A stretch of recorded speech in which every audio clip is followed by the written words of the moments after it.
Welcome to the action as we continue the Southern Sports T20 Fiesta here at the Brownlar Cricket Academy. And today we have a big clash between Tarouba and of course the Gunners. And at the moment we are into over number 3. And the score at the moment, as we're into over number 3, 17 for 1. And new bowler in. Probably it's a good time to say a very good morning to Jelani Beckles. Good morning, Jelani. Thank you, Vinod. Good morning. Thank you for inviting me on this morning to do a little cricket commentary with you. Of course, this is a big clash here today. Turuba versus the Gunners, Autorama Gunners. Turuba winning the toss, batting first. They've lost a wicket so far. And we wait on the... This is go into the boundary there for 4. For a wide signal there by the umpire.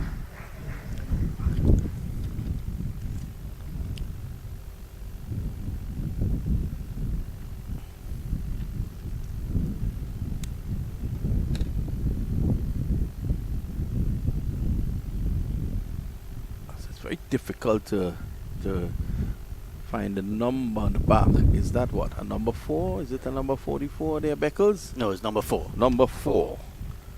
Good delivery again. Vinod, Marvin Phillip, former TNT goalkeeper, got Turuba off to a decent start, but he couldn't maintain it. Vinod, he hit a couple of good shots, and then he was back in the pavilion for 7. Yeah, he started well. This has been a good over so far from Amit Jagannath, not to be confused with Amit Jagannath, who played for Trinidad. Oh yes, he has a pretty popular name there, Vinod. A bit of a balanced start here, Vinod. There were 20 odd for 1 after 4 overs. So both teams may be relatively satisfied. Game sort of in the balance right now. Both teams, no team getting a stranglehold yet on the game. So we'll see how things progress in the next couple overs. Well, yesterday we had 2 players making centuries, and they were Antonio Gomez and Arun Gopichan Singh playing for Piparo. They put on over 200 just about now for 4. Yes, a good shot through the offside there, down to the extra cover boundary.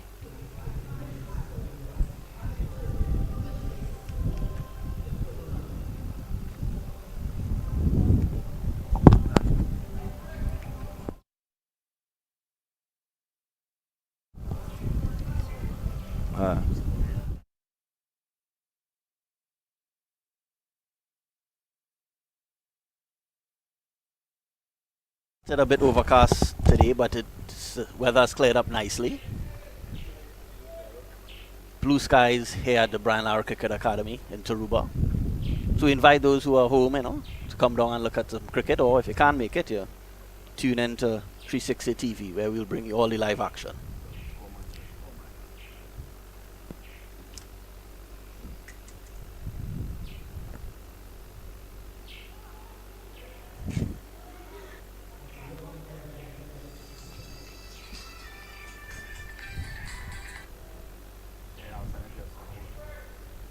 Again, if you're now joining us, 2 batsmen at the crease for Turuba Sports, Ricky Sichan, Captain Ricky Sichan, and number 15, Ihili Smith.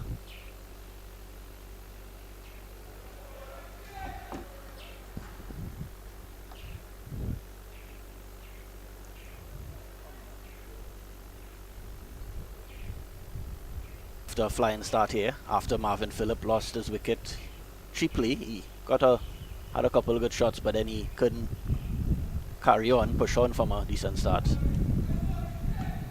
So again, a bit of a balanced start here in this match between Turuba and Autorama Gunners.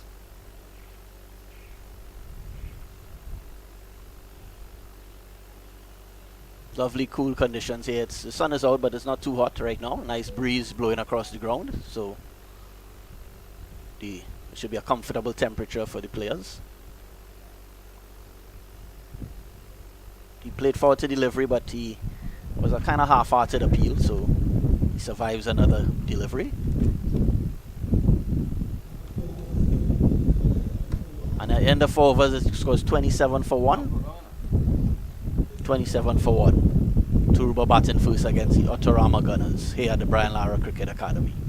Southern Sports Fiesta action.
Jagannath continues his bowling, now bowling from the northern ends down, but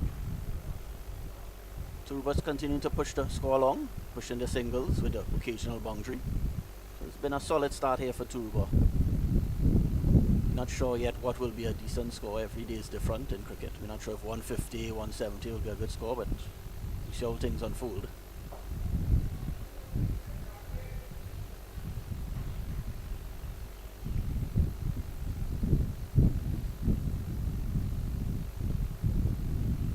Smith and Sichan and Captain Sichan pushing along nicely here after the early loss of Marvin Phillip. And Smith gets another boundary down to the deep square leg boundary, pushes the score into the 30s now.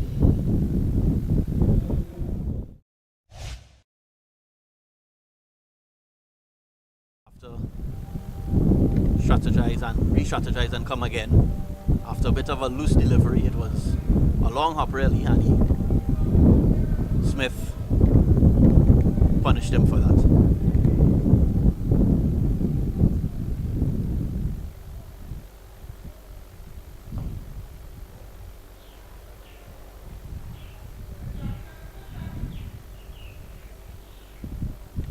It's a busy day for cricket today in not just Trinidad but in the region. He's in trying to book a spot in the semi-final, so to India. But if you're not watching the cricket, if you're not watching the T20 World Cup, we invite you to look at 360 TV, where we're bringing you the live action between Autorama Gunners and Turuba Stars. Turuba Sports rather, my apologies.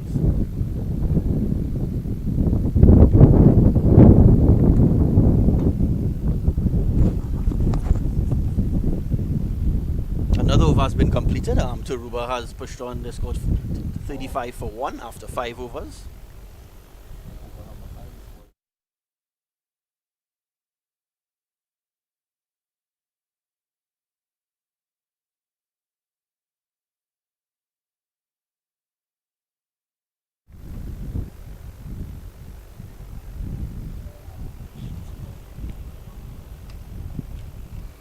So Healy Smith will face the start of the 6th over.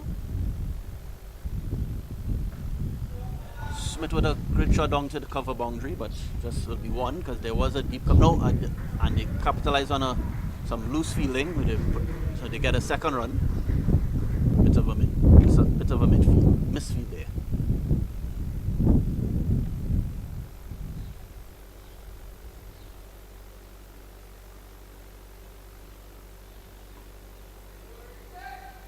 Again, I must say Smith and Sichan doing a Really good job rotating the strike, keeping the scoreboard ticking over here at against the Autorama Gunners.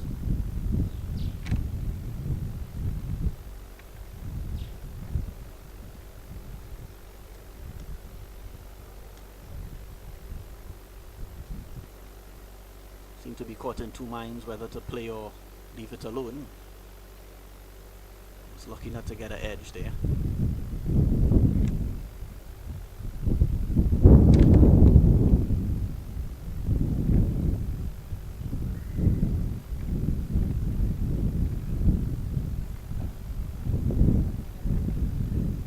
Sichan and Smith again run through for another single.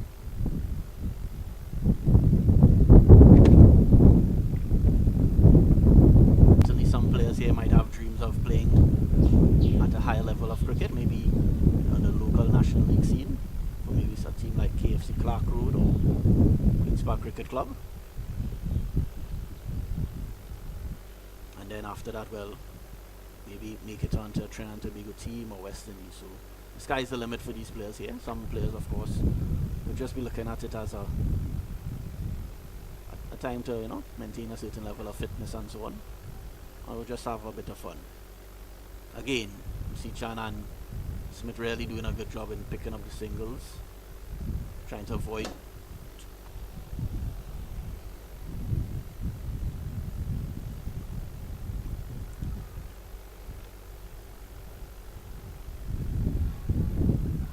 yet another single.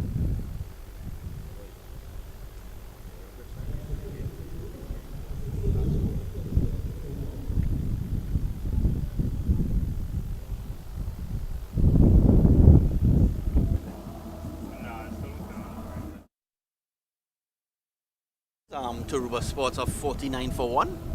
Decent platform here being laid by Healy Smith and Ricky Sichan, Captain Ricky Sichan. So Autorama Gunners will be looking for some answers here. We'll need a wicket to sort of to slow down conditions here for the players. Clear skies, but a lovely breeze coming across the ground. So they should be comfortable in the middle.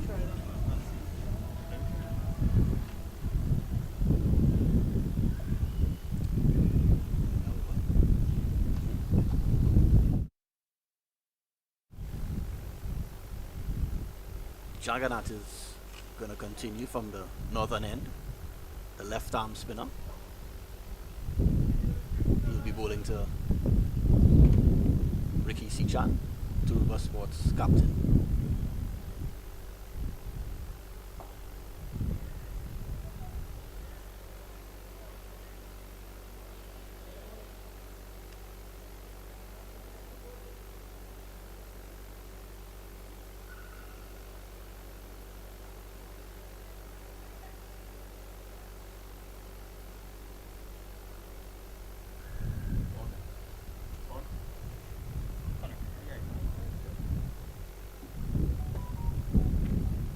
Smith decides to change his guard here as Jagannath is going to continue from the northern end.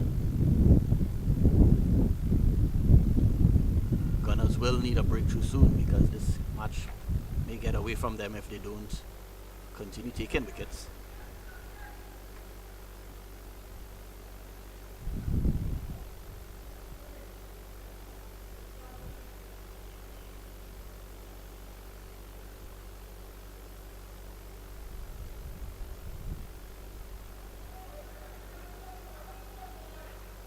Jagannath doing a good job bowling to his field. He has a dominant offside field with 5 fielders on the offside and just 4 fielders on the leg side. Oh, the Gunners keeper could not get a hold of it, and they run to push the score along.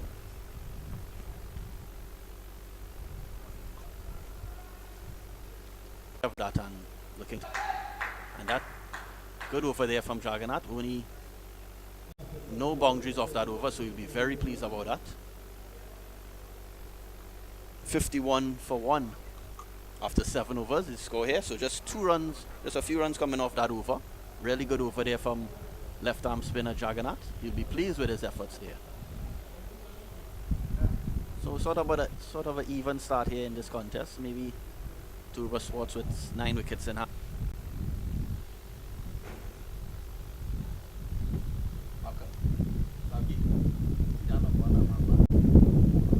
Again, we want to thank all those for tuning into 360 TV. We're bringing you live coverage of the Southern Sports Premier League at the Brian Lara Cricket Academy in Tarouba, South Trinidad.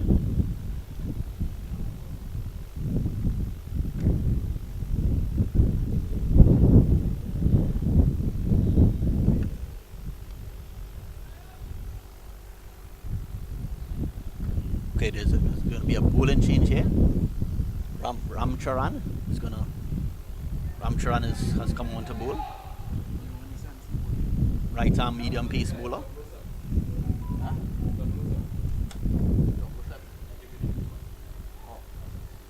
This partnership is blossoming well now. Partnership is now 44 runs in relatively quick time.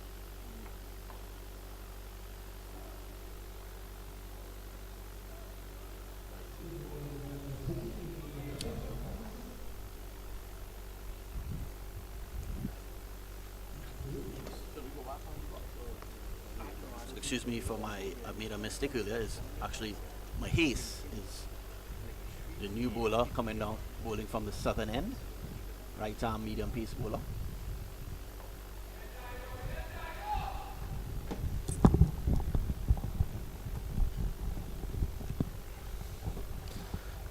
Tight start here. Healy will really have to get a move on here, Vinod. He has a strike rate of just 50 as he has slowly progressed to 10 off 20 deliveries. He will really, I wonder if Healy think this is just match cricket. This is not the best start in the world. It's really Ricky Sichan, the captain, leading from the front. It's been a Healy beautiful. has been pushing the singles, but also some Mohess has bowled really good though. He's just getting the ball to touch down and move away.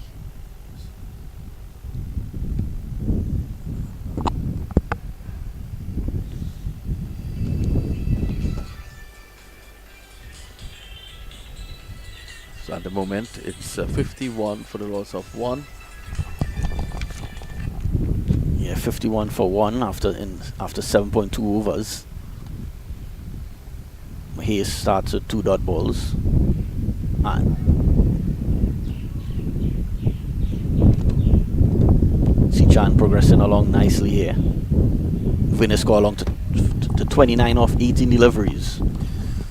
Real captain's innings here so far from Ricky Sichan. Eiley Smith, though, has found it a bit difficult to score. Yes, certainly so. He is again. Oh, that's a good delivery. That one came back the other way. Oh, that's poor feeling there by Juggernaut. Yeah. They're going to come back for 2. There's a chance.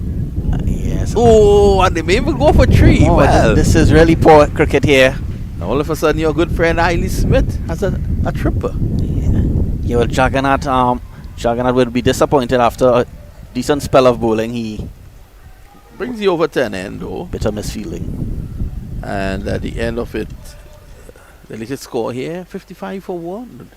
Turuba batting first. Yeah, Vinod, Turuba had a solid start here, but they will want to push on, and the boundaries have been hard to come by in the last few overs, so they will be hoping to push on from here and increase their scoring rate, especially with 9 wickets in hand. Because realistically, they will be hoping to get at least past the 150 mark to really challenge the Autorama Gunners. Your guy Juggernaut bowled a nice 3rd over. He's going to come back in now for his 4th. Yes, I guess gonna bowl his 4 overs. Why not? He's bowled well. Especially that 5th over where the score is double. So I know this is your first stint in this tournament. Yes. The scores are double for the 5th and 10th over. Those 2 overs. A nice little Interesting, yeah. Interesting. a nice little interest. Yeah, yeah. Brought in there. Yesterday we had a guy hitting a 12. Oh, wow. I've never, when you thought you heard it all in cricket, Vinod. A guy struck a 12 Wow. yesterday. Very interesting.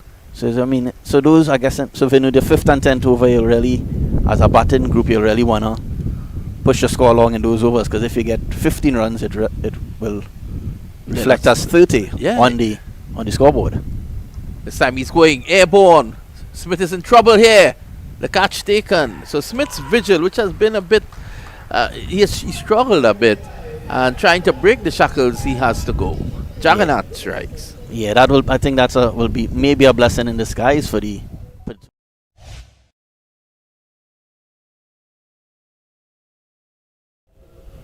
13 of 21 deliveries.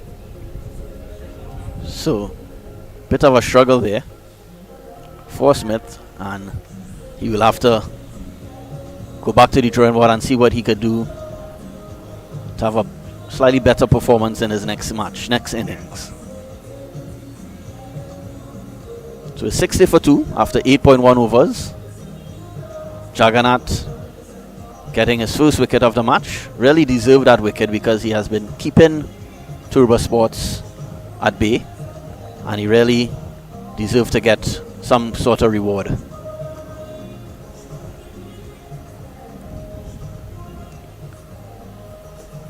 .007 is going in.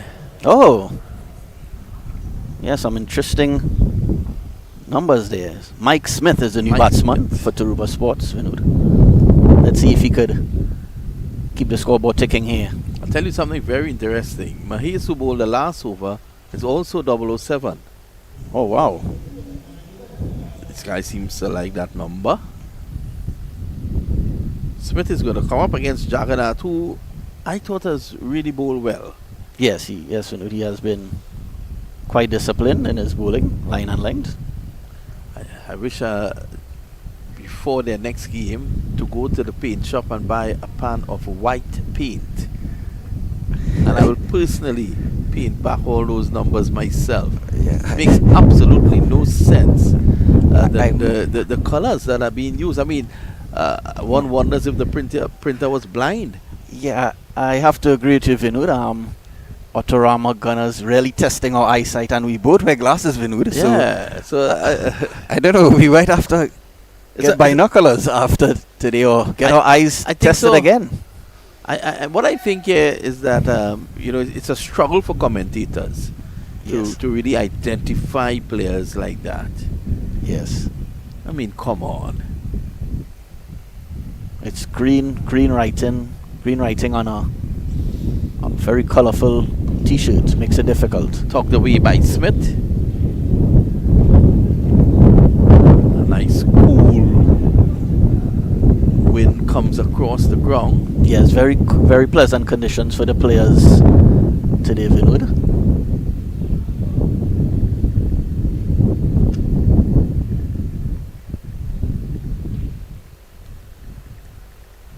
So there's 3 more deliveries for Juggernaut to complete his allotment of overs. Oh, and that's a very poor delivery there from Juggernaut. Rare poor delivery. And it goes down to the boundary for 4.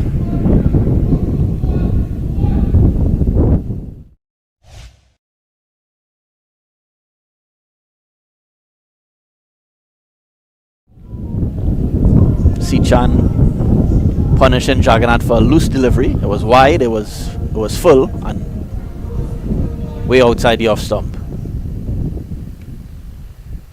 That's a good delivery.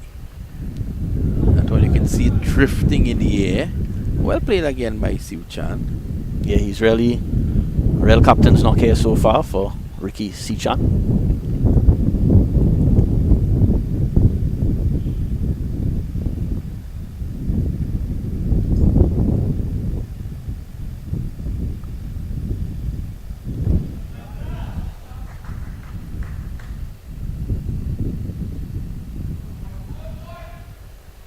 Single to end the over. So we've had 9 overs here, Jelani, and the score at the moment, what, 67 for 2. This is going to be interesting because this is over number 10. Oh, yeah, so...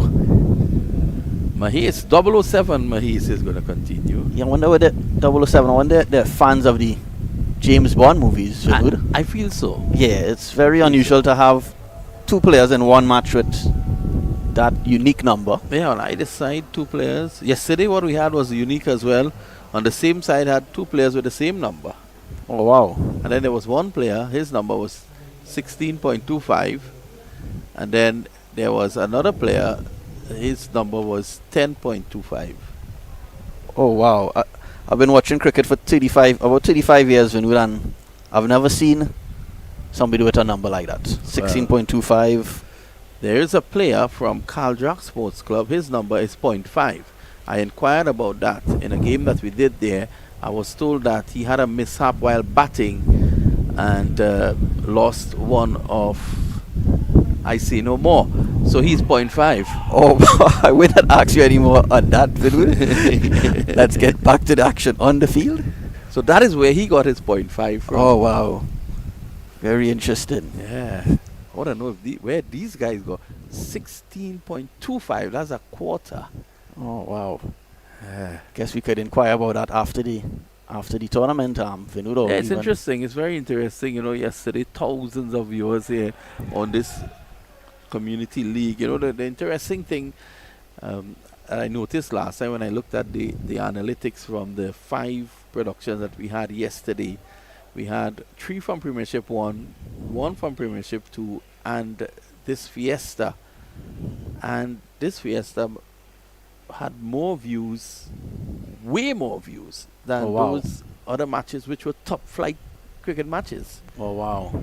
Yeah, well, people in the public really supports community-based cricket, Vinod, because a lot of players on the field will have their family tuned in, their friends.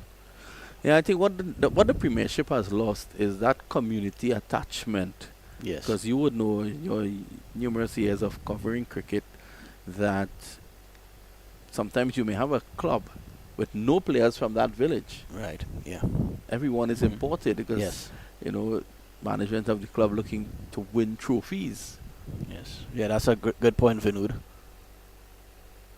And then not just cricket, football as well. You've lost that community vibes and atmosphere in local sports. Because if you have, Vinod, at least half of your team from the community in which the team is originated or based, you will get that support of people coming out to support people that they grew up with, they knew from a youngster, you know, that coming out and supporting the cricket. Yeah, and you know, during the week when these players go on the block, so to speak, that one rushes on to him, still gets a single. That's been a good over from Mohess. I like the look of Mohess. And you know, when you go to buy a bread in the evening at the corner shop, there's talk about a game on the weekend and it builds this sort of excitement and expectation, and then all of a sudden, very much so. Yeah, on a Sunday, the people, the fans will then jump in their cars and go to the cricket to support their community. Very much so. And worse off, if you're playing against a neighboring community, it's even worse off. Oh, very much so, yeah. Because at the parlors, the local barber shops, it really brings camaraderie and a lot of discussion at those business places. Yeah, what a magnificent 10th over, because only 8 runs came, 4 singles, but 8 runs came. Yeah, so 71 for 2 at the halfway stage for the Autorama Gunners. Sort of a balanced game so far. No team really dominating proceedings here. Both teams may be satisfied at the stage of the game. So I think the next few overs will be very crucial here for both teams. Gunners will be, of course, hoping to push the score along and pick up more regular boundaries as they have wickets in hand. And on the other hand, Turuba Sports will be looking to pick up some picking up some more. Hope to get some more wickets. Well, we're going to find out the number. Jagannath has bowled out. We're going to try to see what number this bowler has.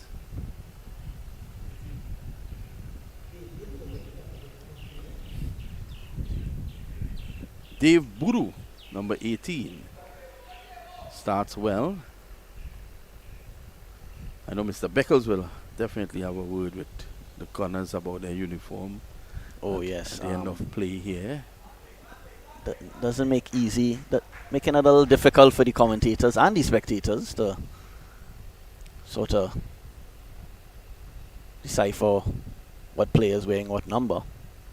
This one cuts back into him. Good delivery. Yeah, the bungees have really dried up here, Vinod.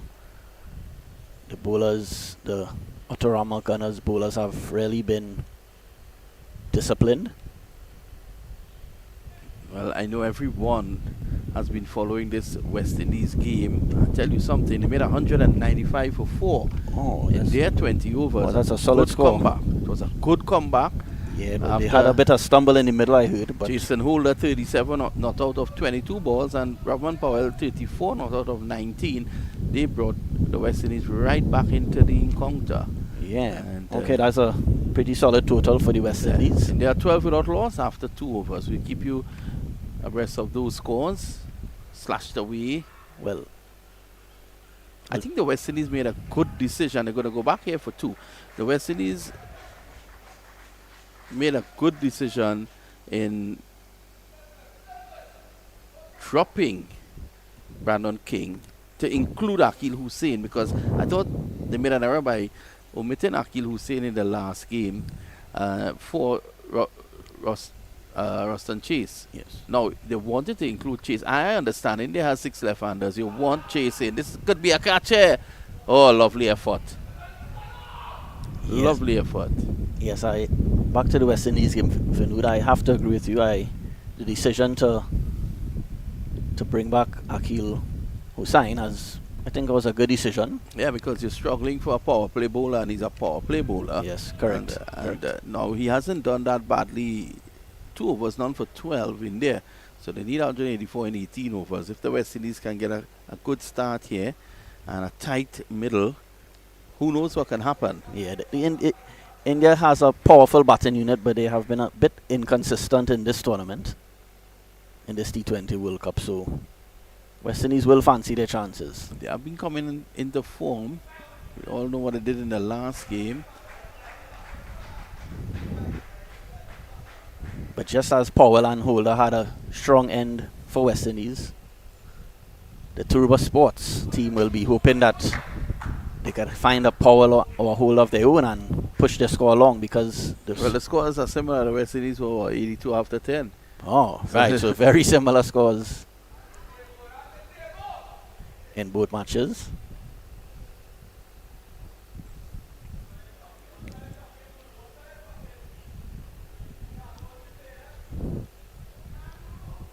Vinod, Mike Smith, just like his namesake Healy Smith, has been struggling to push the score along. He's 9 off 11. Oh, and now he gets an Abongji, which would really give him some confidence. Yeah, definitely.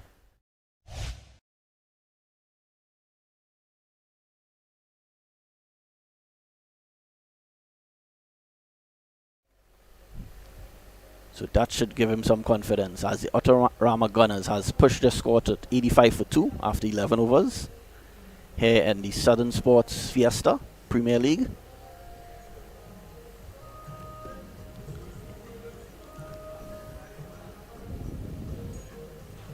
So what, we've had 11 overs bowled. 85 for 2. Sichan on 39. Smith on 13.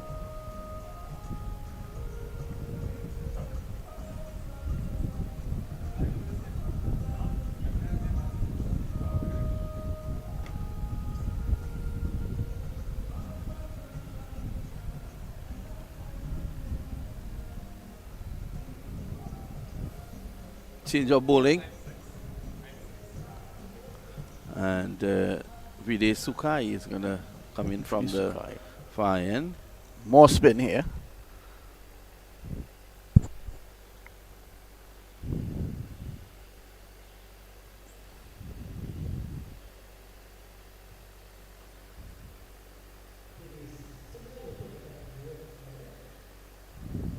Gunners will be hoping to get a move on here, Vinod. They have 8 wickets in hand with 9 overs remaining. So I think something's got to give here. Yeah, I think Sichan has been the set man and he has to go.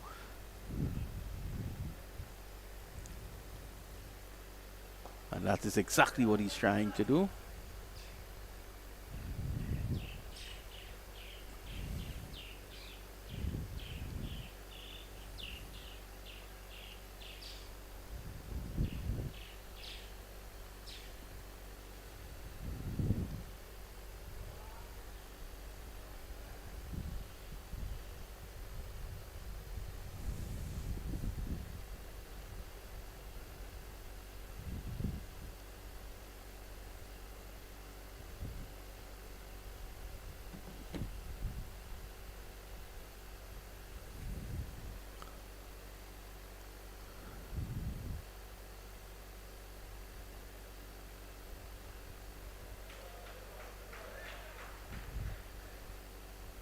Gunners continuing to score in singles here, mostly. They would be hoping, as I said, to really find a fence on a more regular basis. It's been a solid start here for spinner Sukai, the right arm off spinner.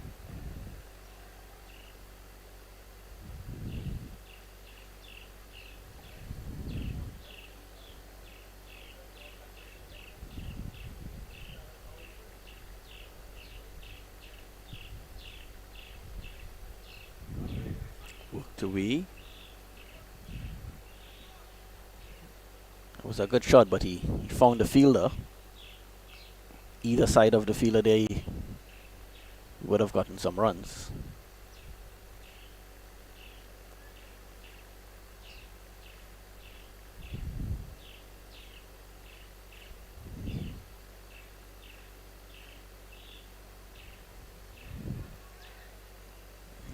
Sukai keeping the Turuba Sports batsmen quiet here. It's been a solid first over for Sukai from the southern end of the ground.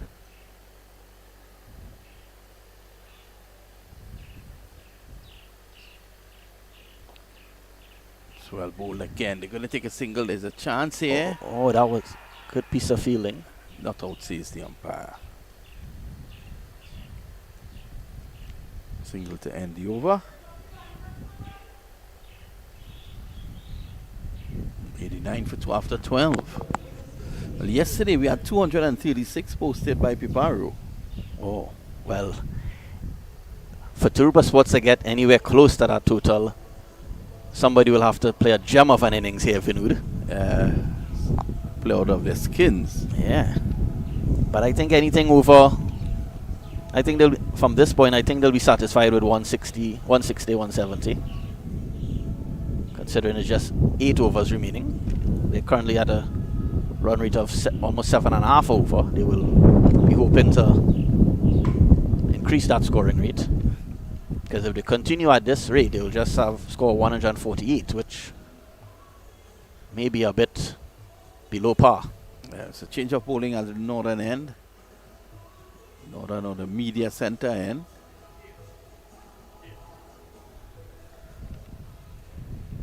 Sachin Balki soon. Our cameraman seems to have bionic eyes. Yeah, I'm not sure how he's seeing those numbers, Vinod. So Nicholas Ali Because is going to continue. Because Vinod, we both wear glasses. I thought we would be helping him to Worked away runs here from Smith. Wouldn't reach the boundary. A player down there gingerly gives chase.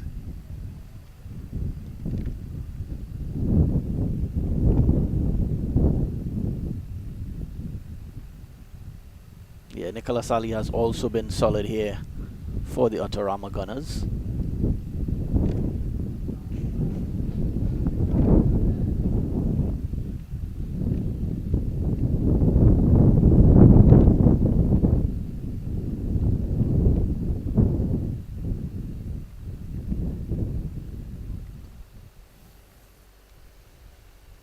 I mentioned earlier, Vinu, that the temperature was a bit cool, but yeah, as lunchtime approaches, the heat is, you're feeling the heat now. It's a bit hotter not than it was an hour ago. Yeah, you're getting that midday heat now. Yeah. Players will certainly try to keep themselves hydrated.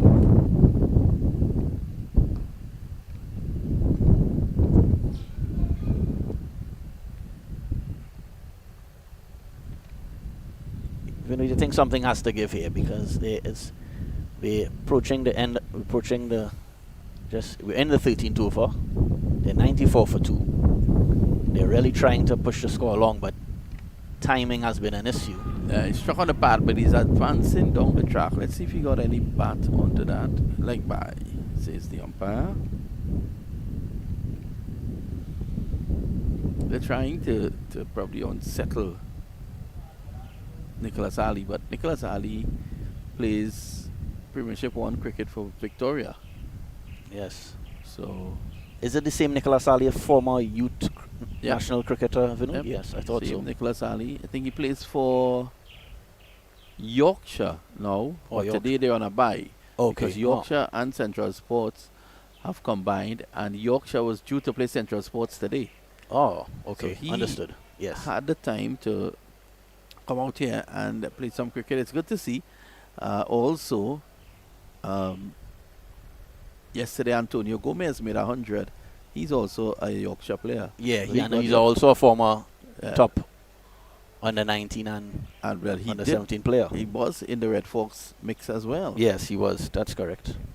Well, when players like that, Vinu, come down, no disrespect to the Southern Sports League, of course, but when you come from the Premiership 1 level, you should dominate at. You should. And in the Southern Sports League and other leagues, because another over comes to an end. 13 gone. The latest score here is 96 for 2.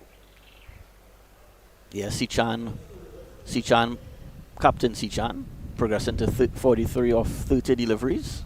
A really nice captain's innings here for Sichan. Smith a bit on the slow side, 18 of 19 deliveries. He'll be hoping to sort of find the fence on a regular basis and really support his captain, Sichan.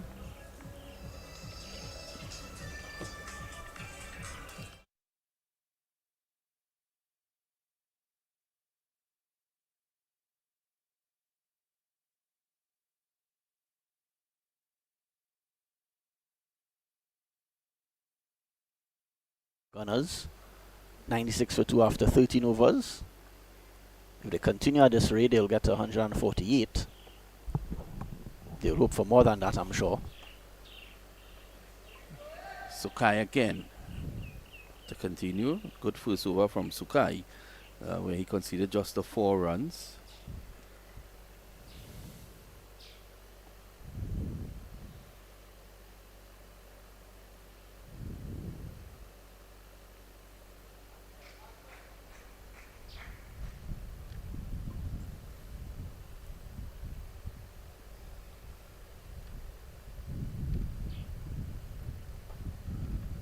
Backing away, punches this.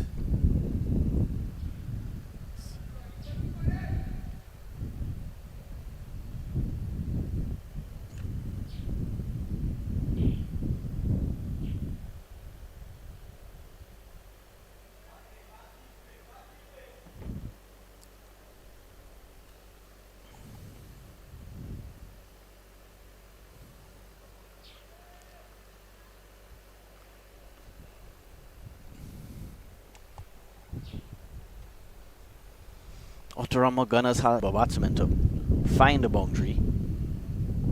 It's a well spread field.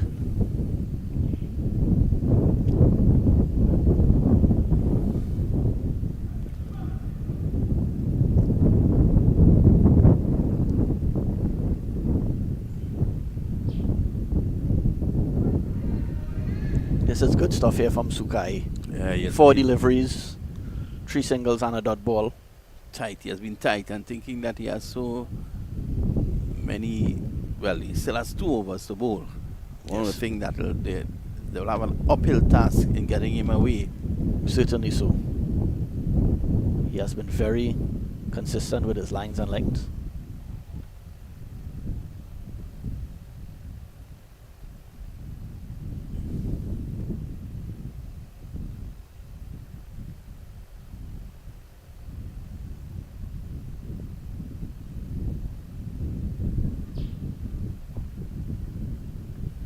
Yet another single will get Tarouba to the 100 for 2.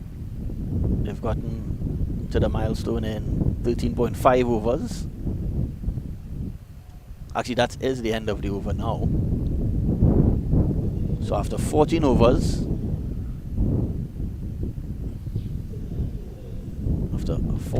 they have pushed the score to 100 for 2. So 6 overs left for the Gunners for Turuba to get as much runs as possible. If they get 10 runs over, they will get to 160. But of course, they'll be open for a lot more. Sichan is approaching his 50 now, 45 of 33 deliveries. Smith on 20 of 22.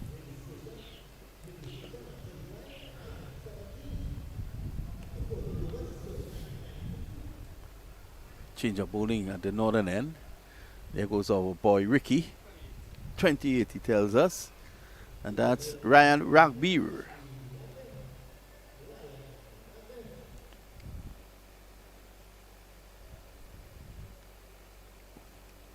Any predictions of a final score, Jelani? Well, with Turuba 100 for 2 with 6 overs left, they've been boundaries have been few and far between in the last few overs. So I thought he was lucky to have gotten away. Yeah, that should have been a wide. Sorry, I think maybe anything in the vicinity of 160, 170, I think they would be satisfied. But at the same time, I think Autorama Gunners will be thinking they have a really good chance to chase down that sort of total. It's a drive down to cover. Putting him under pressure. This is good. That's good running there. Good running there from Turuba. You know, in the absence of boundaries, you want to make ones into twos, twos into threes. Of course, yes, certainly. Let's hope the players are fit enough to turn those ones into twos. Slashed away. That's a lovely shot. 4 runs. Yes, they needed that.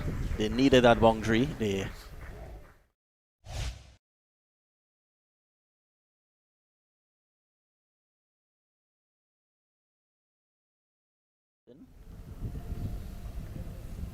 So that is a welcome sign there for Turuba. As the overs are starting to run out here. Driving beautifully square for 4. Beautiful shot there by Smith. Yeah, Smith really kicking it into another gear here. That's 2 4s in the over for Smith.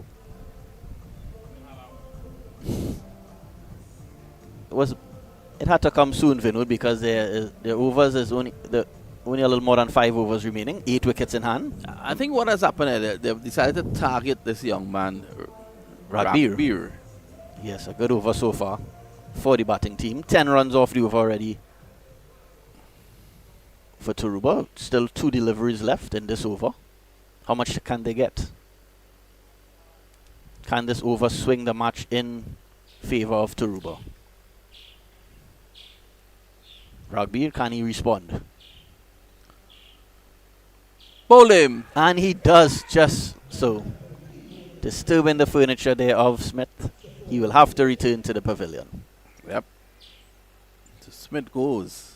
We'll look at that again.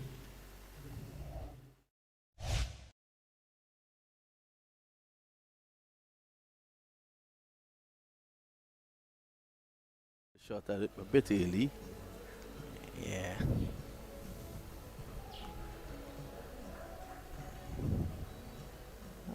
solid innings there from Smith. He would have liked to be a little faster. His strike rate wasn't just a little over 100. So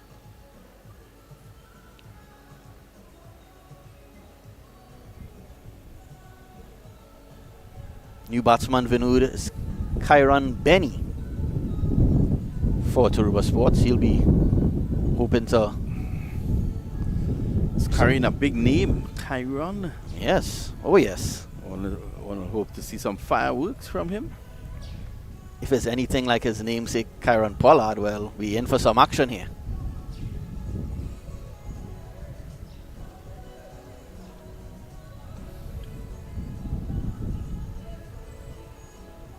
I think he means business. When he comes out to bat, no helmet, no hat. I think he seems very confident. You see, sometimes you may look at this youngster rugby bowling and say that he's bowling military medium, but you never know. You take a wild swing, ball can take an edge off the bat, hits in there and beats the ball. Yeah. Yeah, look at that. He's already shaping as if he wants to hit. Yeah. We'll have to settle for a single. Might be a leg by. Let's wait on the umpire. Yeah. Oh yes, it's a leg by. The over comes to a close. 11 in the over. Some action in that over. It's Nelson now.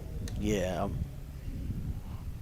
Good fight back there by the bowler Rugby. He started off conceding some boundaries, but then 2 boundaries actually, and then but he got a breakthrough, a vital breakthrough, getting the wicket of Mike Smith.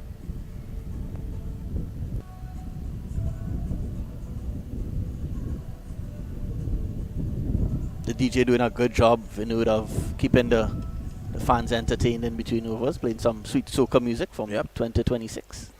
And then a little later on you will hear some Bollywood music. Oh, really? That's how they I'm looking forward to it, Vinod. And yesterday we also heard Parang for quite a while. Parang? Yeah. But today's March 1st, Vinod. Oh, I am surprised. Well, I guess it's good that they play Parang all year round. I know it's... Yep. Delivery down the leg side there. From Boru, it seems. Yep.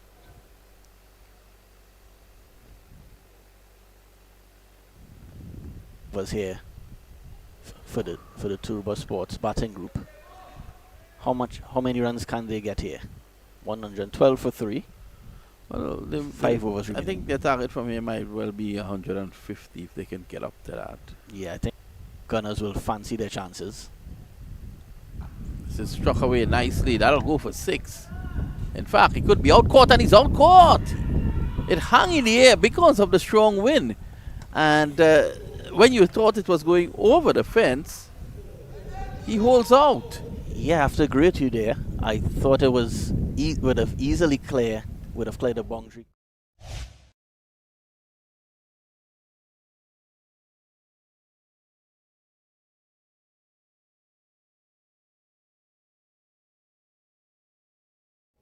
Oh, had him out. That's a very fancy pads, though. Oh, certainly. Oh, wow. We're now coming out of the carnival season, Vinod, and those probably played Juve with those pads. pads. Yeah, maybe so, Vinod.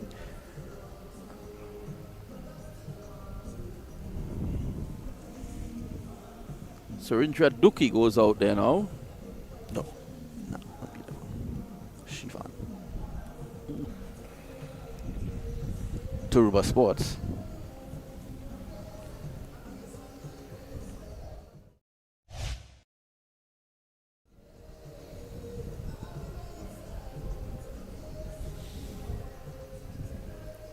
So the latest score here, 112 for 4, Turuba Sports batting first against the Autorama Gunners.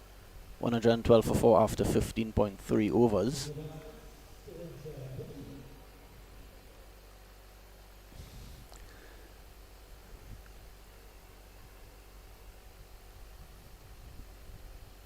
I'm a bit scared to ask you, Finn, but what is the latest score in the West Indies in the game? A lot of people are keen on that game as a big T20 World Cup game, a winner take all. Well, the winner of that game will progress to the semi-finals.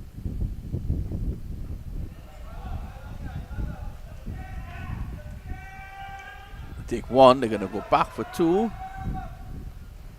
Good run in there by Turuba Sports. We're into the last 5 overs of the innings.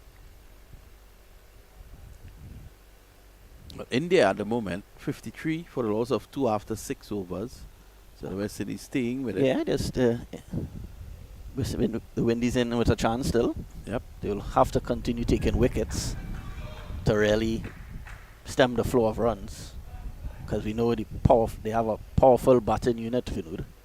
So far, Sanju Samson is making a big difference. 24 of just 13 deliveries at 2 fours and 2 sixes. And Captain Surya Kumar Yadav is on 3 of 6. Yadav, the captain, commonly known as Sky, he's a very dangerous player. So West Indies will have to.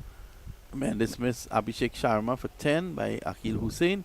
And Ishan Kishan, he also fell for 10 of the bowling of Jason Holder. Abhishek Sharma he's had a tournament to forget, Vinod. Yep. Really Matthew struggling. Ford, again, excellent at the top. 3 overs, none for 22. West Indies continues to battle against India. We have Turuba Sports battling here against Autorama Gunners in the Southern Sports Premier League. 4 over there. Just 4 overs left now for the Turuba. They are 115 for 4. How much can they get here? 24 deliveries remaining. Seems as if Mohess is going to come from this end now.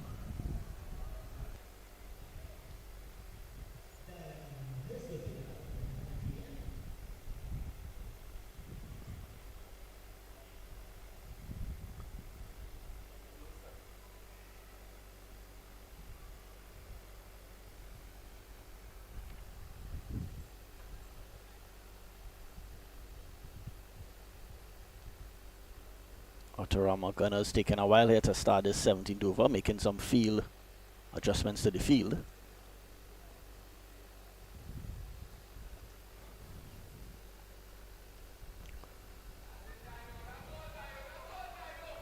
Every dot ball here is very valuable.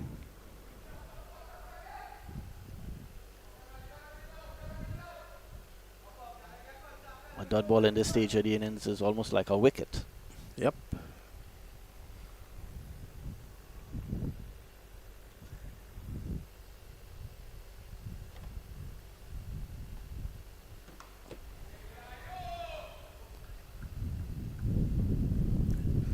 Benny comes into strike now, and Benny will want to get going here. Yeah, he's only faced 3 deliveries so far.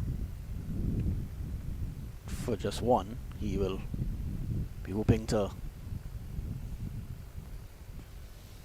help his team to a solid total. Oh, that's a good delivery. Snipping back a bit.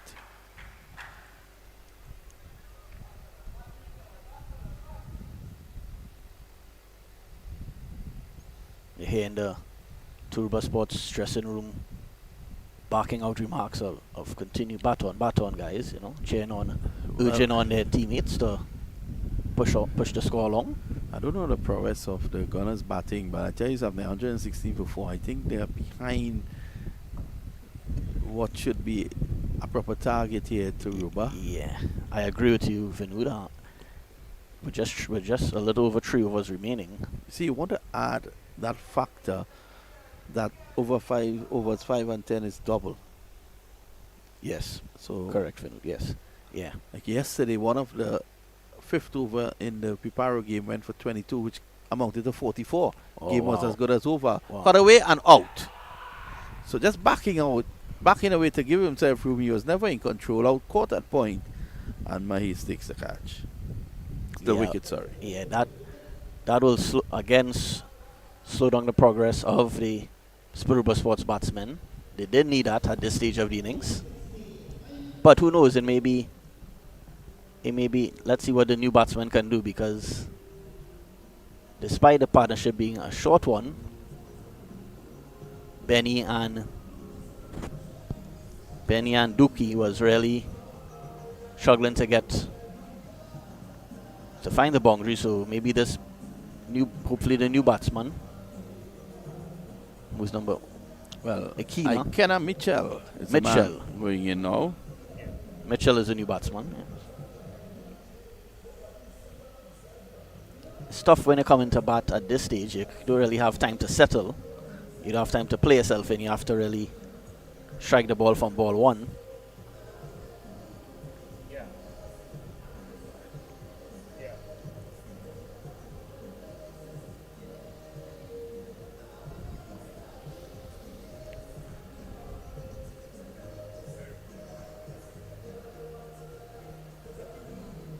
The catching has been good by the Gunners in the last, especially the last few overs. We saw one catch taken at the long on boundary. It was skied up in the air, and the fielder did well to hold on to the catch. And we just saw a sharp catch taken at sort of a backward point position. So the Gunners fielders really supporting their bowlers.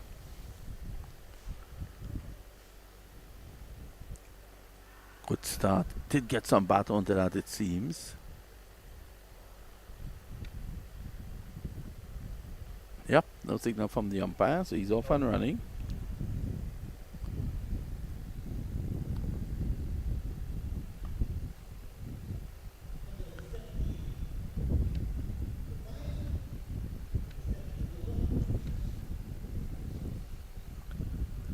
Over number 18 as Devo Puru is going to continue.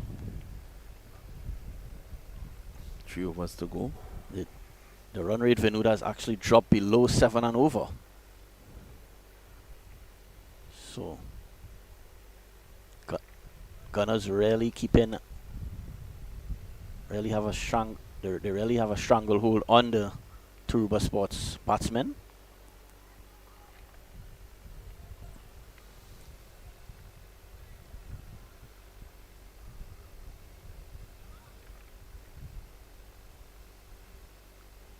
Mitchell, the new batsman. What can he do here to help his team?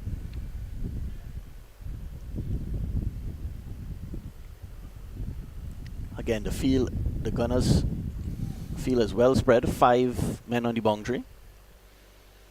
They will have to do well to find defense with so many fielders on defense.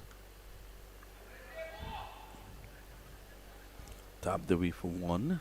Yeah, they wouldn't mind the singles here. Gunners would not mind the singles because we're into the last 3 overs, and if they continue at this rate, they will fall short of that 150 mark.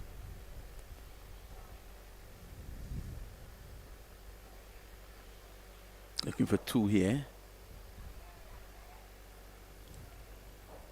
Jagannath is in attendance. He's not the quickest in the world, Vinud, but he showed a lot of good effort there still to keep the batsman to 1. I think the key was getting rid of the ball quickly, and that is what he did.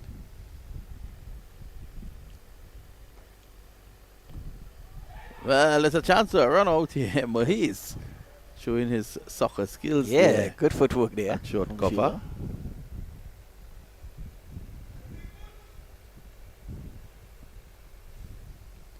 Maybe he's trying out maybe he wants to try out for the national football team, Vinud. Who knows? Who knows? It's time to get the single. This is excellent stuff here by the Gunners bowlers and fielders to limit the Turuba batsmen. Only 3 singles in this over. 4 deliveries gone. What can Benny and Mitchell do? Desperate need of boundaries. Struck on the pad. Definitely pitch outside the leg stump.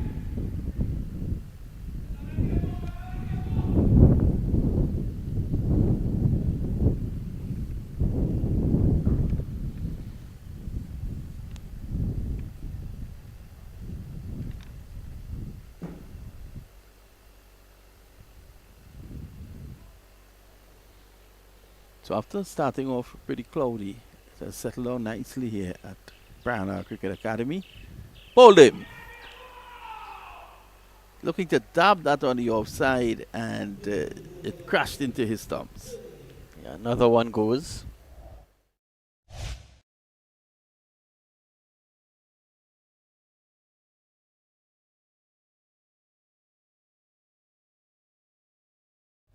Has ended. Wickets continue to fall here for the Turuba Sports. Shivan Duki goes in now.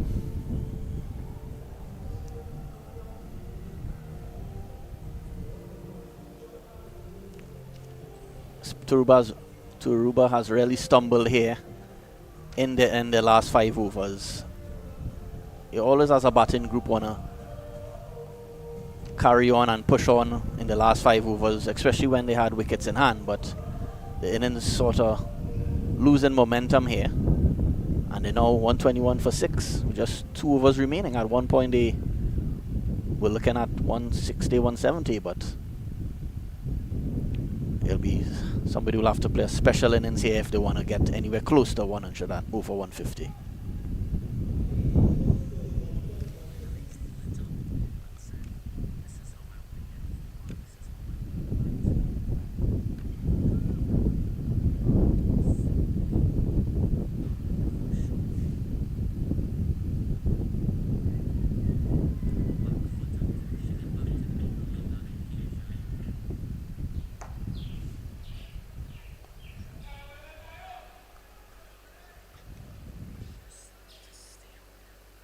A lot of singles here for Turuba, but they will need more if they want to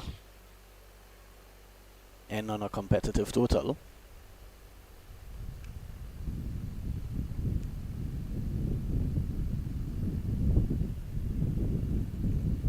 The Gunners have really done an excellent job in getting through their overs quickly, because we're just about an hour and 15 minutes, hour and 20 minutes into their innings, and it's just 2 overs left. A very good over rate.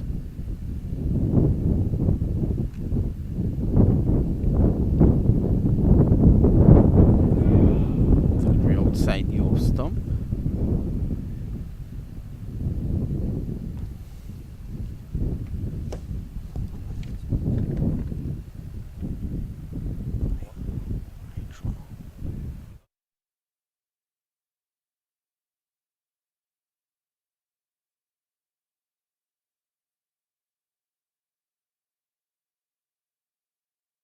Back. So Duki goes. The wickets continue to tumble here for Turuba Sports.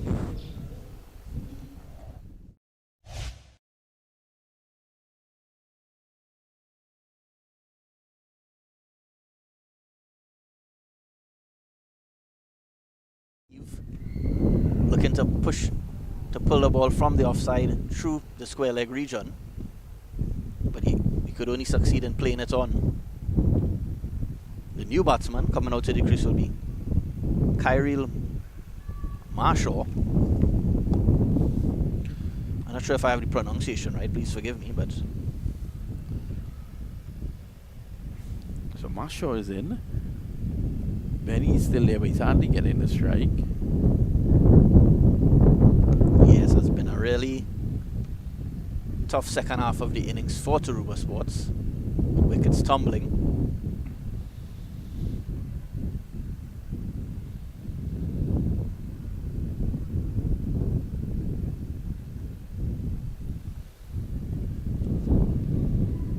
How many runs can they get here in the last 9 deliveries of the innings?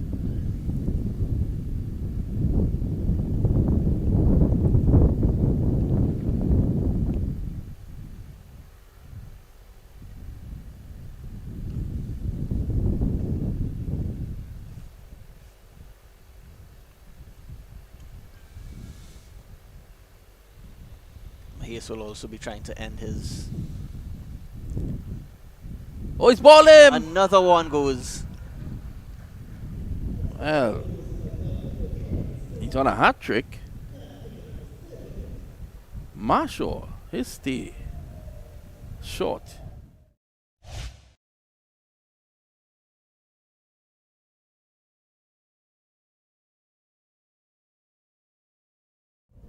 he seemed to be, he was beaten between bat and pad. Did not have an answer for that delivery. Marshall.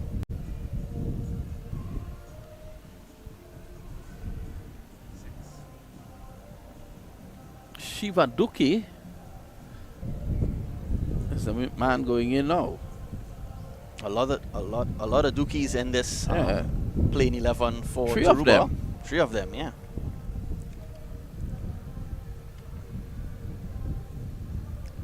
Well, things have really fallen apart here for Turuba Sports. At one stage they were progressing nicely and seemed to be easily progressing towards 160, 170. But now they're struggling to reach 130. Yeah.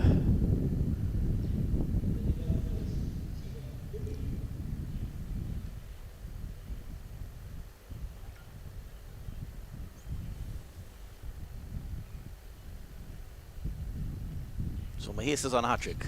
Can he get it? Oh, good hat-trick. Good hat-trick ball. Oh, yes, very unlucky there. It was up in the block hole, but it was well dug. He dug it out, the new batsman Duki, Shifa Duki, kept it out to survive. What does Mohess have in store now? Gets a single. Not trying to do anything too fancy. Yes, Vinod, really excellent over there by Mohess. He only conceded a few runs and got 2 wickets. So 1 over left, 122 for 8. The innings was really set up by Captain Ricky Sichan, his knockoffs 45, the highlight of the innings. But nobody, just one or two other batsmen getting starts but not carrying on. So 1 over left, 122 for 8, Turuba Sports against Autorama Gunners.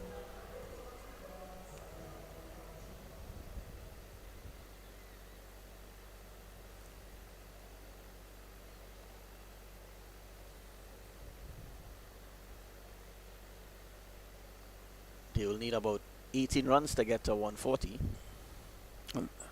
At least it'll be something to work with. So a single here. Buru in his final over. Benny, 3 of 9. He will need to do something here. Yeah, I think Benny, if it was test match cricket, that would have been okay. That would have been a decent, not a bad strike rate. I mean, but in T20 cricket, you need to be at least at a strike rate of 130, 140. Nice shot down the ground. They take 1. They should be pushing here for 2, but they can't get it. I think good bowling here by the Gunners. Very much so. 4 deliveries left. 124 for 8.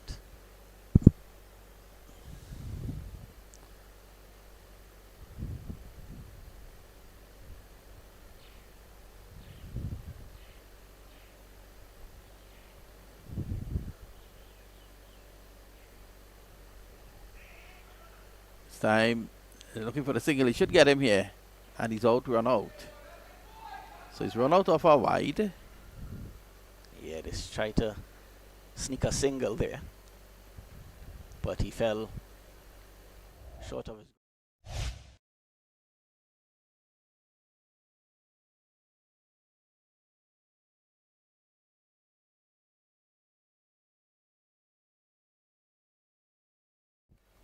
We're into the last over. They need to get as many runs as possible, but the Gunners fielders were up to the task, and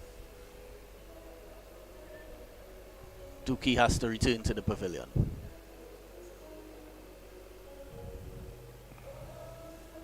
Ronaldo Manchan. Ronaldo Manchan is a new batsman. He's coming out with just 4 deliveries remaining. Actually, 3 deliveries.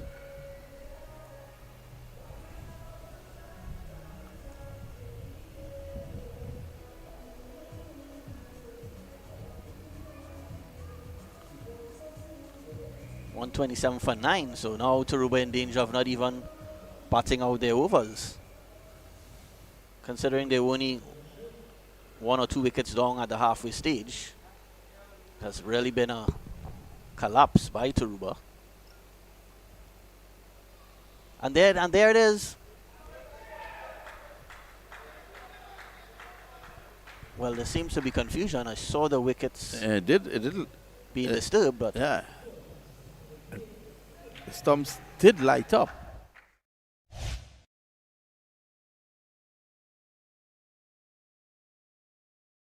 there, because the stumps lit up, but Benny has stayed at the crease. So in the air. They're going to go back for 2 here.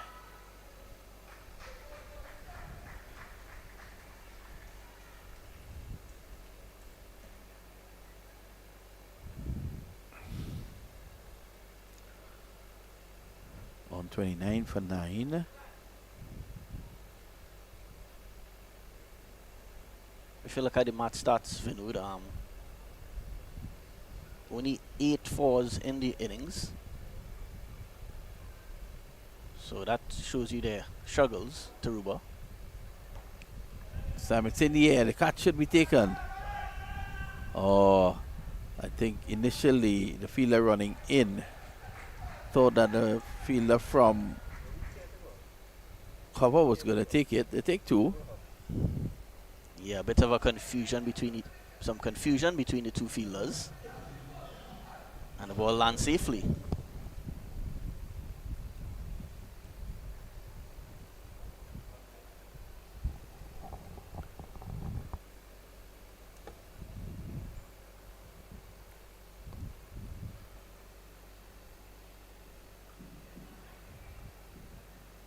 Last delivery. Let's wait on the square leg umpire.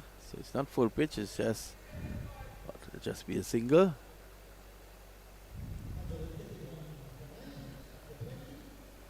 So 131 for 9 after 20. Yeah, I think Turuba will be a bit disappointed with the second half of the innings. They were heading for 150, 160 at least, but really falling apart in the second half.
Welcome, Nema. Welcome back to coverage of this Southern Sports Premier League between Turuba Sports versus Autorama Gunners. Turuba batted first and made 131 for 9 after their 20 overs. So Autorama Gunners will now start their response in pursuit of 132.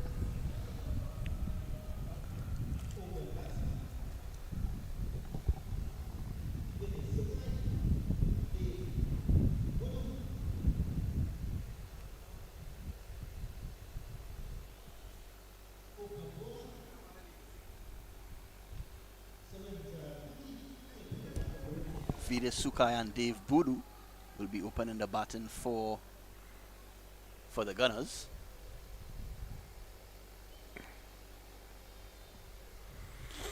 So it's a target that they will think that they can get. Sukai places one down to third man, and there's a misfield and it goes for 4. So Vides Sukai would have played a lot of cricket for Presal in Premiership cricket. So he is in this tournament. You're allowed.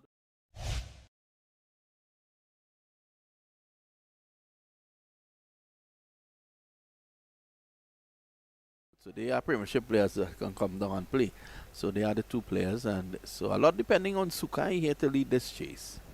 Yes, as you said, Vinod, when you play in Premier 1 cricket, you expect to dominate at this level. Pushed away to cover.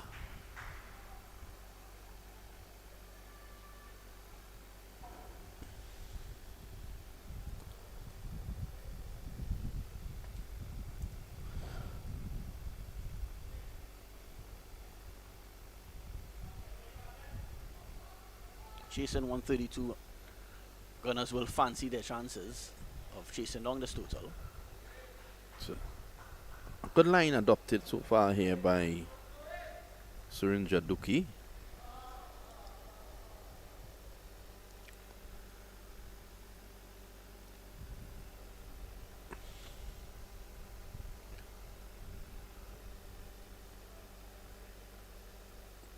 Looking at the field as a slip-in position, a short cover point, and mid-off in the circle on the offside. Played away to mid-on.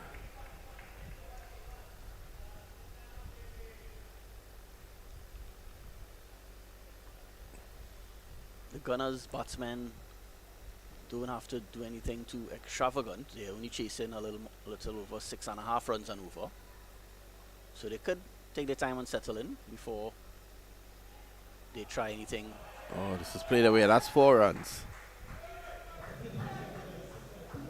The second boundary of the over. Good start here for the Gunners in pursuit of the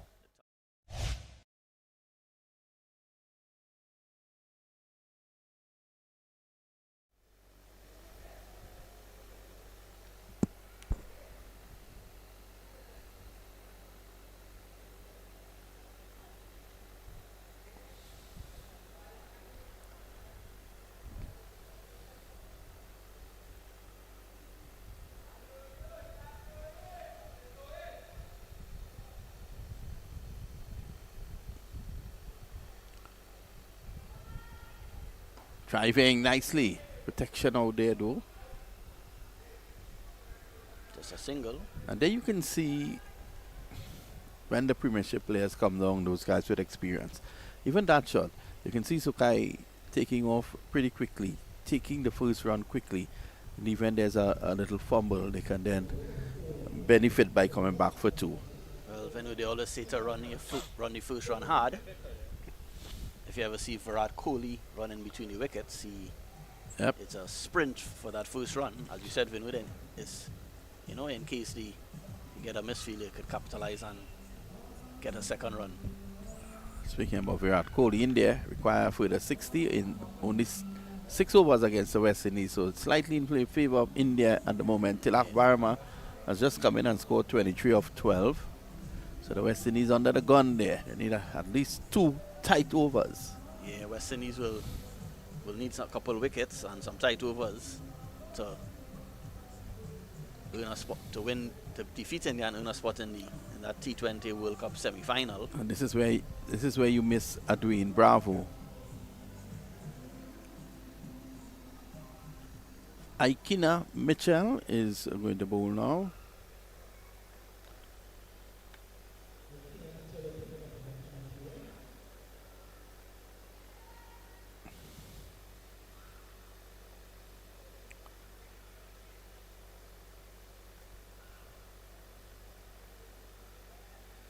Simon said, yeah, Mitchell dropped. Mitchell is not happy. Well, when you're defending a small total like 131, you need to take your chances, and it was he was closing the face. He was actually closing the face of the bat there, Sukai, and the ball seems to have just seemed away from him, and it took the leading edge. Should have been taken. It wasn't the easiest catch, but you expect him to take that. He had to run to his left, feeling from at the extra cover position.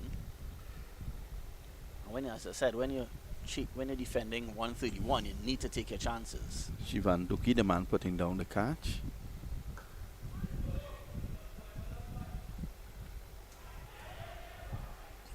This time he feels.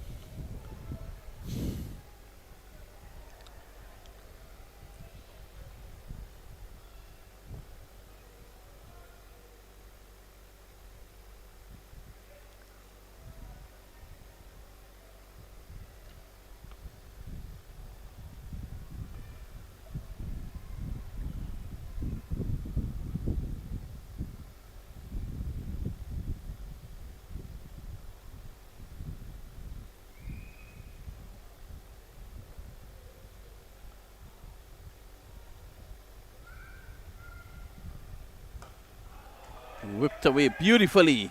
Did it carry? Seems to have gone all the way for 6. First 6 of the innings there for the Gunners. Moving along nicely here to 17 without loss in just a second over. So they're way above the required run rate.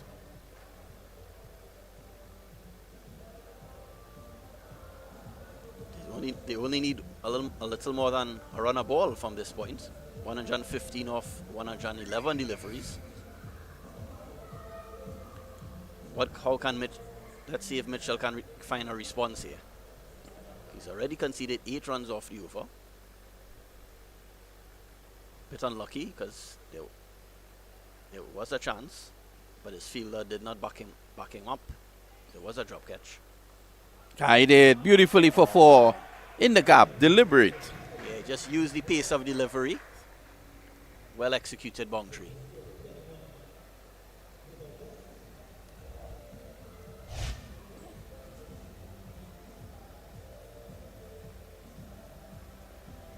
He was going to cut the ball. He was going to cut the ball, but then at the last minute, he just stuck his bat out and used the pace of the ball and guided it beautifully down to the third man boundary. Sukai racing here to 20 of 9 deliveries.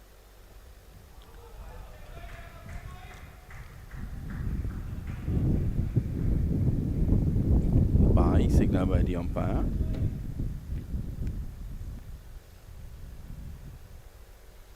Good start here, 22 without loss. Yeah.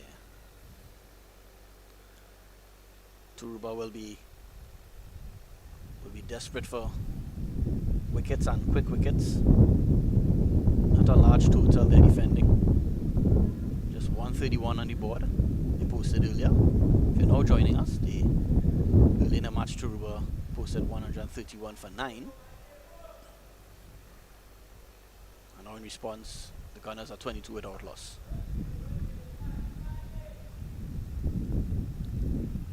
End of the over, the end of 2. Scores 22 without loss.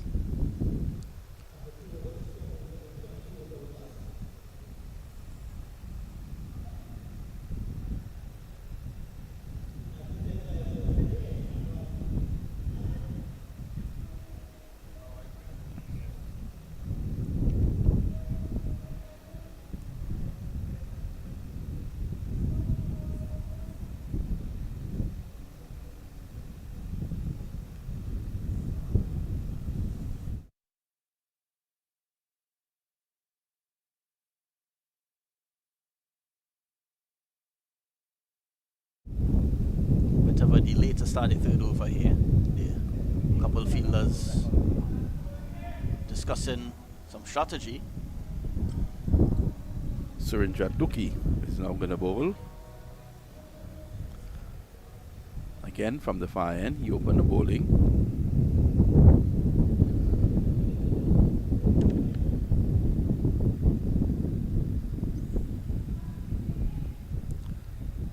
Should be signaled wide there by the umpire.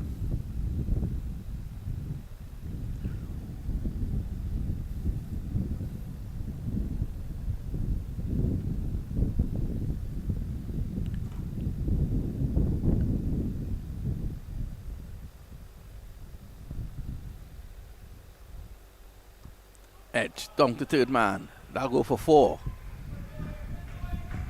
In fact, it was a fine edge, another thick one. Allowed it to reach the boundary before third man could have ran across. 27 now without loss. It wasn't where Sukai intended it to go, but I don't think he'll be complaining because it's 4 more to the total.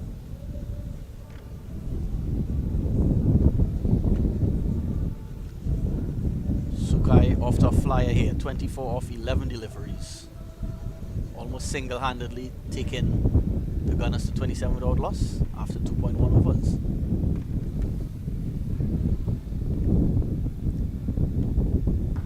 Driving over cover into the boundary. No, in fact, yes, the fielder did all the good work by reaching there and then allowed it to spill out of his hands and into the boundary for 4. Yeah, should have done better. Should have stopped that on the boundary. I believe Ikena Mitchell is the guilty one on the boundary. Misfielding there. 101 required now. So 106 balls. So less runs than balls available. Less runs required than balls available. Tapped away.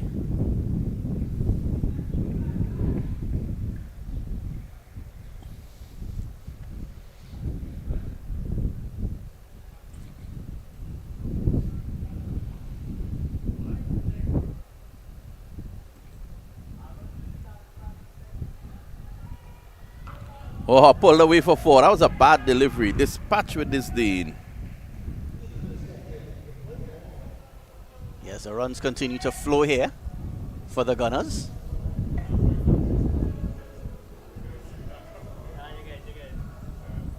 Can Duki respond for Turuba? Because they need something and they need something quickly. This game already running away from Turuba. Such a small total. They're defending. Oh, good comeback. Excellent comeback. Clearly Sukai is in a hurry to get some lunch. Vinod. Yeah. He's raced to 32 or 15. I'm not sure what's on the menu for Sukai today, but he clearly wants to head back into the dressing room. Well, Buru has just faced 2 deliveries. Yeah. Sukai has got the bulk of the bowling. Yeah, he's and it's really look good. Yeah, he's soaking up the strike.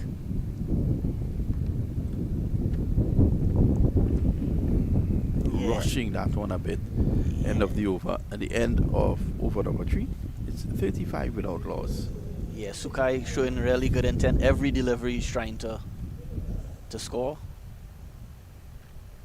Not just looking for singles, but really playing aggressively here. He's striking it at. He has a strike rate of 200 as he has raced to 32 of 16 deliveries. Tarouba needs an answer. Can they find it?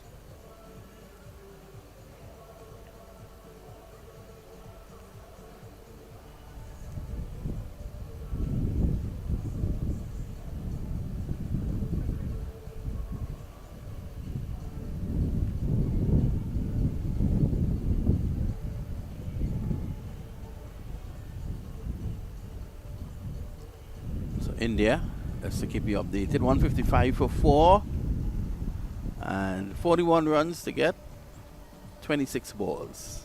Oh, India still with the edge, Vinod, but West Indies continuing to fight. They will need at least one or two more wickets to limit the India batting, because they bat deep. And That man Sanju Samson is still there, and that is the problem. oh wow, Hola was able to get rid of Tilak Varma, and Pandya is in 9 of 5. So they will need to get that wicket of Pandya. But then Shivam Dubey, who could also handle himself, and Aksa Patel to come. oh wow, yeah, they bat deep, Vinod. So Yeah. West Indies will have to keep on. They'll need a couple special overs to win this game and progress to the T20 World Cup semis. 36 to get, 24 balls. Yeah, well, with 6 wickets in hand, India would fancy their chances. Well, Yeah, India, I think at this point in time, will be on top. but it's not over yet. Swing and a miss there. Ricky Siu-chan, the captain. Yeah, Sichan taking it into his own hands. He played an excellent innings earlier for his team. Can he deliver with the ball this time around?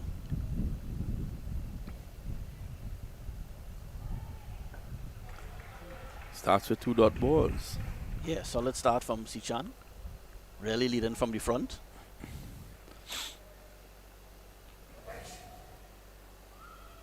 Good attacking feel here. Yeah, Oh, he's slipping bowled him. pace, yeah. He's bowled him all over the shop. That delivery went through the gates. Yeah, Sichan delivering with both bat and ball. As I said, he scored 40 odd earlier, and now getting the first wicket for his team, Turuba Sports.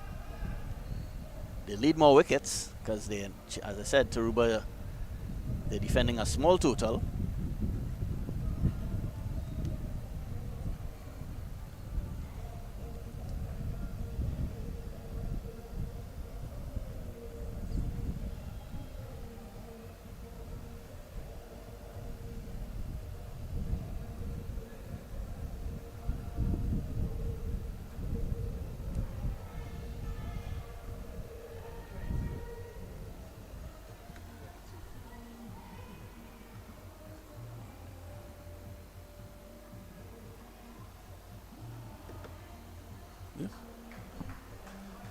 Scott Ragbir, the man going in now. I think Tarouba might have been hoping that they got the wicket of Sukai instead, but You don't want Sukai there with over number 5 coming up, yeah, as Vinod reminded me earlier, which is in 3 balls time. the 5th over, your scores are doubled. If you, for example, if you score 10 runs in the over, it really count for 20. Well, Vinod, they really say T20 cricket is a batsman's game. Yeah, it Good is. incentive there for the batsmen. I think one of the first things you recognized today at the Brana Academy was the fact that the ropes are pulled in. Yes, some Look small at that. boundaries here, Small boundaries. which will make 131 even more difficult to defend for Turuba. So Sukai is on strike now. So this is way in. It's, the boundaries reminds me of when they play women's cricket.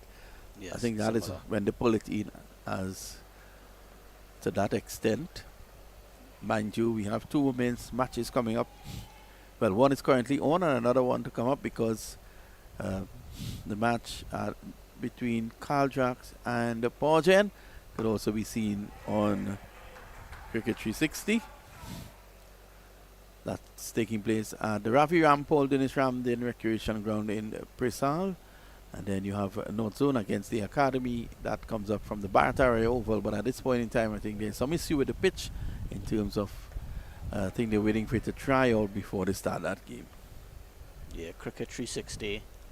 I must say, Vinu doing an excellent job in bringing Yep, we're all over the place. Yeah, bringing local cricket, not just cricket, but other sports to the TNT public and the region. And then talking about local cricket, we're also at Clark Road at this point in time. KFC, Clark Road against Prisons.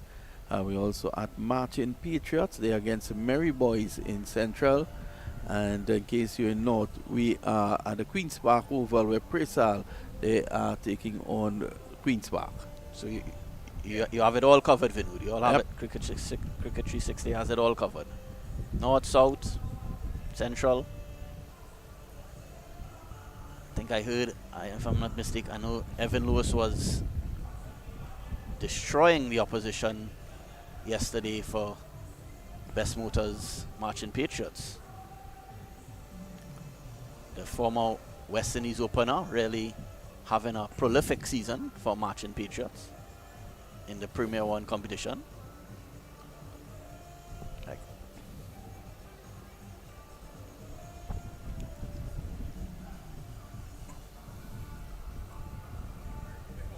Well, it seems as he has switched around.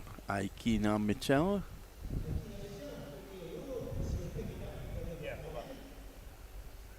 So Aikina is now going to bowl the 5th. This is the over where it's double.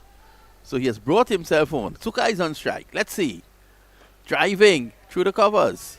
They take 1, which will be 2. Yeah, so Gunners will be looking to capitalize on this over.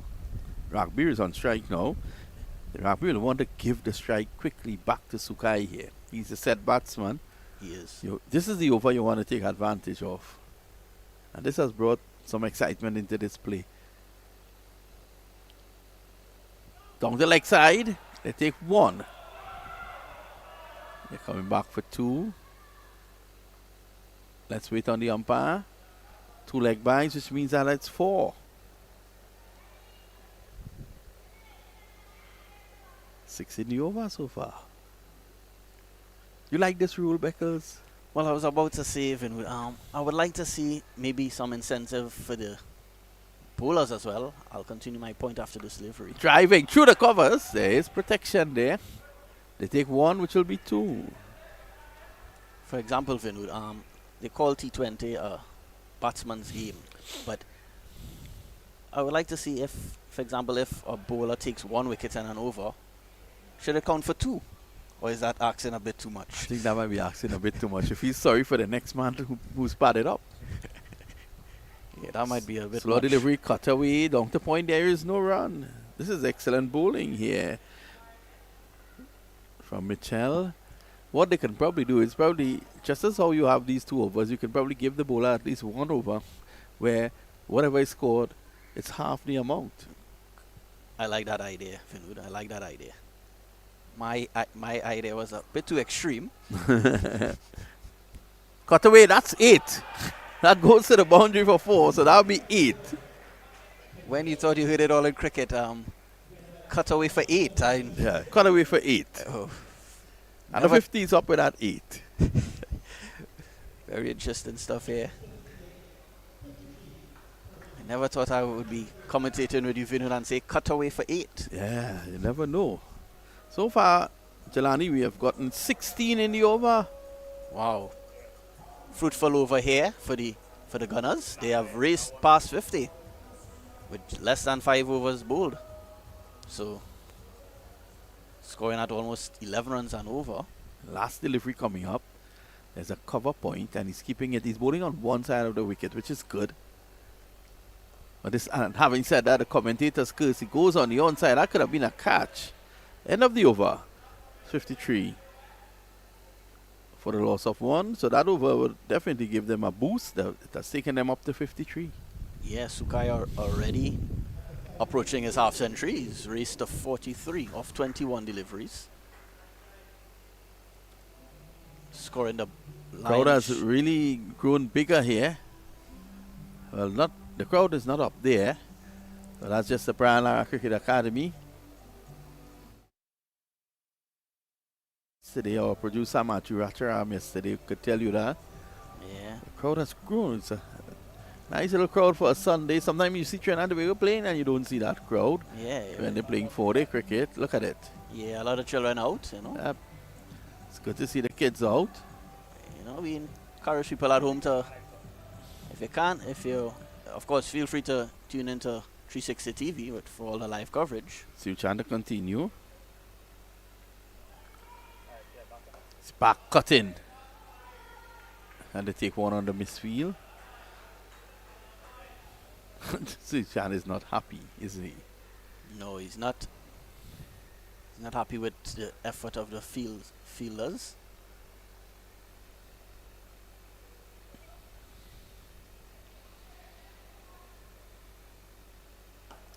Slogged away. Someone is there, but he misjudged it. And it goes for 6. I think had he backed up onto the ropes, he would have taken that. Yeah, they encouraged fielders to walk in from the boundary, but he was later. I think he had walked in too much. 49 to Sukai now. He was slow to react to go back on the boundary, and it sailed over his head. If he was standing on the boundary, he had a chance to take that catch. So Tell him follow Sukai. He's about to get his way. Pulling it away again. Just to the right of the fielder. He's toying with the fielder, and that's his half century.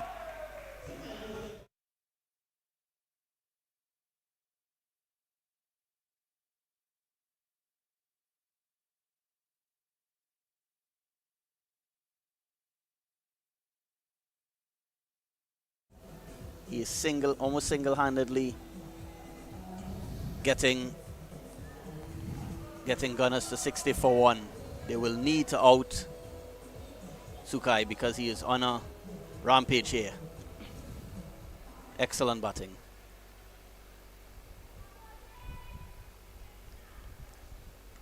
Got away, that's 4.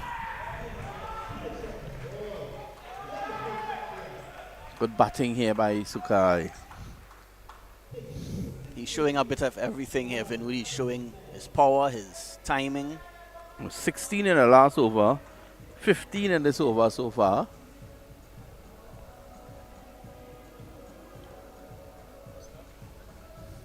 Well, with over number 10 beckoning, all they have to do is to play sensible cricket here. Yeah, they don't need to try anything too extravagant. They could push the singles, get the occasional Oh, that goes for 6. What a hit. Bang, into the stands. 6 runs. Wow, well, I was about to say they only have to push the 1s and 2s, but Sukai is has other ideas. What a shot. Perfect timing.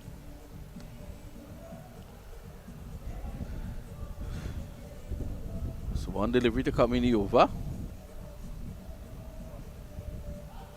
This game is quickly slipping away from Turuba Sports because the equation now, actually required run rate is only 4 runs and over. Well, India requires 17 in 12 balls. Oh, wow. So West Indies tournament seems to be coming to an end. 17 in 11 balls now. They will need to, still not over, but you still expect India to get over the line, needing 17 off 11. Shamar Joseph is bowling at the moment. Bowlers bowl out. Matthew Ford still has, he may bowl the last over, Matthew Ford. Either him or Mario Shepherd. Or if he wants to go with spin, Akil Hussain still has 2 overs. Kudekish Muti has 2. But at the Brian Lara Cricket Academy is Turuba Sports. Sorry, Autorama Gunners are 74 for 1 after 6 overs. 17 in 10 balls now. 17 and 10 for India. Wow. They've lost a wicket, in fact. Oh, so 5 down. West Indies keeping things interesting. Samson is still there on 87, though. They've lost Pandya.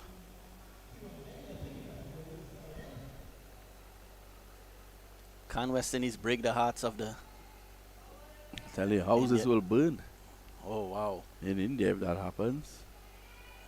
So, this is cut away nicely. A bit of footworks there. Benny the man bowling.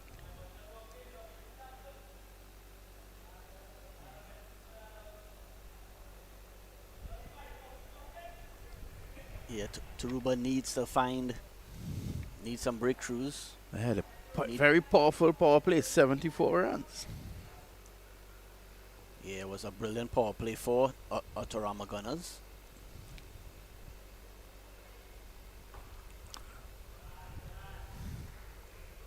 Really getting hold of that as he wanted there, Sukai.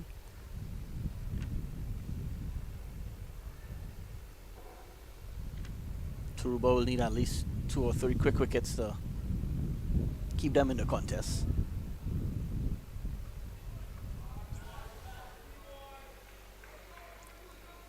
Rugby doing the right thing. He's giving the strike to his more senior partner. Yeah, Sukai really putting the team on his back. 64 of 27 deliveries. Can't ask for anything more. That's a strike rate of over 200. Pulled away. Good bit of fielding there. This time redeeming himself a bit there was Duki. Shivan Duki. Inside out. Some work for the fielder down at long off. And they should have taken 2 there.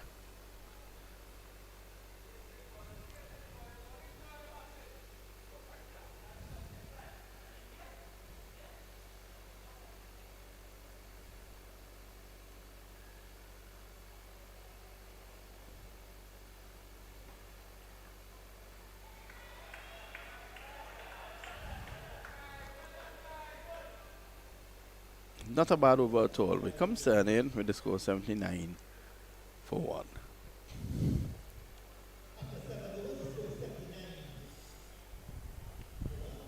So India now require 13 runs in 8 balls. Okay, well, West Indies continuing to fight. Ooh. That boundary has now brought it down to 9 and 7. So India would... You think there's a chance of a super over? Well, if West Indies force a super over here, it'll be a great comeback because India will need 9 off 7 deliveries. You would expect them to get those runs with wickets in hand. Ronaldo Manchan.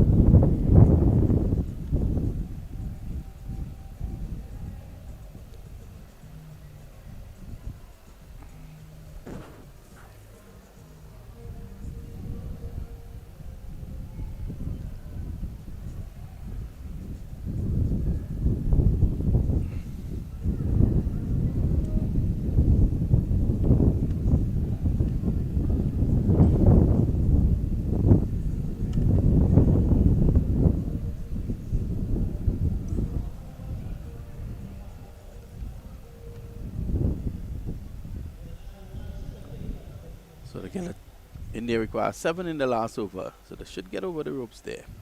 Yeah, it will be a disappointing end for West Indies, but they...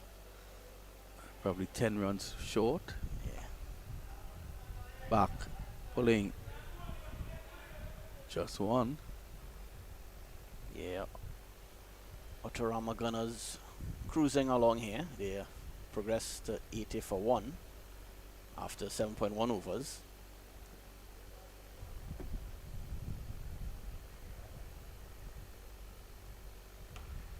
This is carted away. Will he take the catch? It's the end of Sukai. Yeah, a wicket that they desperately needed. They will need to get more wickets though, because there's still 8 wickets in hand, so they will have to continue taking wickets. But as a start, it will give Turuba a bit of hope. But what an innings for Sukai. He really put the team on his back, and the end of a strong innings there. Nikhalasali is the new man going in.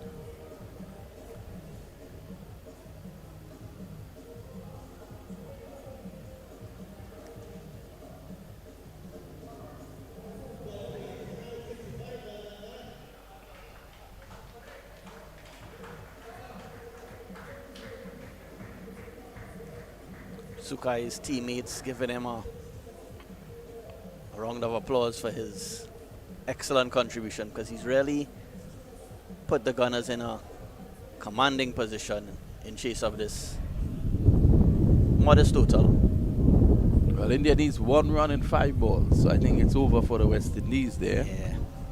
Tough game for the Windies. They were competitive against India, playing at home. India at home, not easy to beat India at home. The last over being bowled by Romario Shepard. First ball, struck for 6. Oh wow, well. So West Indies were on the brink of elimination in the tournament. Well, they'll have to, I think, do you think Darren Sammy is, do you think he has done a, what do you rate his performance in this tournament? He's gotten the team. Played away for 4. I think he has done a pretty okay job. But all around the world, you're seeing where coaches are resigning when their team doesn't go further. Sanajaya Surya, who had done a fantastic job with Sri Lanka leading into this World Cup, has decided to resign because they didn't come out of the Super 8 stages as well. But our culture here is not to resign. Our culture is to be forced out. Well, So I don't think Sammy will resign. It's left to be seen. Driving. Only 1 there. Ali looking good.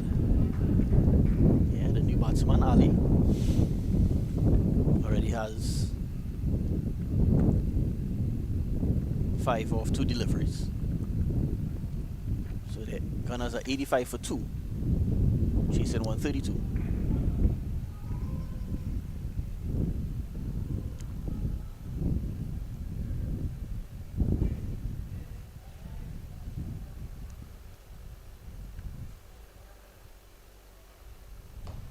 Oh, right back to him. I'll go for 4. Brings overcomes an end.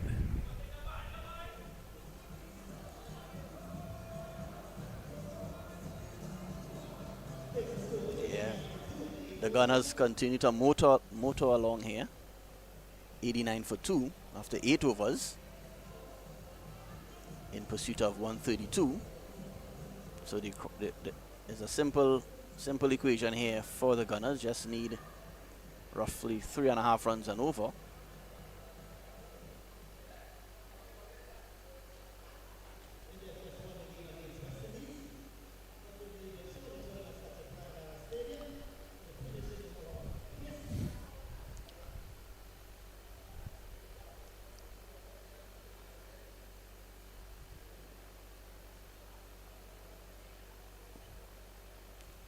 Who will be the one here to get a wicket for the Tarouba captain, Ricky Sichan? Because they need wickets, and they need wickets quickly if they're going to stand any chance of defending this total.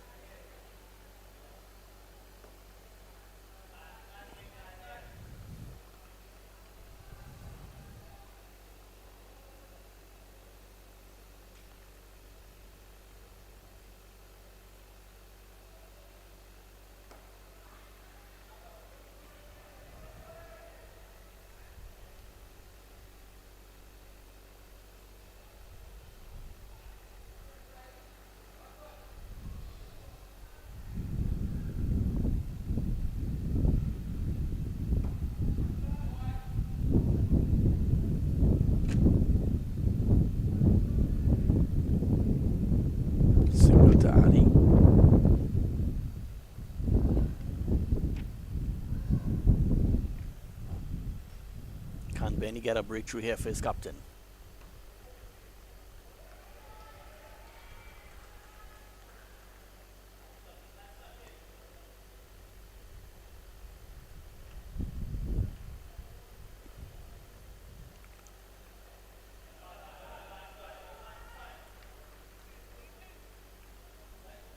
No pressure here on the Gunners batsmen. They continue to keep the scoreboard ticking over. Well, this is over number 9.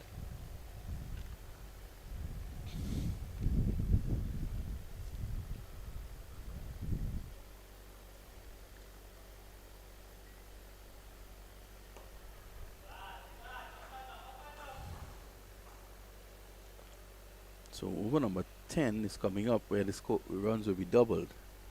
And that could prove critical here.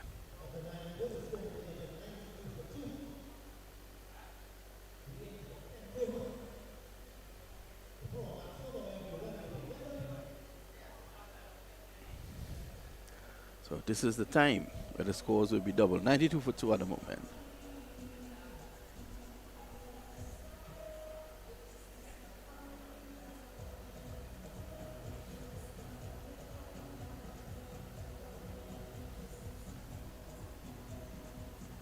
So the captain himself is taking the responsibility.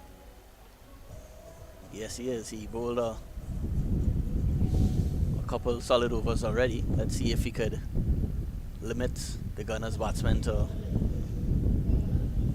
less than 10 runs in this over, because as Vinod mentioned, any score that they get in this over will be doubled.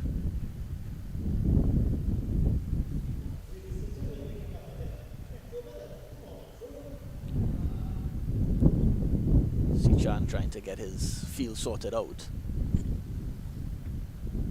for this crucial 10th over.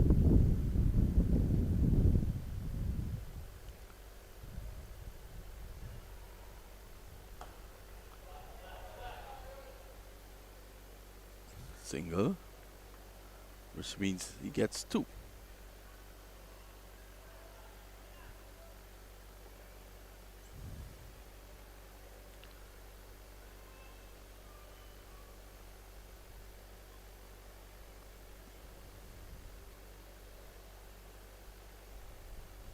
Rockbeer has been in there for a while. He has 13 or 14. So he will want to go after the bowling here.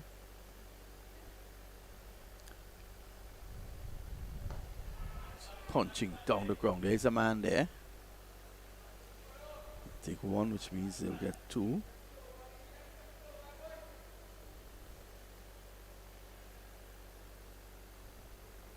Yeah, this game's slipping away here from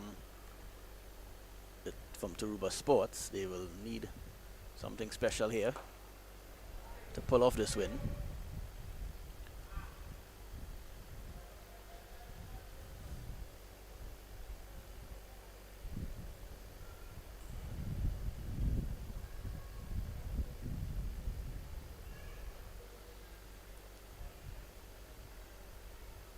Good ball. So it's been a good over from him. Yes, no boundaries conceded yet by skipper Sichan.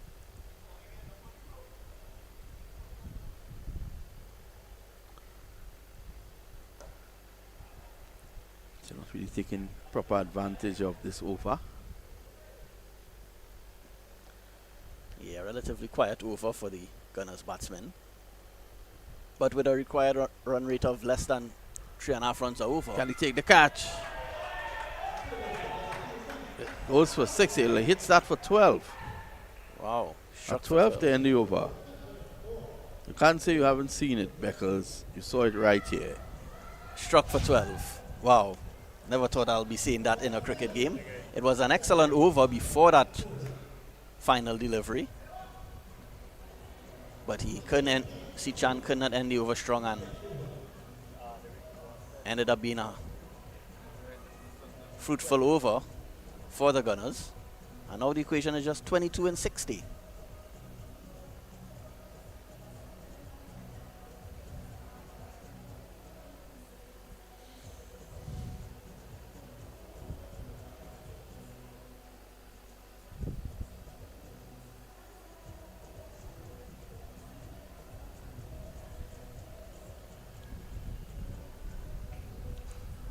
If you're now joining us, we're live here at the Brian Lara Cricket Academy, where Turuba Sports are in action against the Autorama Gunners. Turuba Sports batted first and made 131 for 9 in their 20 overs, and now the Gunners are cruising along at 110 for 2 after 10 overs, so they simply need 22 and 60 deliveries. So only a miracle here you think would save Turuba Sports.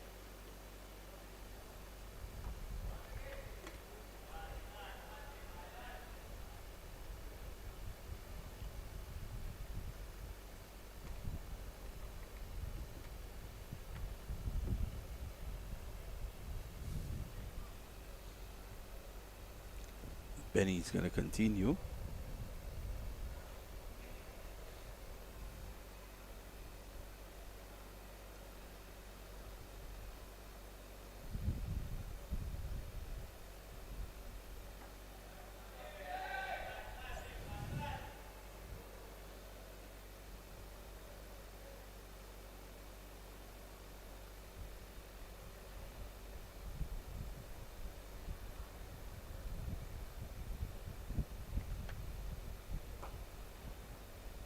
Oh, Benny falls in slow motion.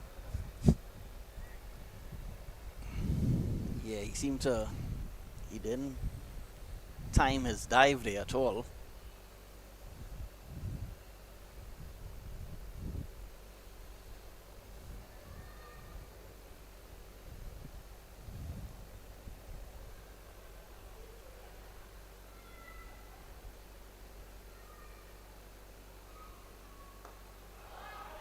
Good shot. This should reach a boundary.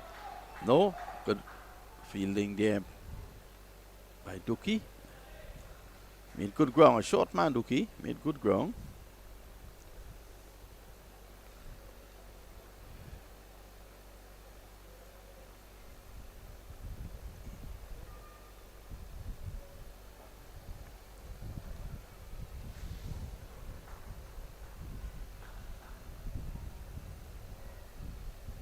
Rugby really showing his variety in his shot making in this over. He played a couple shots on the offside. Not for boundaries, but you know, it was some quality cricket shots. And then he swept his last delivery, so he's really showing an array of shots here.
Approaching victory here. They just need 15 more runs to complete a convincing victory over Turuba Sports. There's Manchan. Struck down the ground. That's a 6. That's a big hit.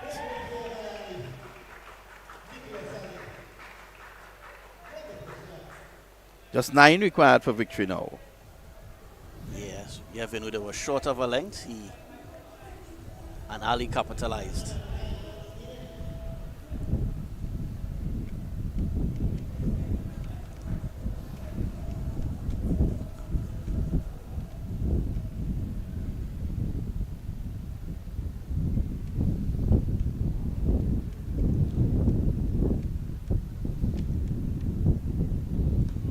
Sam, it's in the air. That's a huge hit in the air. It's going to be difficult to catch this. The wind will take it over the boundary for 6.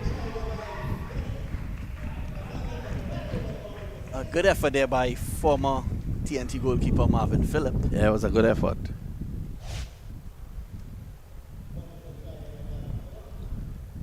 Oh, good bit of work by the cameraman as well.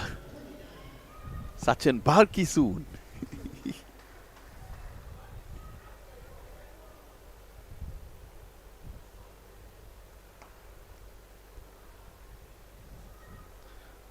$29 now to Ali, 29 to Ragbir.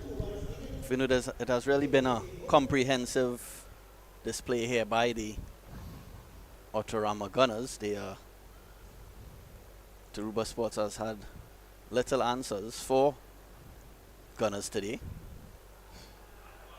Short delivery got away there with that.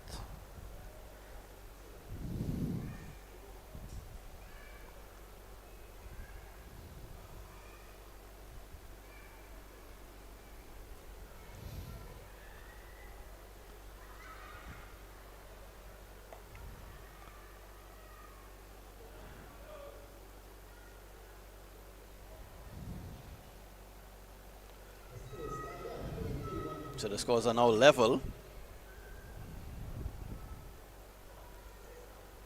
The Gunners have a difficult task of scoring 1 run in 49 deliveries. Can they get it? Might be tight, but it should just get over the ropes. I would think so. Oh, that's a massive hit for 6 to end the game. It's a brilliant hit there. Nicholas Ali finishing in style.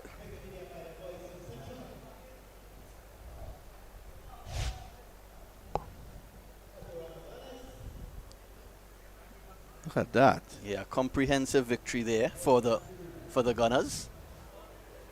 They will be smiling at lunch. Yep. So that's it for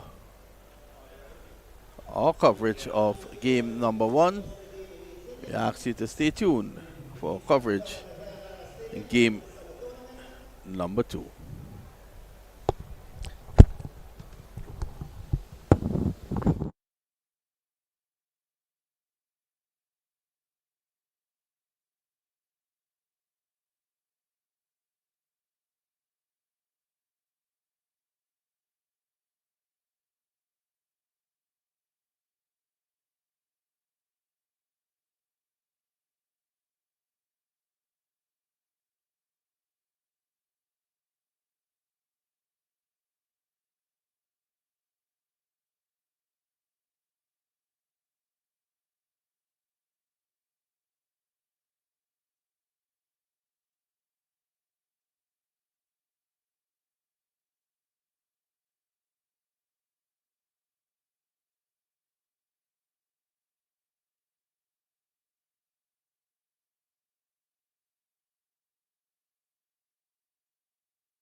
Welcome back for continued coverage here of the Southern Sports T20 Fiesta here at the Brownlow Cricket Academy. We've come to the end of the first over in the game. Knight Riders versus Mohess Road Falcons. Knight Riders batting first, and they've had a very good first over where 14 runs came. As I say, a very good afternoon to Jelani Beckers. Afternoon, Vinod. Thanks again for having me on today. Yeah, a good start by the Knight Riders. They'll hope to push on from here. Already 14 runs coming off the first over, so Knight Riders getting a good start through Dilraj. Mohess Road winning the toss and deciding to bowl first. yeah, Dilraj already hitting 2 sixes in that first over, so really not wasting any time here. So then Becky Joseph, the West Indies Academy player, he's going to take up the attack from the far end. You know a lot about him, Becky Joseph. Yes, Finodi is a former West Indies under 19 player. Has been based in Antigua for some time with the West Indies Academy. Both a stiff medium pace. More known for his batting, but let's see what he can do here with the ball. He takes a lot of pride in his bowling, I can tell you that. I remember taking him once to India to play for Sampami in the APL, the Anand Premier League, and he did take a lot of pride in his bowling.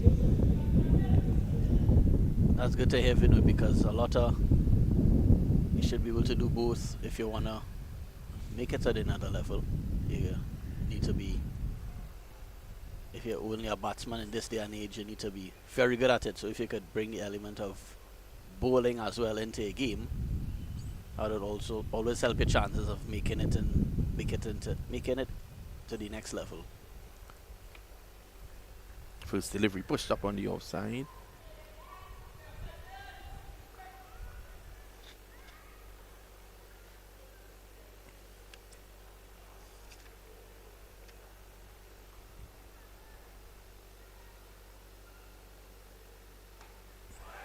Driving over cover for 4. There's no protection down there. Yeah, a bit of a loose delivery there from Mbeki Joseph. It was wide and a bit short.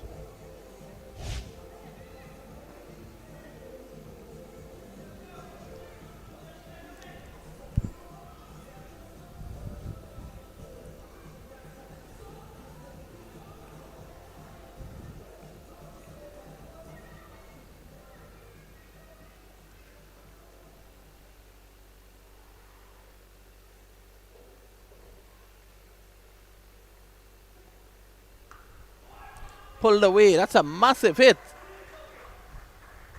Well, it pitched like a golf ball and just stopped there. Yeah, a bit surprising. It's at first I thought it was going to sail over the boundary, but it Strong wind holding it back. it just dropped and landed a couple feet inside the ropes, but the batsmen were able to get 2 runs.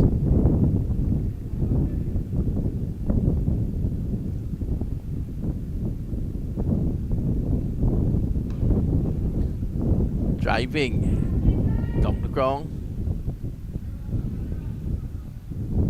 That's 2.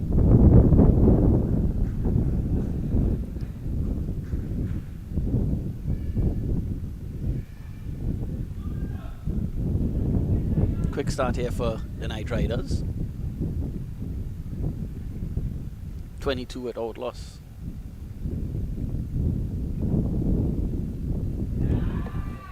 More runs here. The runs continue to flow. Keeper is going. He's going. And it's gone. So that's 4.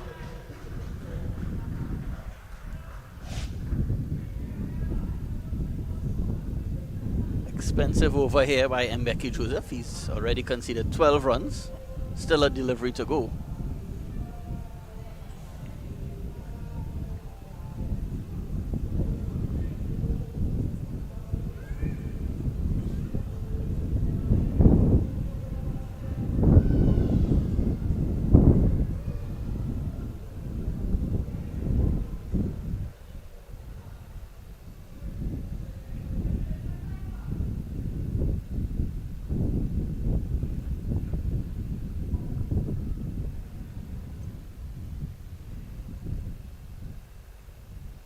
better delivery. You can see Joseph getting some shape there as it moved away from him.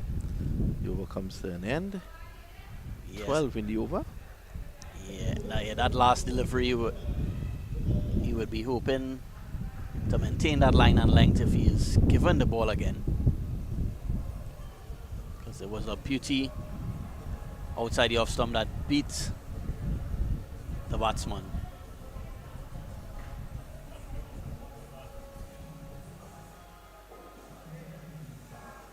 26 without loss after 2 overs. The Night Riders are strong start here in game number 2 of the Southern Sports T20 Cricket Fiesta on this day, Sunday the 1st of March.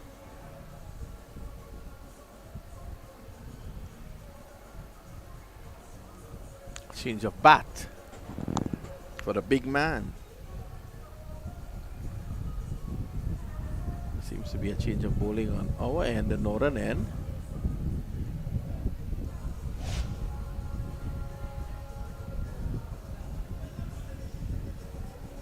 Lennox Sahadeo.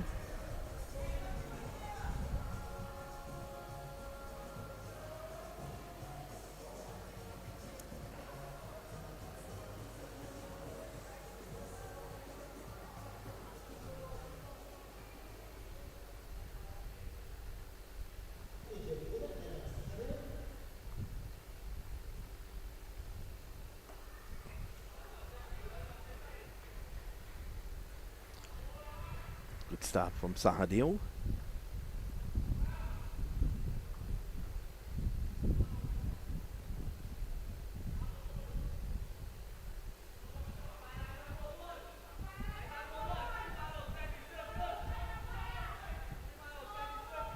We'll have 3 players outside the circle. The umpire, it went unnoticed.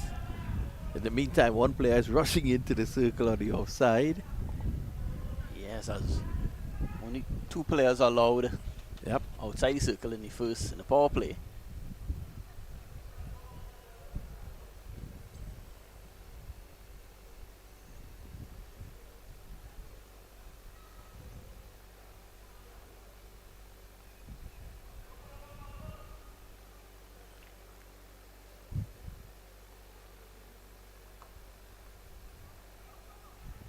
Of the 3rd man, chance to run out. The fielder was just looking to fire the ball back in, not really realizing that the keeper would have had to have had some sort of control over it to effect a run out.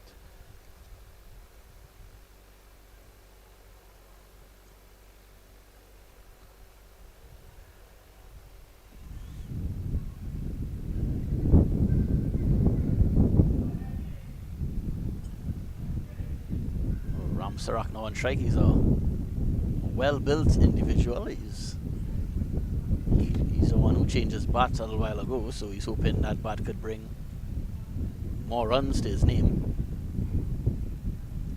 Ram Sarak and Dilraj both with impressive strike rates thus far. Ram Sarak 12 of 6, Dilraj 15 of 8. Oh, that's 6 runs. On the moment it left the bat, you knew that, Beckles. Yes, it was begging to be hit. It was short. It was outside the off stump, and he pulled it over the mid-wicket fence for 6. Ramsarak just changed his bat.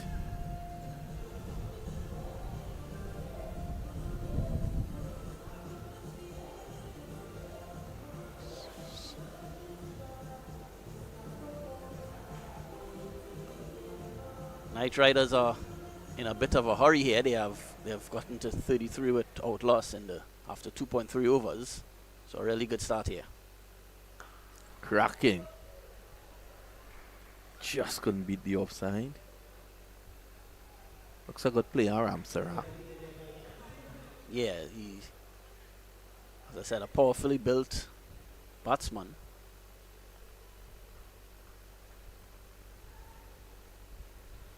Could intimidate some bowlers if you're easily Guided. Beautiful. That's 4. You can see him playing late. Yeah, well, I was talking about his build, but he's showing a bit of that he could. He's also a touch player. Yeah, some finesse. Finesse, yes. Just guided the ball down to the third man boundary for another 4.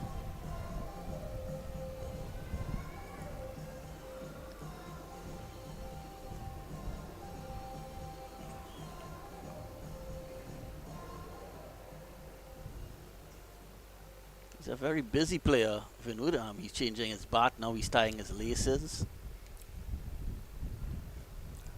His gloves are off. Although he seems a bit unsettled, he's batting very well, so it doesn't seem to be hampering his batting. Well, definitely not. Final delivery coming up in the over. Whoa, that one didn't get up. Keeper not taken cleanly. Let's wait on the umpire. Should be a bye signal. Ramsark is really not wasting any time here. Well, He's swinging and swinging hard at most deliveries. Well, he got one, which means that no signal came from the umpire.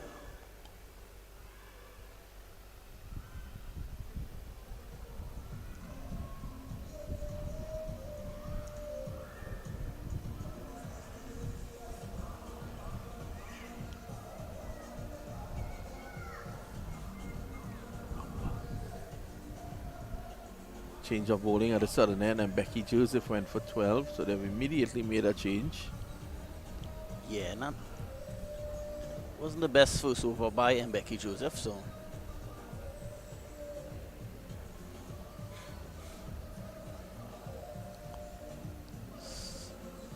decided to introduce another bowler.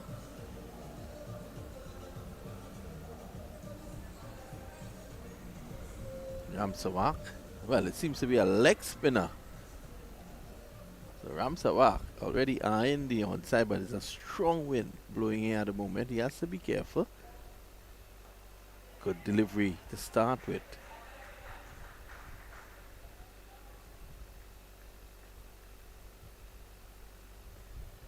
Yeah, Ramsawak really looks like a complete player. He could show brute force and clearing the fence easily. He showed a bit of finesse, as just to steal your word, Vinod. And he also seems quite solid in defense as well. Stefan Warwood, the new man in, taking up the attack. Dilraj has been away from the strike a bit. He's back on strike now.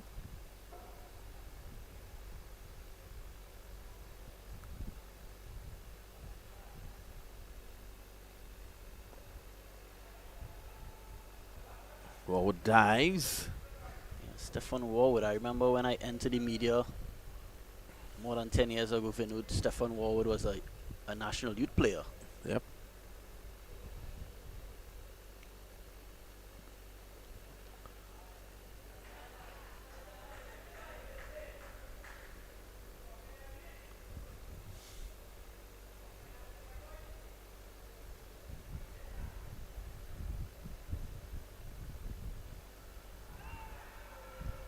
Outside the line of the leg stump.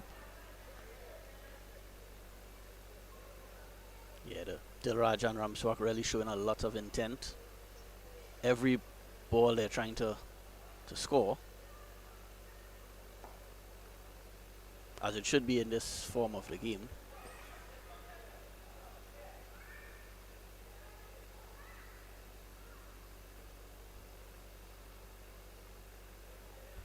What was so far from Warwood? Just a single.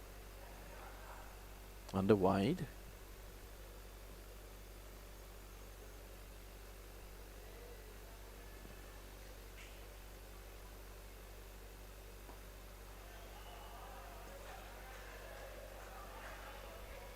Yeah, solid over here from Stefan Warwood.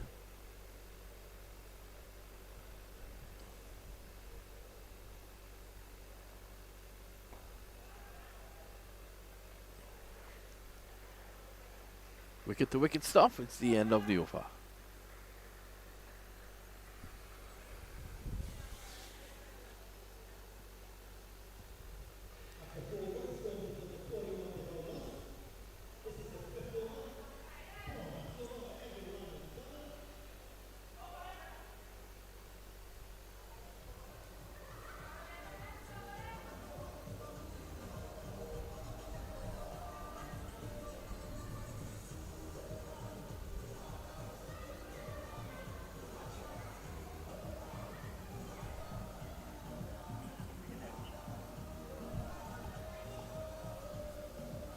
Dinesh Ramdari is going to take up the bowling now.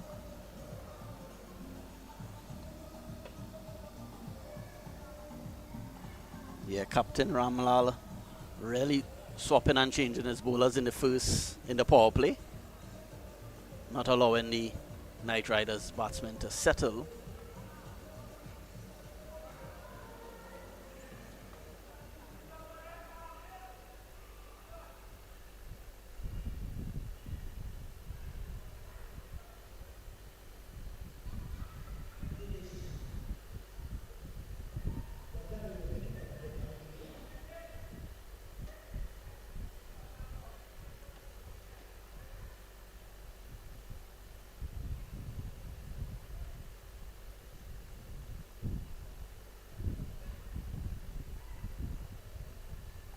Here's Ramdari. Oh, Mark, that has gone into the banks. Just a pickup from Ramsewak. And that's a 12, by the way. Oh, yes. Because this is the 5th over. You see struck, that 12? He has struck a 12.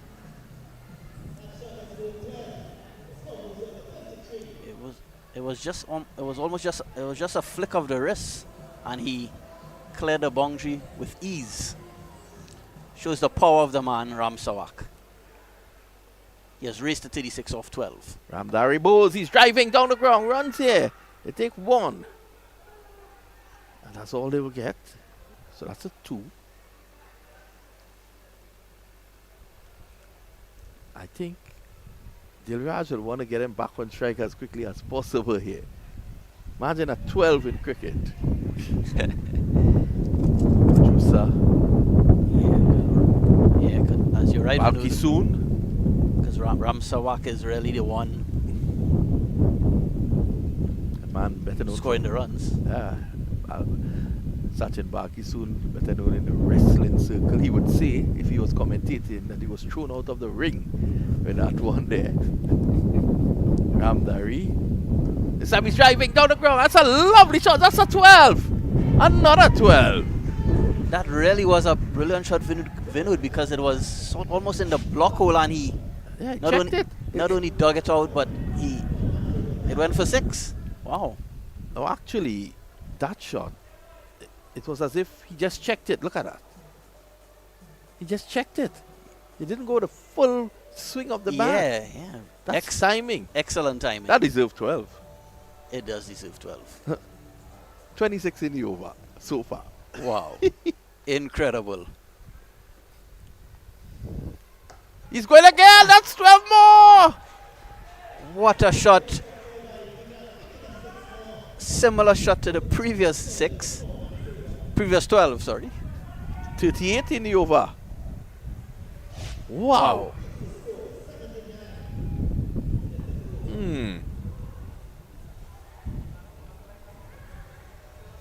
Ram Daharis needs to find an answer and needs to find it quickly, because this game is running away from. Yeah, 38 in the over, 4 balls bowled. Could we see 50 in this over?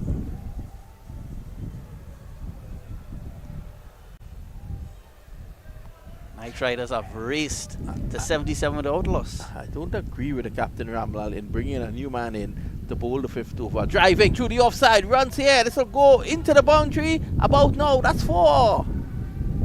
Well, the fielder has suggested that he pulled it back. We'll have a look at that and see. Yeah, the umpires will have to check, because I initially thought it was 4 as well. Yeah. Well, it's 4, but it could have been 8. Have a look here, Beckles.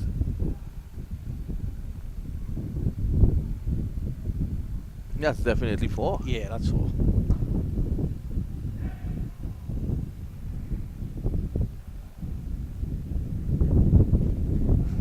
What an over, Vinud, by 42 in the over. 42 runs off that over. And it could have been even more. It could have been 46, because that ball actually went for 4.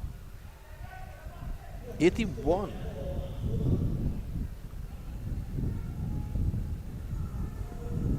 This is turning out to be an excellent power play here. for the Knight Riders. 81 without loss and still an over to go in the power play. Fantastic stuff from the Knight Riders. Dilraj, despite only striking it at about a runner ball before the last over, this has now raced at 43 off 17. And Ramsawak is 38 off 13. Both doing an excellent job here in getting their team off to a strong start.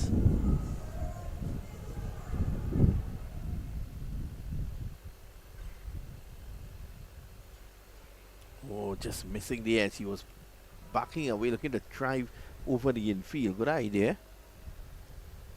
Wow, does bowl well though. Yes, his first over didn't concede much runs in his first over, so he'll be hoping to continue in that trend. Might have been a better option to bowl the fifth over, but he had already bowled the fourth. Can't bowl from both sides. Driving. Lovely shot down the ground.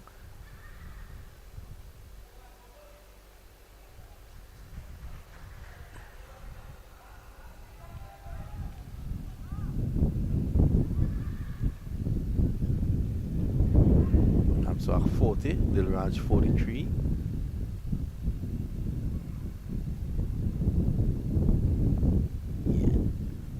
Dilraj, he was playing the supporting role before the fifth over, but that fifth over, he really turned it up a notch.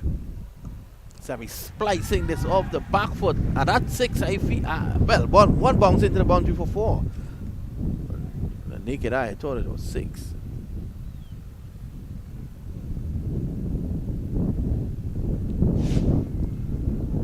Let's have a look at it here.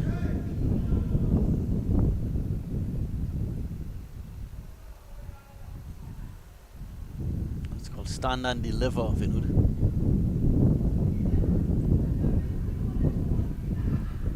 Wood getting some hammer here now, down the leg side. Oh, he got away with that. Ramsawak is just one hit away from a half century.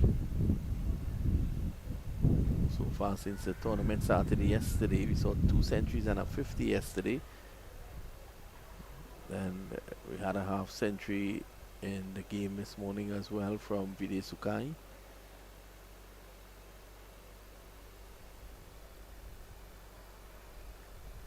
Much better. Taking his arms away from him by darting it into his legs.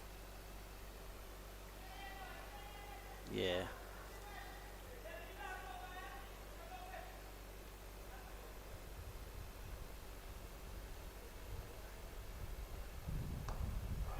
Loves to play straight.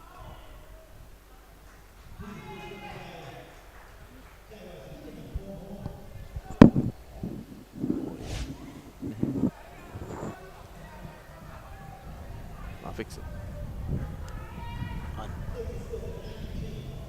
Another impressive over there by Stefan Warwood.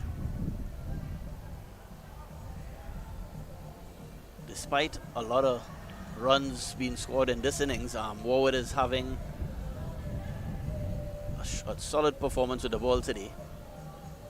He's kept Ramsawak and Dilraj quiet, despite Knight Riders total of 81 without loss. Well, actually not 81, they're much closer to 100.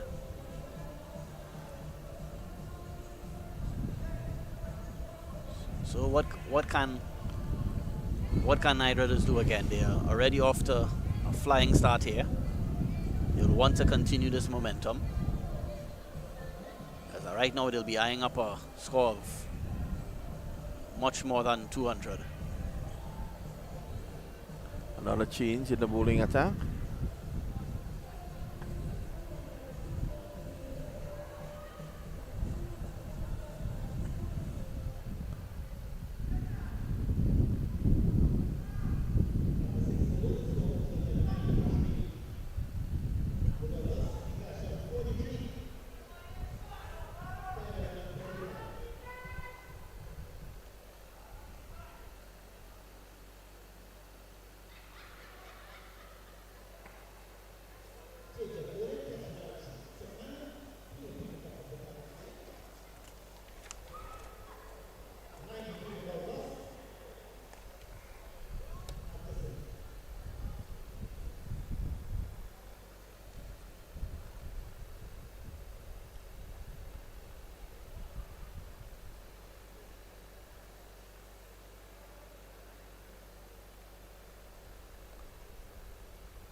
Dilraj will be on strike here for the start of the 7th over.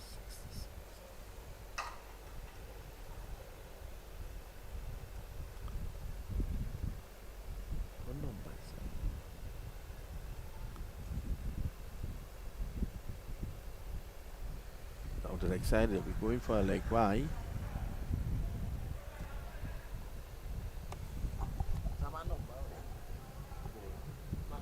It's been a perfect partnership here. Perfect opening partnership here for the Knight Riders. They couldn't ask for anything more. They're already approaching the 100-run mark with less than 7 overs bowled.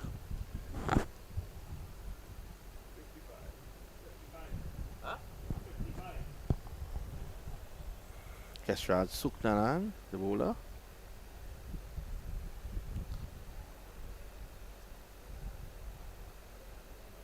A lot of medium pace on show today. And spin, not much fast bowlers on show today. It's more medium and slow spin bowling.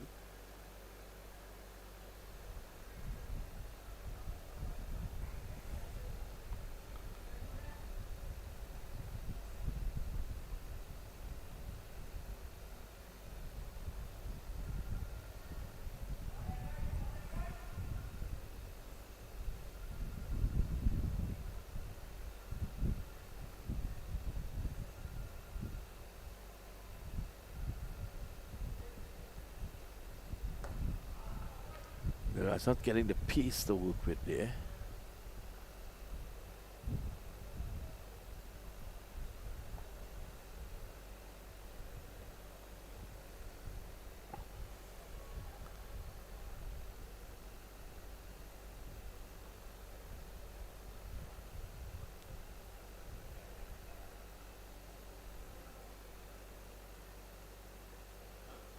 Ramsarak on 48.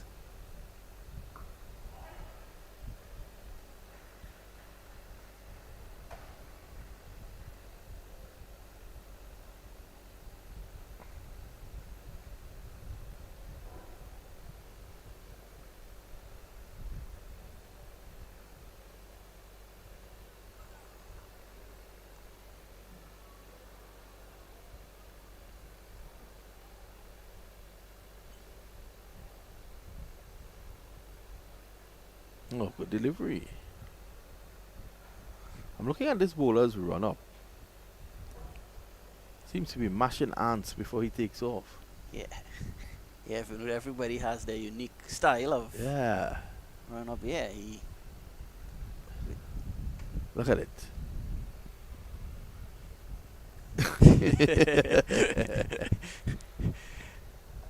It's well bowled, but he's bowling well. He's keeping the big man in check.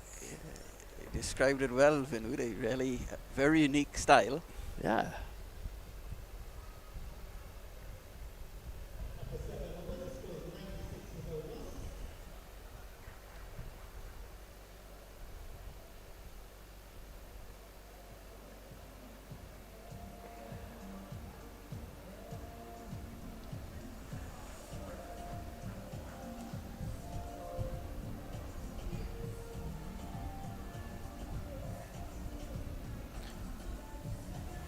Seven overs gone, 96 already on the board.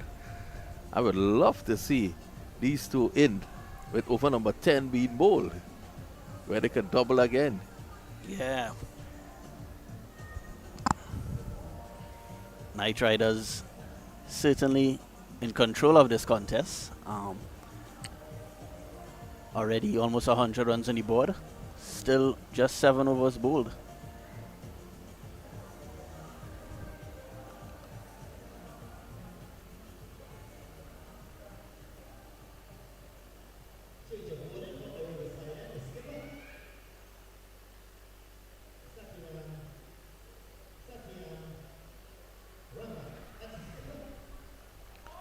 Oh, this is pulled away.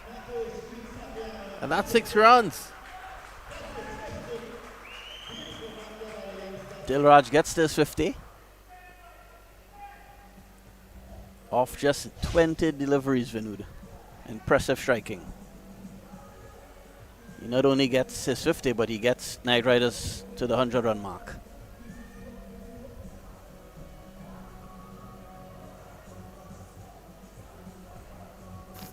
The bowling team needs a response here. Mohess Road.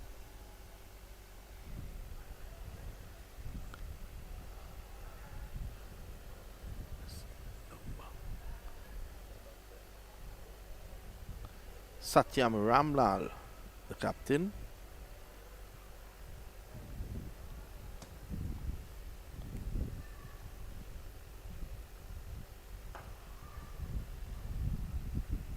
Ram Sarak will be hoping to join Dilraj on his half by also scoring a half century. Ram Sarak is 48 off 23 balls. He may have to wait until the next over. This is Hoytaway, he's in trouble. The catch taken, so he has to go. Ramlal strikes, and Dilraj is on his way. Yeah, it happens very often in cricket. After a batsman gets to his 50, he gives it away and has to return to the pavilion. But a good knock. Scored a 50 in quick time to get his team off to a really quick start. Dilraj and Ram Sarak put on more than 100 runs in less than 8 overs. Top stuff.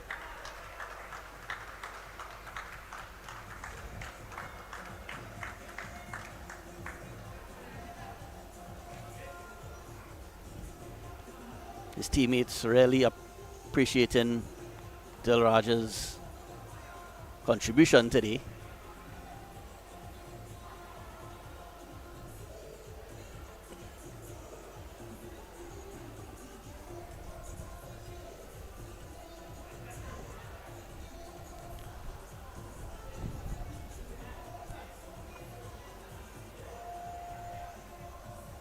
So the new batsman is Katwaru.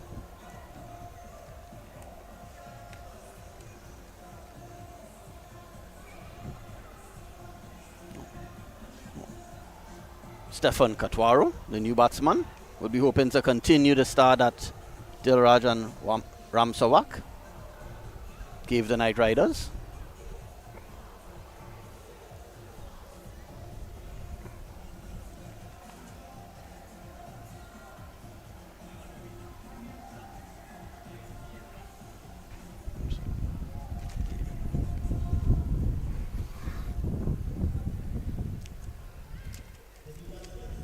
So Captain Ramlal was a successful bowler for his team, really taking charge of his team by getting that vital breakthrough. They needed it because Knight Riders were really cantering on a canter at 102 for 1.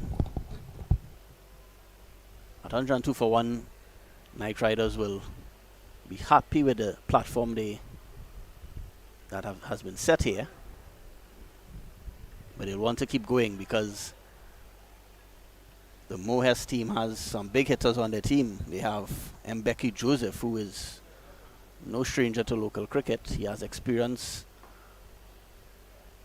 playing for the West Indies under-19 team a few years ago. Yes, he played national youth cricket for Trinidad and Tobago for many years. So they would need a strong total here, the Knight Riders, to really challenge the Mohess Road Falcons.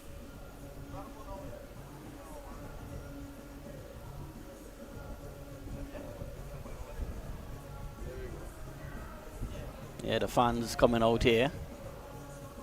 Not a large crowd, but they're a joyous crowd, a vibrant crowd, nevertheless, despite being not large, but they've come out and enjoyed the cricket here on a Sunday afternoon.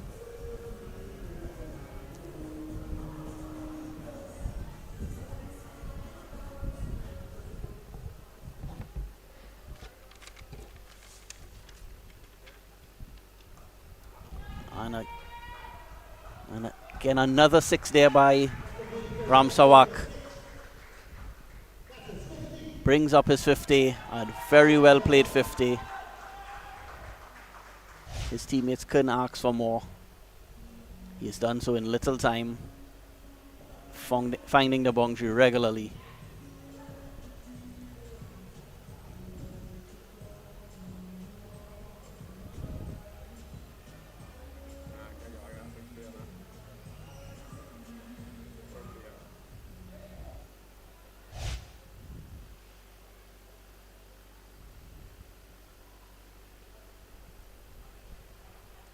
Ramsawak, despite playing a lot of shots, he really seems to favor the leg side.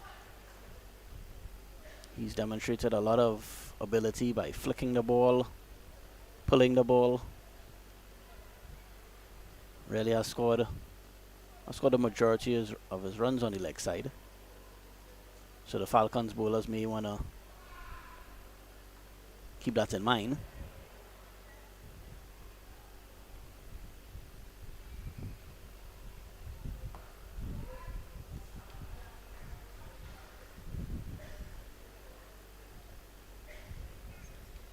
If you're just joining us here, you're tuning into live coverage of the Southern Sports Premier League. A match here between the Mohess Road Falcons and the Knight Riders. Knight Riders batting first they're off to a great start here. They're way past the 100-run mark with only 1 wicket down, less than 9 overs bowled. So a really good foundation here set by the Knight Riders top order.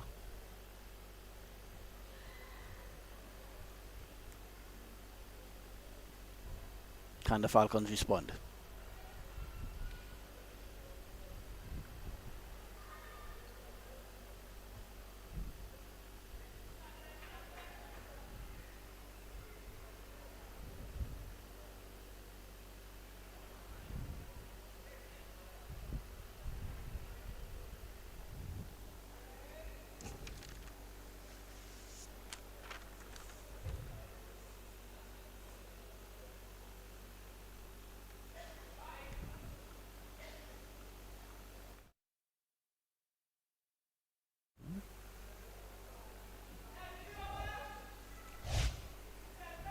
Okay, so the 10th over is going to be bowled now. As for those who are not aware, in this tournament, all runs scored in the 5th and 10th over, the runs are doubled. So, for example, if they score 10 runs in this over, it will be worth 20 runs.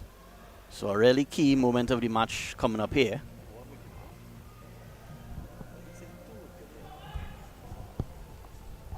$110 for 1 after 9 overs, with Ramsawak and Katwaru at the crease.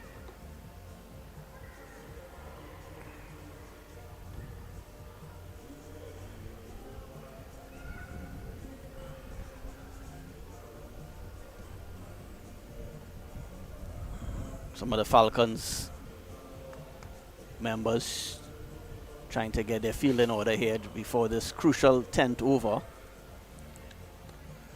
See who will bowl it. Ramlal himself. I think Katwaru needs to just get the single. Yeah, because Ramsawak is really in fine form here. So it may be a smart decision to get him back on strike.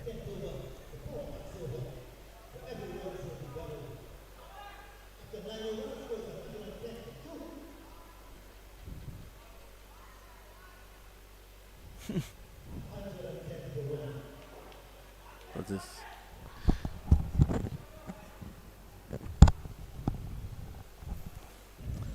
Well, Katwaru is not thinking at the moment. No way he can hit the ball as Ramsawak. Ramsawak goes back for 2. I was surprised that he didn't hold the strike there, Ramsawak. Yeah, he has been at the crease since the start of the innings. I am sure he would have considered trying to keep the strike, but they went back for 2 and Katwaru is on faces again. So wide, there'll be 2 wides there now.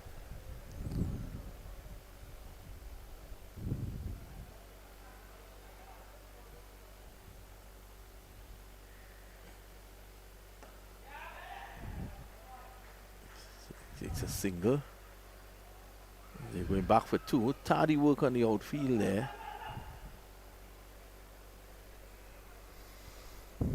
Not a bad over here by the Falcons because, as I said, this is a 10th over where the run scored in this.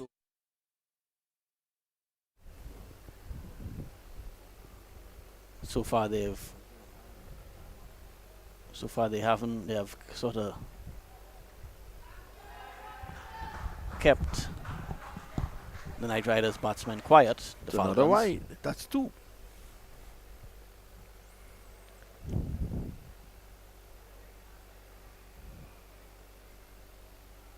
Oh, he's wasting balls here now. Katwaru just needs to get the big man on strike. Yeah, I'm a bit surprised, Vinu, that they took those singles. Those twos, rather. And now he gets himself two more here. Well, there's a run out. Oh, huge mix-up. He's out, run out. They both ended up on the same end, Vinu. So I think Katwaru has made a total mess of this over because he has gotten himself run out now, and the new batter coming in will have to face. Yes, correct. Not the sort of over they would have wanted, but a good over for the Falcons. They've gotten the breakthrough and only conceded less than 10 runs so far.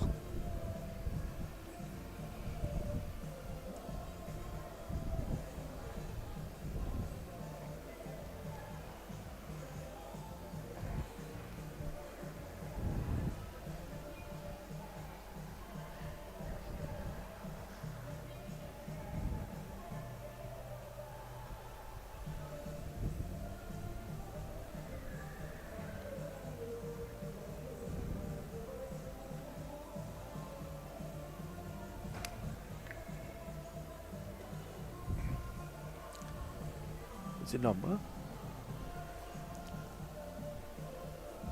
Number.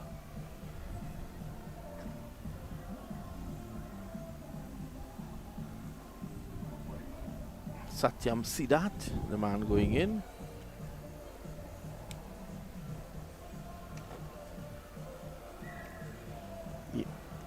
Ramsawak's role in this innings has gotten even more crucial because he is the set batsman. He has been there since the start of the innings. He opened the batting with Dilraj, so the longer he stays, the better for the batting team, which is the Knight Riders. The Falcons will want to see the back of him shortly.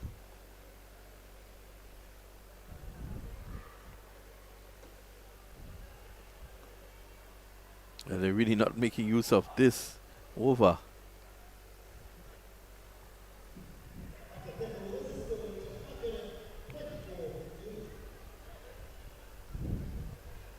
Yeah, they would have wanted a few more runs there, Vinod, for in that over.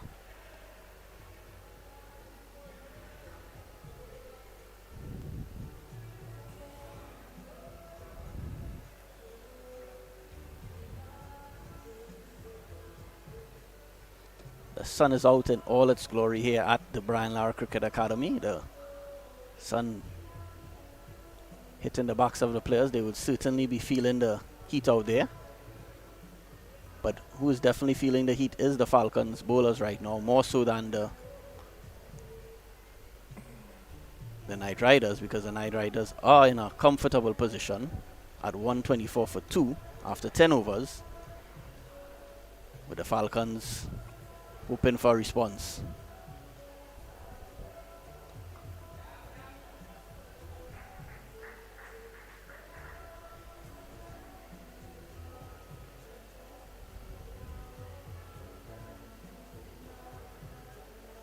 The new batsman, Siddhat, will take strike now. He's hoping to play a key role here in supporting Ramsawak, or maybe he has other ideas of his own and wants to be as aggressive as Ramsawak. Let's see how he approaches his innings.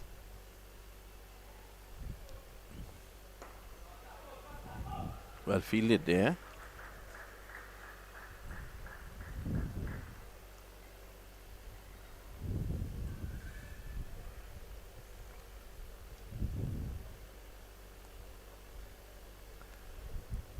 Suknanan. Very peculiar run up, you'll see. Has to gain some momentum and he's on his way. Yeah, it's very unique. Hasn't bowled badly, but this will go into the boundary for 4. Too short on that occasion. Prior to that, he has just conceded 9 runs in his 2 overs and 1 ball. Talking about Suknanan's run-up, all bowlers have their own unique style and special and thing that they do, Vinod. And once I heard that Jasprit Bumrah, the reason his run-up is so short is that when he was growing up playing cricket in his, I believe his grandparents' yard, that is all the space he had to run up. So that's why up to this day he still only takes maybe 4 or 5 steps. Somebody needs to remind him that he's not playing in his grandmother's yard. That's down to the boundary for 4, on the edge.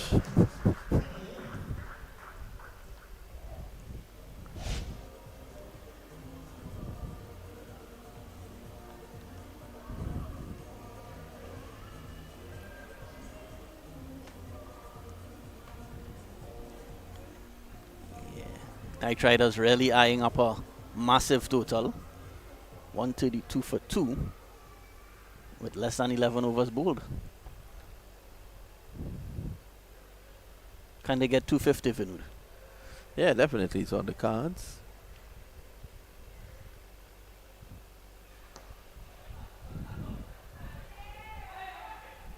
Ramsawak needs a lot more of the strike, though. Yes, I have to agree with that. See, that hasn't been bad since he has come in, but Ramsawak is a set batsman. He's been there since the start. And he'd want to continue. He'd want to keep this momentum.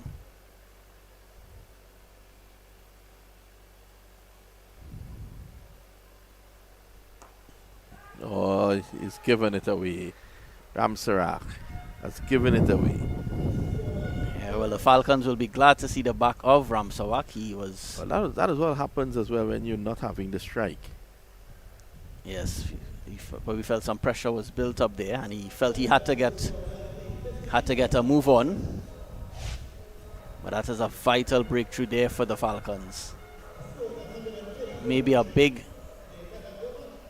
moment in the game, because the match was still, Nitros was still firmly in command, and with the fall of Ramsawak, let's see how they can progress now.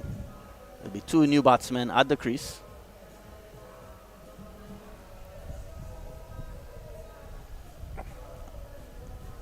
The new batsman is coming into the crease now. Let me see if I could get the name of that batsman. Dylan Ramraj. Dylan Ramraj is a new batsman. Would want to continue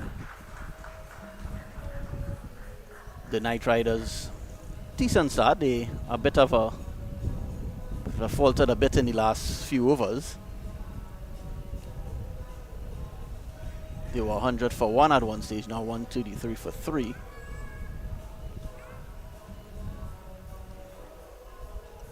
The Falcons will need to continue taking wickets here in an effort to limit the Knight Riders to less than 200. Current run rate over 12.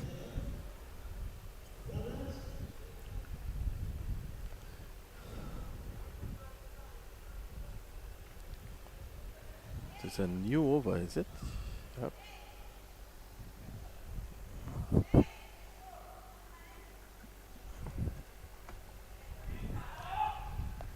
Worked away. Runs here from Sidat. They'll come back for 2. So Ramsawak's innings was, he scored 58 of 30 deliveries. It was certainly the innings of the match so far. He would have wanted to carry on a bit more, a little longer.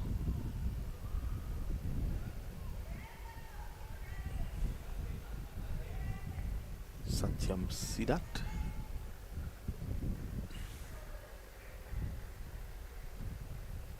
Been a decent start for Sidat. He's really tried to rotate the strike. He's pushed on to 12 off 7 deliveries. Sort of playing a supporting role when he was batting with Ramsarak. Can he now take over from what Ramsarak would have done earlier in terms of getting Knight Riders off to a great start? He may have to take up the mantle now.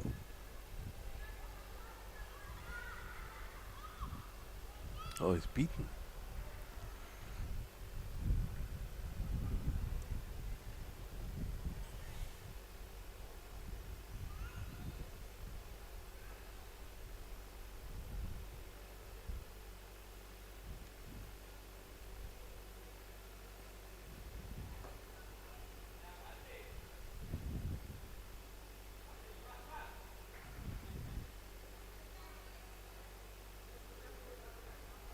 Bit of a slow period here for the Knight Riders after the fall of the dangerous Ramsawak.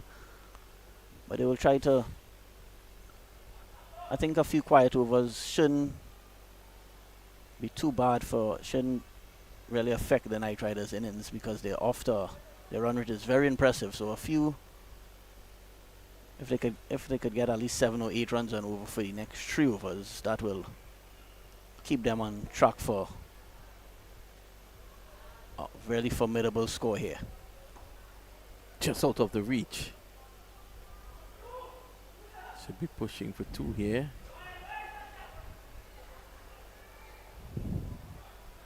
Two more to see that.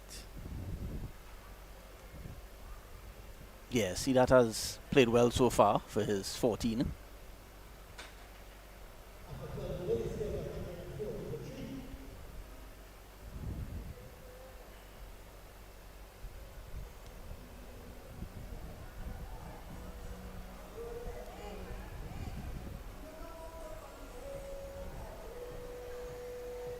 We're in the heart of the dry season now in Trinidad and Tobago, and it certainly feels like that at the Brian Lara Cricket Academy, with blue skies. Hey, the players will certainly be trying to keep themselves cool.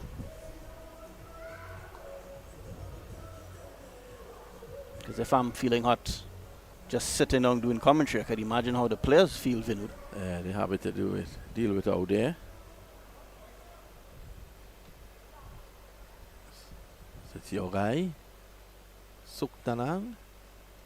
Final over for him. He has bowled well. It's a nice drive down the ground.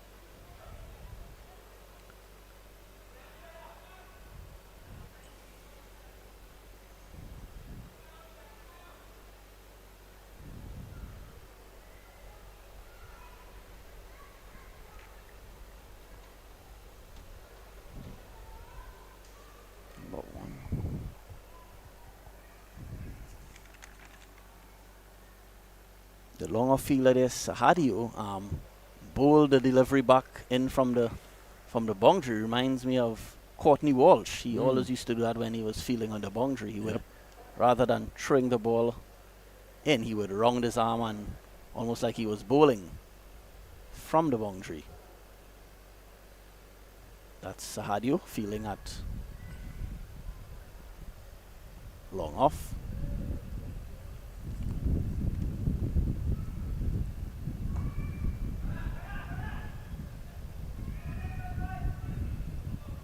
Well, the Knight Riders continue to keep the scoreboard ticking over. The boundaries have dried up a bit, but they're still scoring at a healthy run rate of more than 11 runs and over, so they wouldn't mind this too much. The dressing room of the Knight Riders, they are still fully in control of this contest at 140 for 3 in the 13th over. The Falcons will be hoping to pick up some more wickets.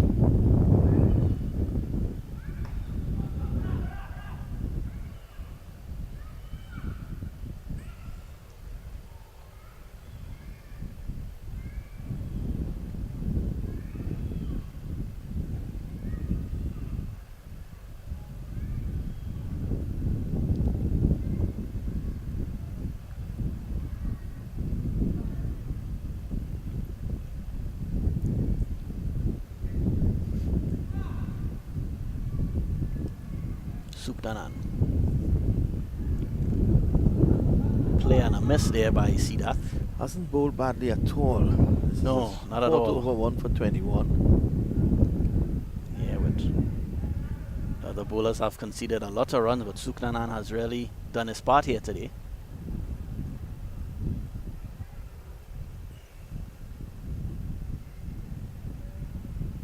You described his run-up earlier as he's mashing ants. Well, if there were any ants around his top of his mark, they will all be dead Well, by he's now. dropped. That should have been another wicket. See that? It's dropped. Beckles is ensuring there are no ants on the ground. End of the over. 143 for 3 after 13. Vinod, what do you think is a good score here? They are 143 for 3, still 7 overs remaining. What do you think they should be their goal at this point? Just don't know the batsmen coming in still, but I think they can probably, from this position, they would like to get up to 200 at least. Yes, definitely so. I'm thinking even maybe 210, 220. But as you said, I'm not sure who's to come. So Sidath has looked good for his short innings so far. He's 16 off 13.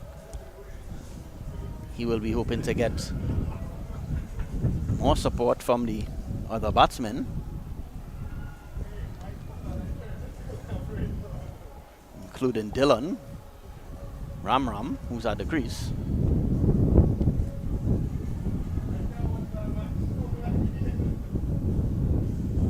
Suptanan, he has had a solid day with the ball today. He's completed his overs. He's ended his day is over, at least in terms of the bowling. He ended with 1 for 22 in 4 overs. Really one of the most successful bowlers for the Falcons so far. Some of the other bowlers have conceded a lot of runs, especially when Dilraj and Ramsarak was on a rampage earlier.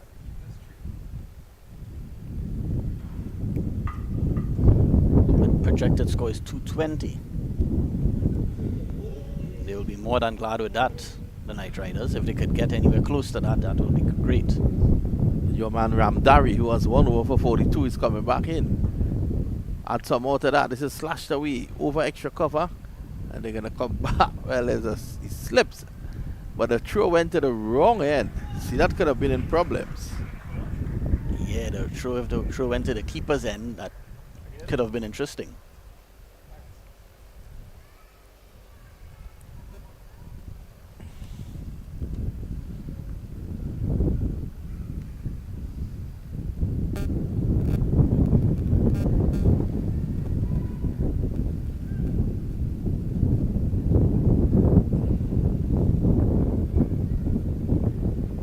For those not joining us for Southern Sports Fiesta action, matchup between the Knight Riders and the Falcons.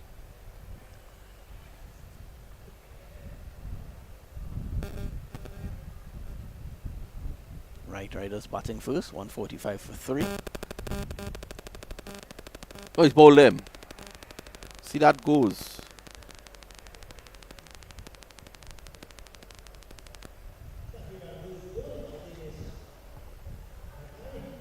Yeah, another one falls. 145. It'll be 4 wickets down now. Falcons starting to fight their way back into this contest. They will still have a lot of work to be done because the Knight Riders' run rate is still close to 11 runs and over. But the Falcons are taking wickets, and that's the only way they would slow down the progress of the Knight Riders.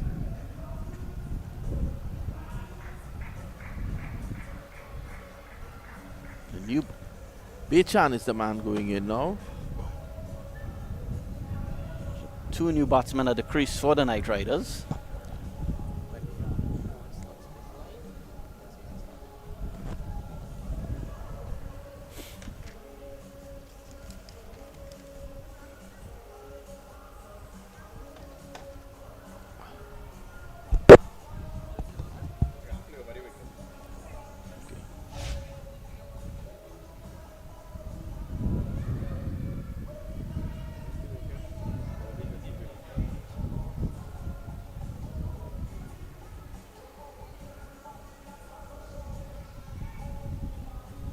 This is just a replay of the last wicket. Siddharth sort of rocked back on his crease and tried to play it on the offside, but he was only saw his off stump uprooted.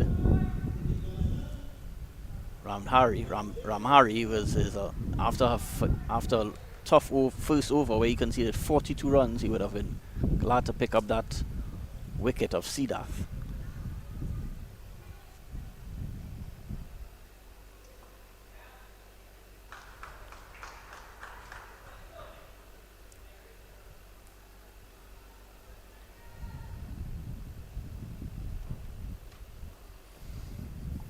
So Bachan is a new batsman at the crease. He would be hoping to make some sort of contribution here. Oh, the fielder, they're trying to use some footwork, but didn't work out too well for him. Did not look like Ronaldo or Lionel Messi. He more looked like Vinod Mamchan on the cricket, on the football field. Okay. Vinod telling me, I know Vinod was more of a cricketer in his playing days. I'm not sure how much football he would have attempted. I know he was a promising bowler in his day. Now dedicating his profession to journalism and media, and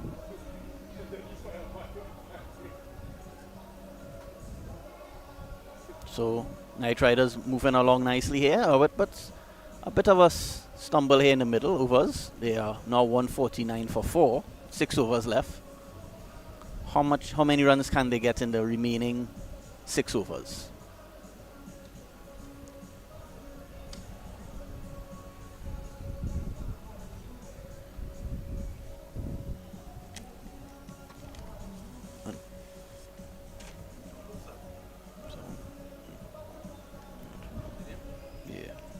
Sanjay Ramkisoon is will bowl the 15th over for the Falcons.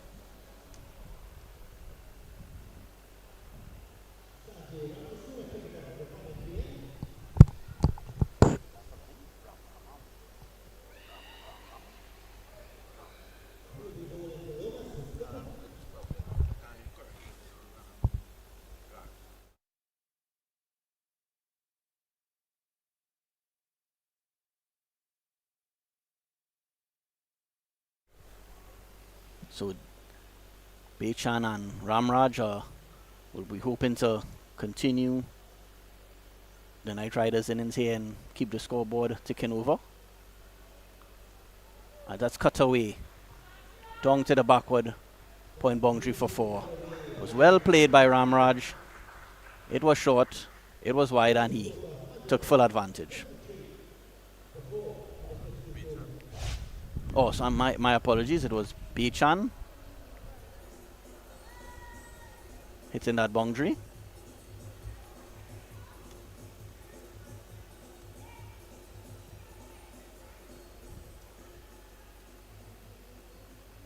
Bechan, the much shorter player of the 2 batsmen at the crease.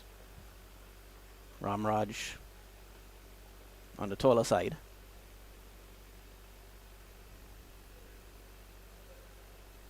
Can Ramkisoon respond?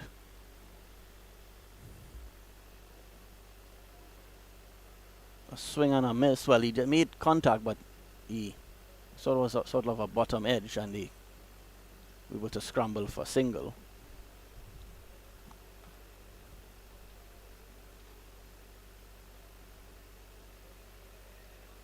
.154 for 4 after 14.2 overs. 5 overs and 4 balls left. 5 overs and 4 deliveries. 6 runs there. Ramraj, a straight 6. It was in the slot, and he puts it away. Ramkisoon conceding 11 runs in the first 3 deliveries. The left arm spinner.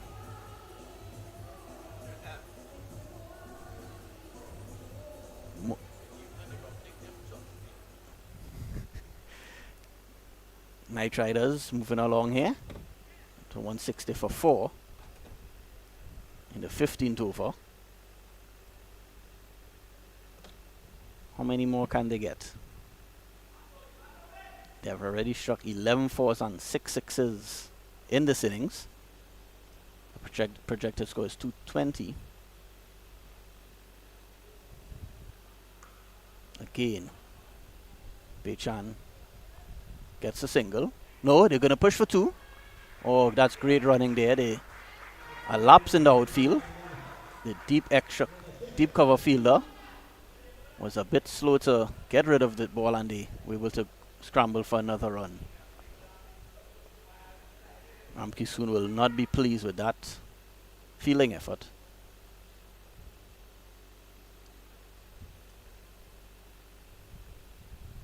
Bechan cuts again.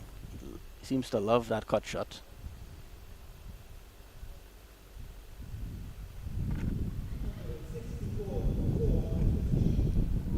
So at the end of the 15th over, 164 for 4. So they seem to be cruising to 200. 5 overs left, 6 wickets in hand. They expect them over 200 from this point. But Ramki Soon and the other bowlers will be hoping to get some vital breakthroughs to sort of stem the flow of runs.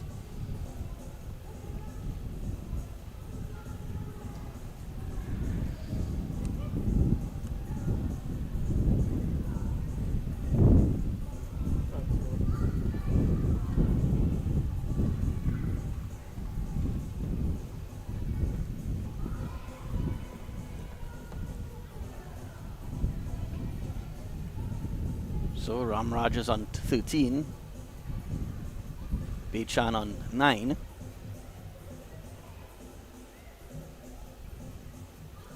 I think anything over 200 here would be a very competitive total. Falcons will have to continue taking wickets to keep the score below 200.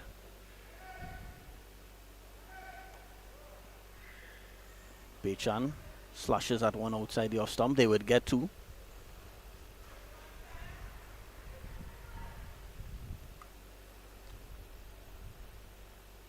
Two runs added to the total. 166 for 4.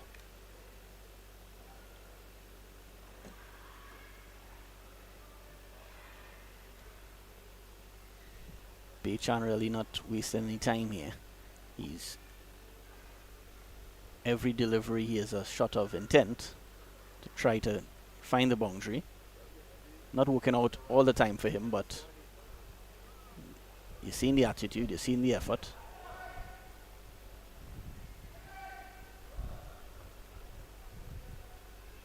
Ramraj, dot ball there.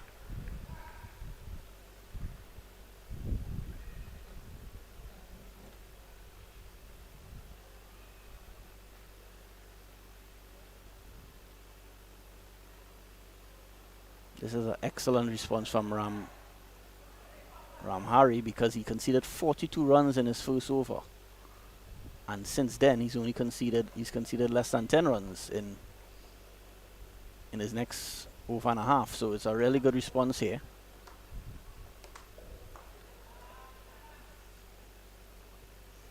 And another 6. Ramraj with a 6. Spoiling what was a great over so far from Ramhari.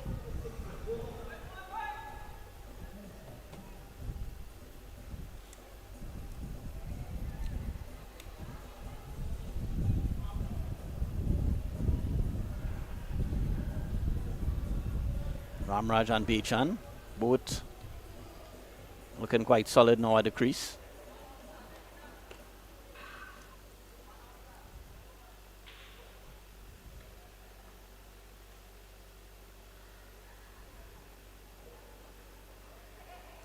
Push on the offside, no run.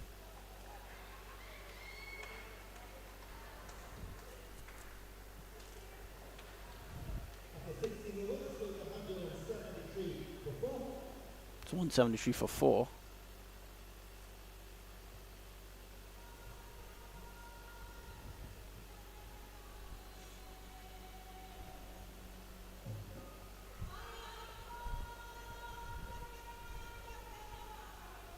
So it's 173 for 4 after 16 overs. The main contributors so far for the innings were Ramsawak with 58 off 30, Dilraj 50 off 23, and Ramraj is currently 21 not out of just 14 deliveries. So contributions all wrong for the Knight Riders. They will want to continue though. With 4 overs left, they will try to capitalize on these last 4 overs. I will think if they could get in the vicinity of at least 10 to 12 runs and over, they would easily get 200, even 210 or 220.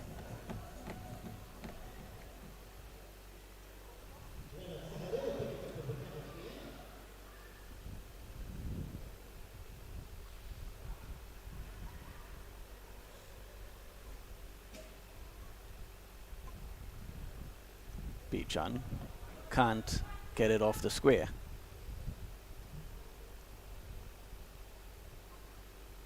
Sahadio will try to get a wicket here for his skipper.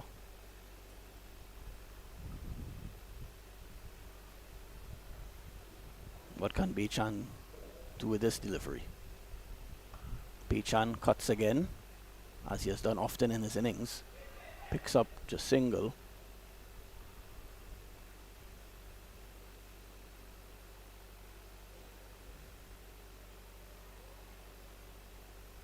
.74 for 4, and he's 17-2 for.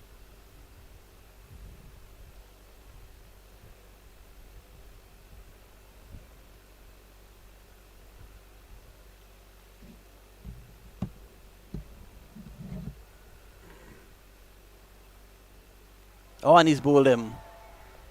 Ramraj going for a massive hit, tried to hit that down the ground, but he didn't fail to make contact, and he's bowled.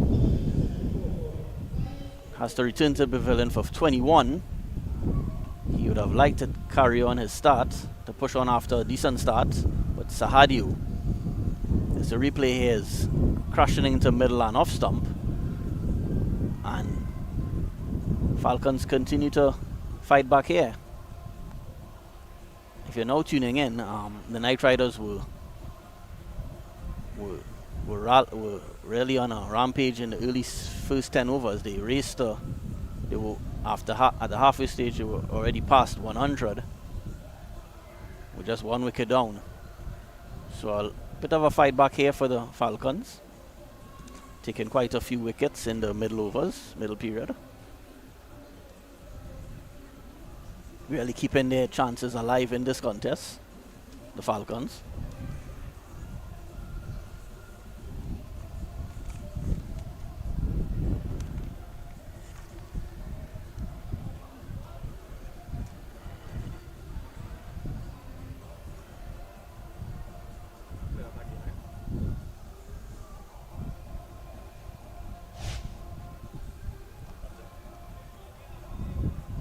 And this is the replay of the last wicket.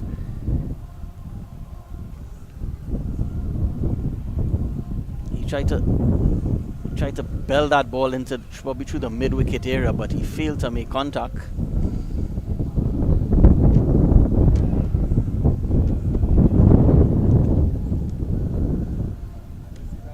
That batsman, that dismissal there was the dismissal of Ramraj, Dylan Ramraj. And Sahadio was a successful bowler.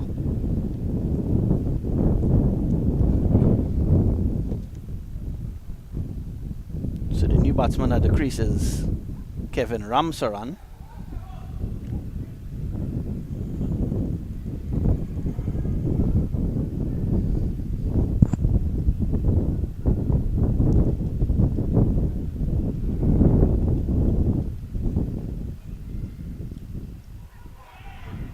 Ramsaran scrambles a single, a leg by.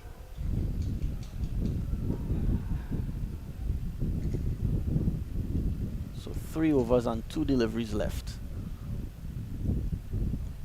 This has been a Good response, good fight back here by the Falcons.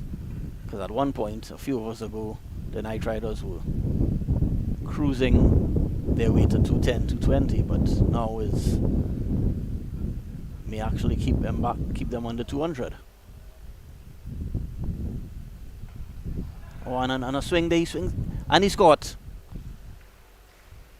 Pechani tried to pull the ball through the mid-wicket area, but he could only spoon the ball to mid-wicket, where the fielder took a comfortable catch. So another one goes. Oh, this innings is starting to fall apart here for the Night Riders.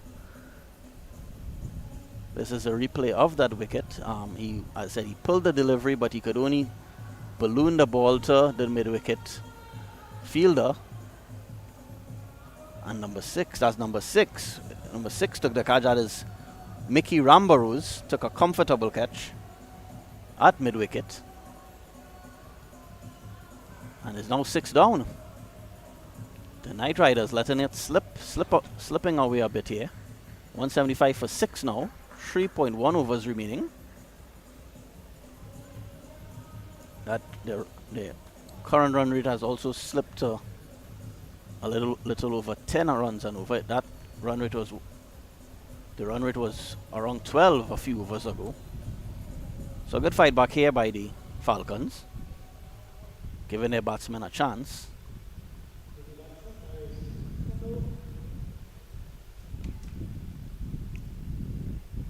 Sahadew has taken 2 wickets in his second over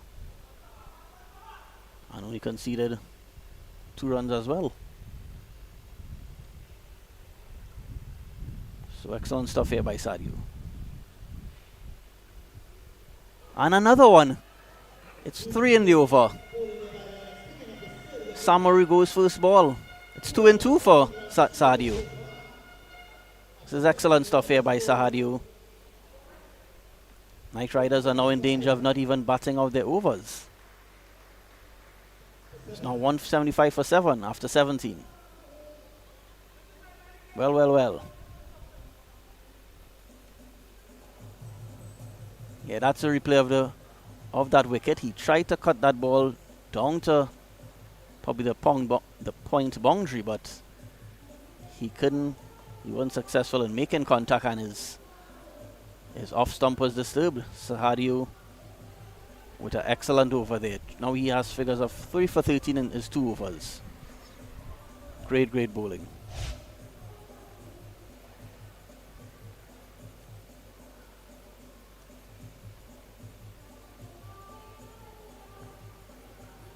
It was sort of a off cutter. He was bowling a bit of off spin there. Sahadew, it really swung in. Clearly showing that it was an inside edge.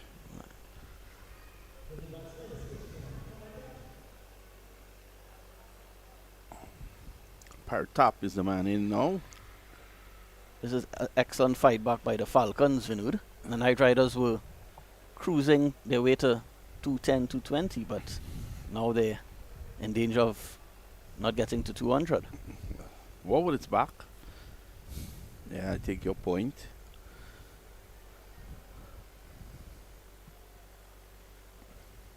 Sahadew just got 3 wickets in that 17th over. Oh, in fact, that was not Warwood, that was Ramdari.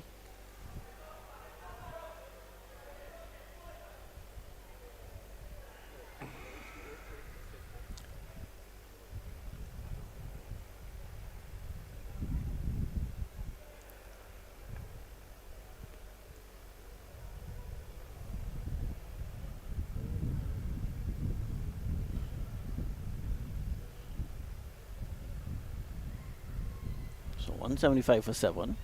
3 overs remaining.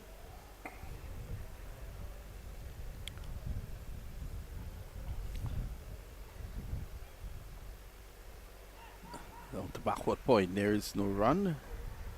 So they've fallen away a bit here, definitely. After a rousing start and unbroken, well, 100 run stand, I think it was 102. for the opening wicket.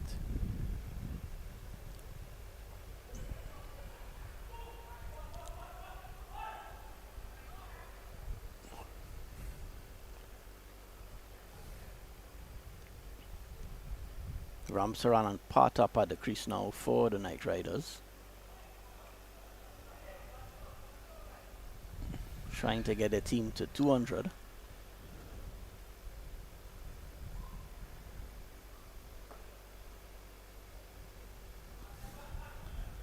And with so many wickets falling too, they can't accelerate the way they will want. Yeah, those wickets really slowing down their progress.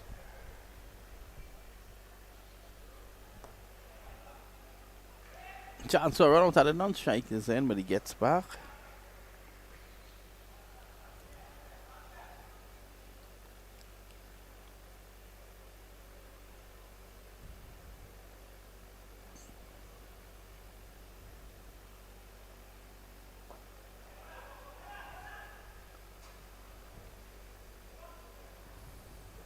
Single to end the over.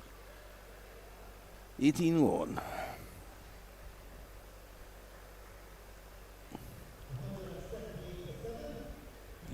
Yeah, Vinu, this has been a good fight back here because, as you said a little while ago, they were the batting team, the Knight Riders, were 102 without loss, and now they're 178 for 7. So Falcons pulling things back a bit.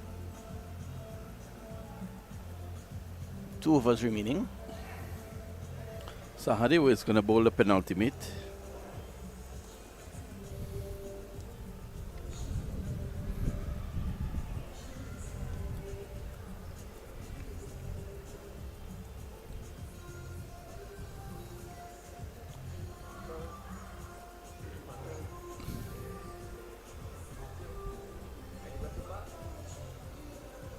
So Sahadio is going to continue his.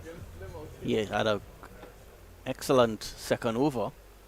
If he can have if he could replicate that over, that will be great for the Falcons, because he did take 3 wickets in that last over. So if he could take 3 more wickets here, the innings will come to an end. 3 for 13. Ooh, that was a good delivery. And I run out. And he's gone. Oh, another mix-up there another mix-up. They had a couple another mix-up earlier in the innings. But this time, the mix-up between Ramsaran and Partap.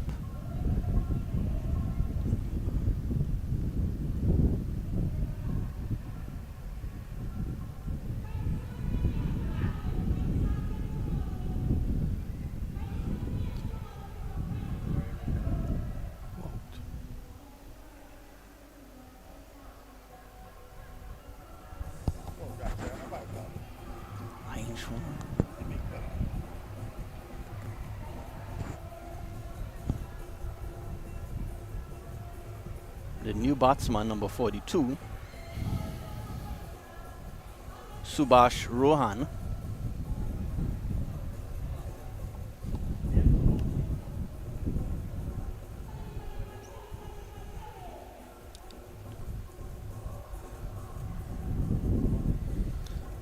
Oh, so he was just confirming it was Partap, in fact, that was run out. Number 8 here, Krishna Partap. There was a mix-up between Partap and Ramsaran, led to the fall of Partap.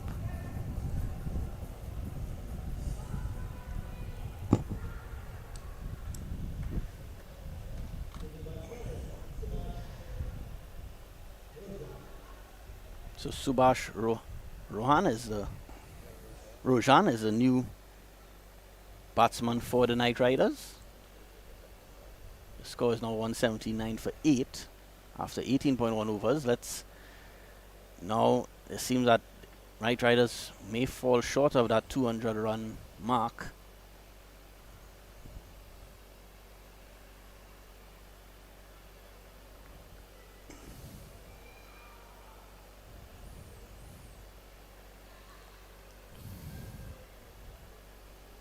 Yeah, they've lost a slew of wickets. 4 in the last, within the last 3 overs. Yeah.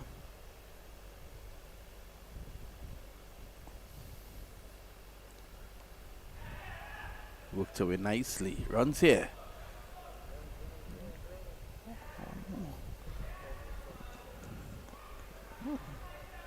Well, that should have been 3. Yes, not the best running there from Rojan and Ramsaran.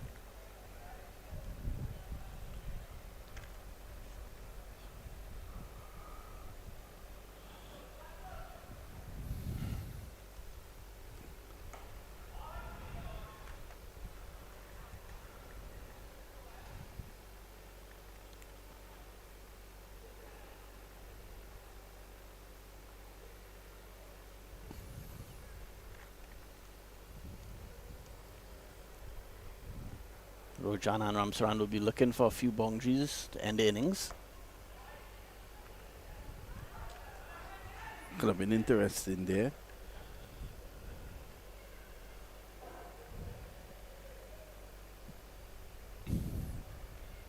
This has been excellent stuff by Sahadio. He now has figures of 3 for 16 in 2.5 overs. This is his last delivery in the innings coming up. He's bowled wicket to wicket.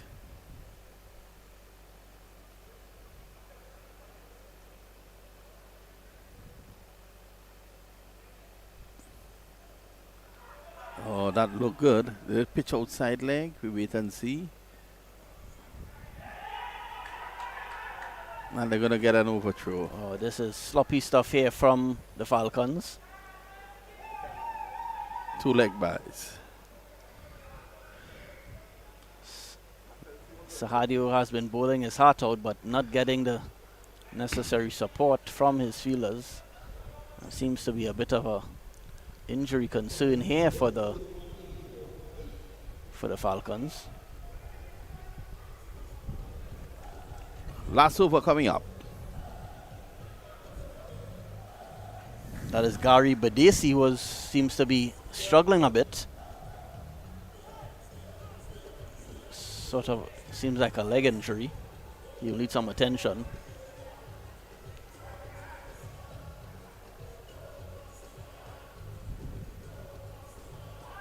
Yes, clearly limping there, Badesi. Hope he's okay.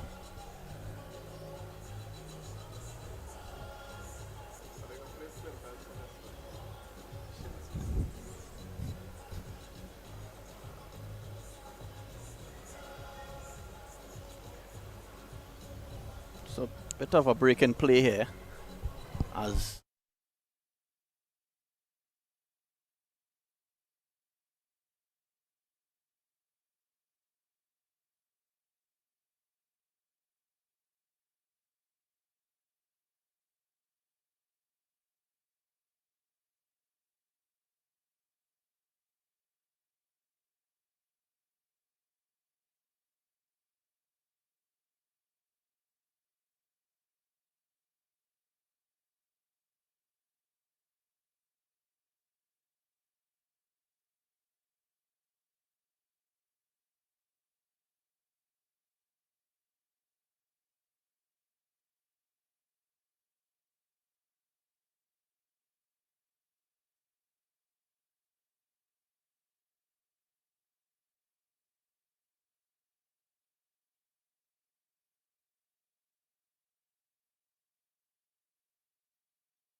Cut away.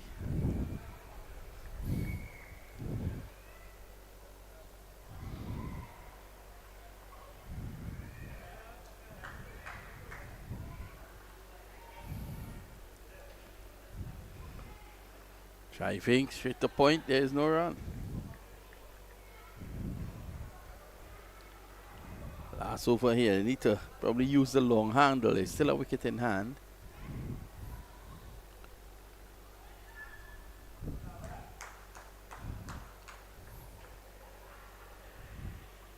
So they seems they will fall short of the 200. Just a few balls remaining. Oh, it's a French cut.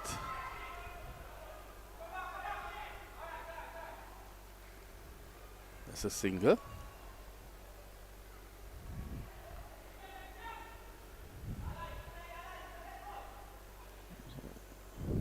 .186 for 8, a very competitive score. I'm not sure if it's enough, but we'll certainly find out when the Falcons take their turn at the crease.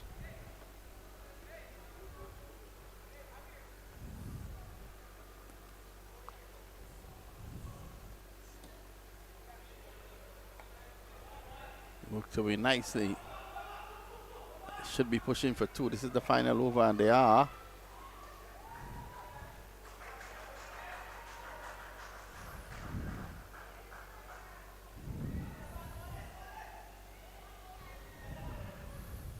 Three deliveries to go.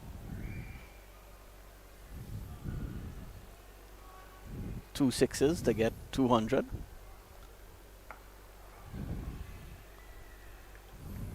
That's well bowled.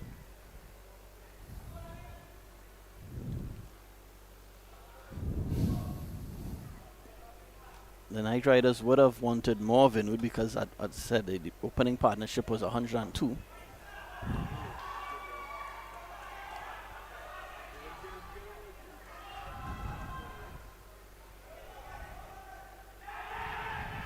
Well, they're going to get 3 here. Sloppy stuff here. Sloppy stuff here from the Falcons, not ending the innings the way they would have liked.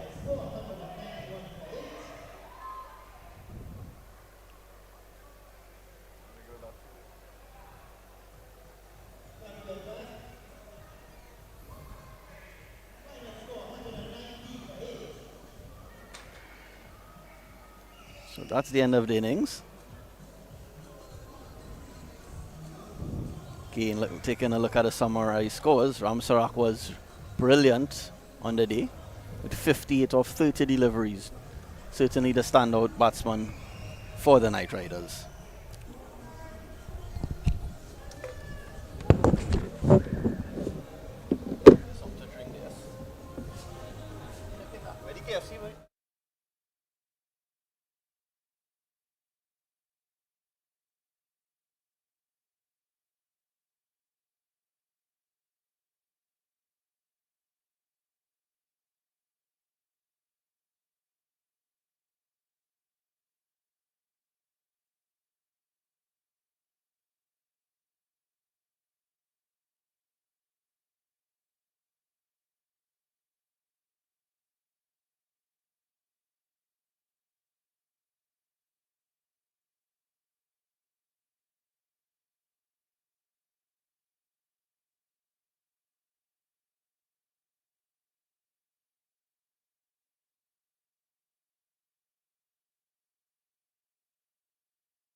Welcome back to the Brian Lara Cricket Academy for the continued coverage of the Southern Sports T20 Cricket Fiesta. The Falcons are about to start their response to the Knight Riders total.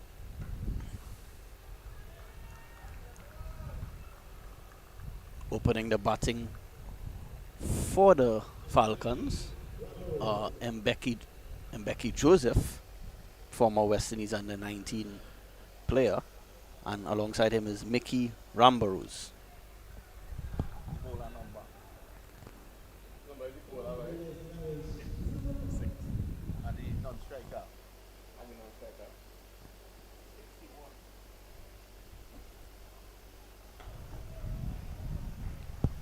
Driving through the offside, you can see the class of the man, Mbeki Joseph. My apologies, I mixed up the team sheet there. It's Mbeki Joseph and Naris Samaru, the opening batsman for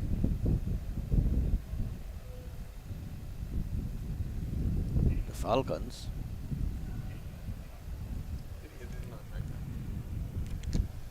So it's Joseph and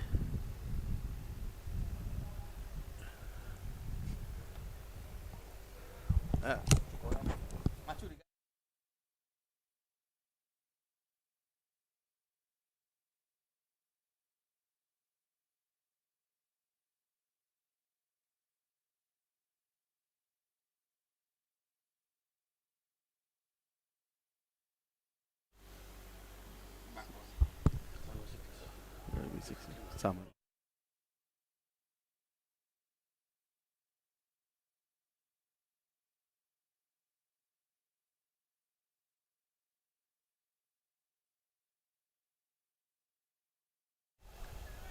Are the opening batsmen for the Falcons.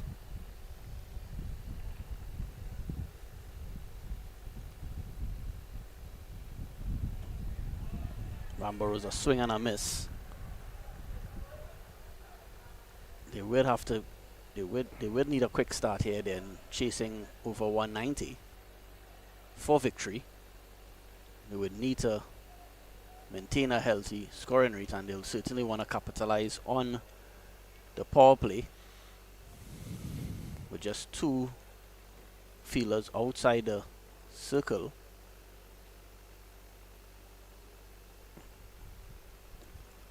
Struck on the pad, it seems. It's around the wicket. Would have been going down the leg side, no appeal. Leg by signal. As you mentioned earlier, Vinod, if Mbeki Joseph, you would think that if he bats for at least half the overs, it would really give them, the Falcons, a good chance of chasing down this total. He's a dangerous batsman.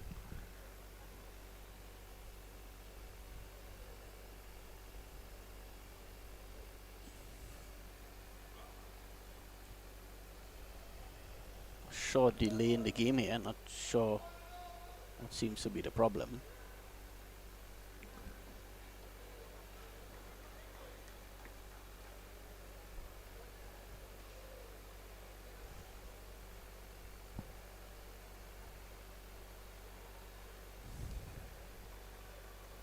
I think the umpire made an error, but he had given over and there was still a delivery to go. Oh, okay.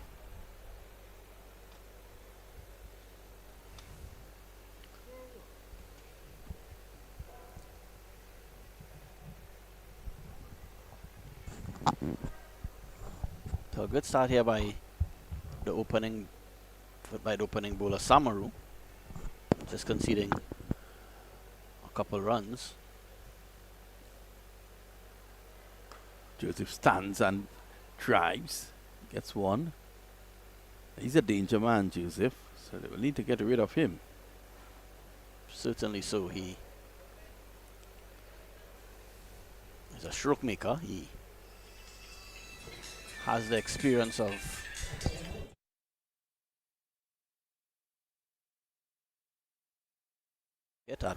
at youth level. playing for the West Indies under 19 team a few years ago.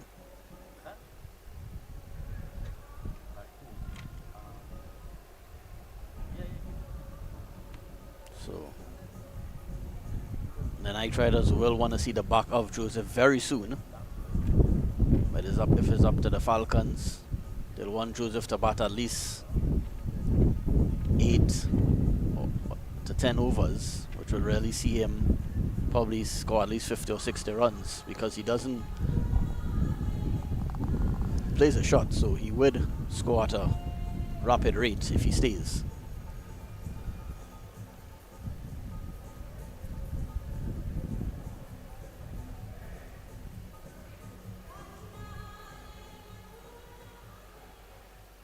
So if you're now joining us, this is the second match of coverage on this Sunday, March 1st, of the Sspl T20 Cricket Fiesta. The second match between the Falcons and the Knight Riders. The Knight Riders batting first, making over 190, and the Falcons have just started their reply.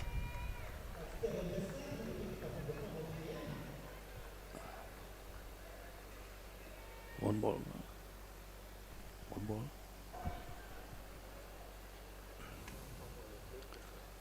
This man is 14.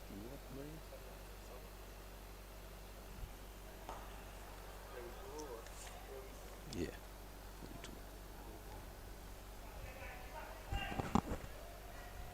The new bowler for the Knight Riders, Subhash Rojan.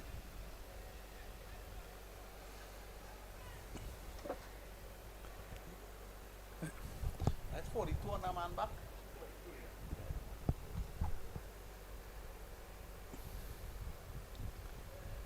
Joseph just punching through the offside.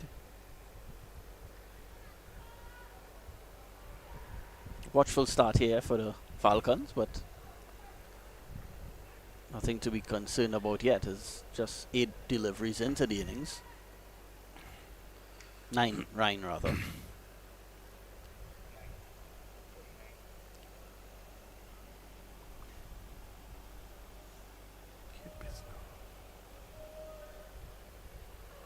Oh, my apologies. It's not Subhash Rojan bowling. It is in fact Kevin Bisnath bowling from the commentary end. He hits it and he scored. And No, he's dropped. He seemed to gobble up the catch, but it at the last second it popped out.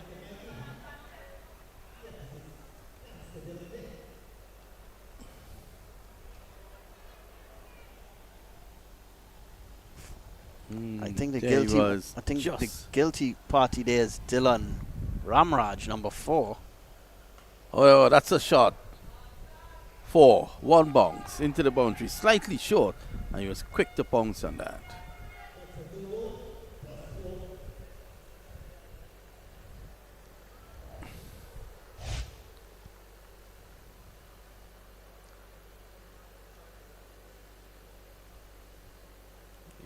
It was a long hop there, and Joseph took full advantage of that delivery.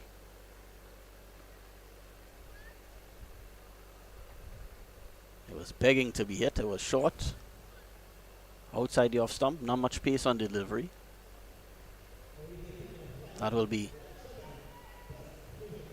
an easy ball for Joseph to dispatch. He's driving through the offside. Joseph to the right of the fielder. Just gets a single.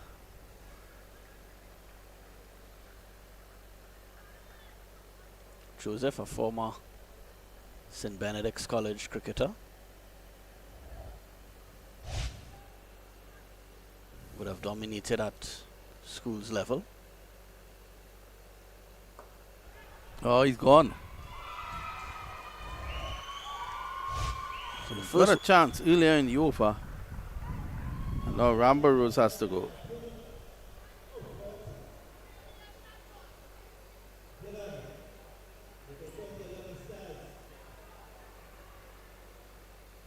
So early breakthrough for the Night Riders.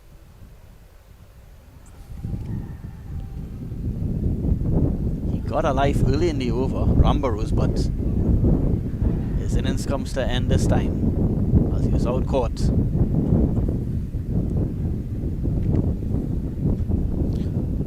Gerald Ganga is the man going in now.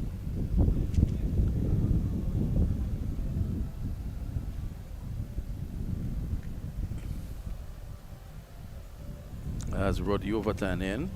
Gerald Ganga. In relation to the Ganga brothers, Vinod, do you know? Not too sure. Because, I mean, the Ganga last name is a popular name in local cricket. Darren Ganga, Shuin Ganga would have all both played for Trinidad and Tobago national team. Darren playing for the West Indies team also. Not sure if Gerald is related to them.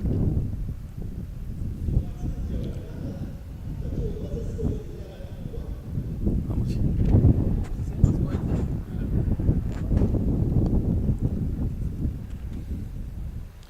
Samaru to continue.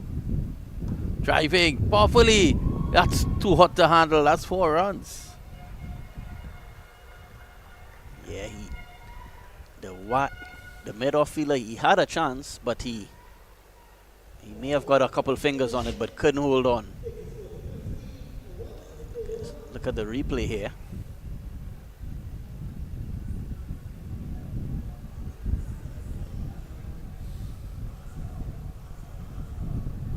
Too powerful there. Yeah.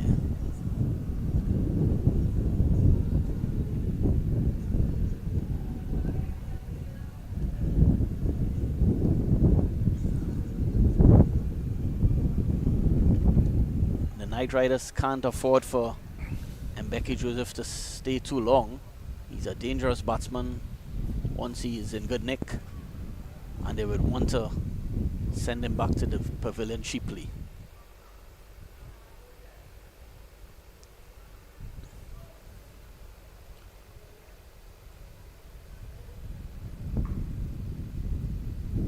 Driving down the ground, that's 6. Is it? 1 bounce into the boundary for 4.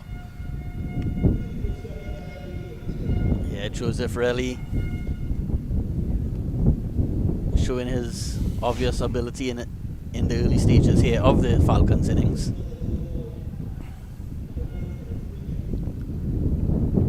Just came out of the academy. He was in Antigua for the last couple months. Yeah, he's been spending a lot of time in Antigua.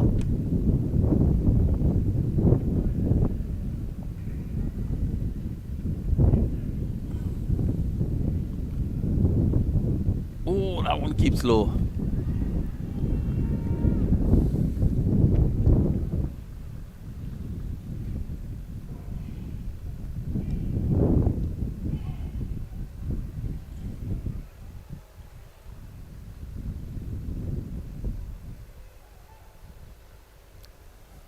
These guys will want to remove him. You don't want to be bowling to him, especially in the 5th over. Driving. Oh, pretty odd feel. I've never seen that.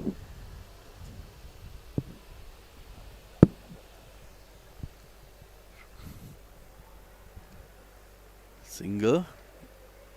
Kanga comes into strike now.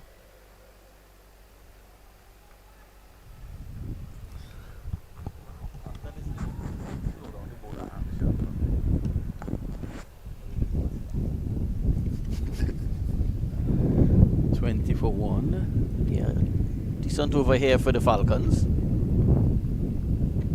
Already 10 off it, still 2 deliveries to go.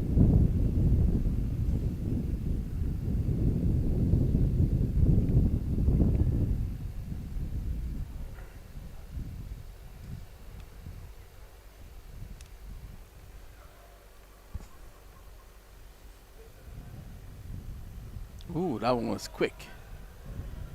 Get a leg by.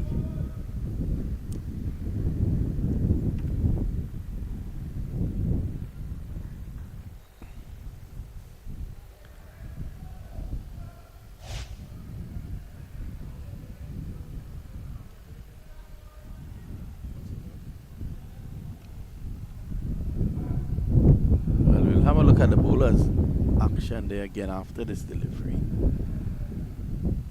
There he is. Joseph is driving beautifully through the onside for 4.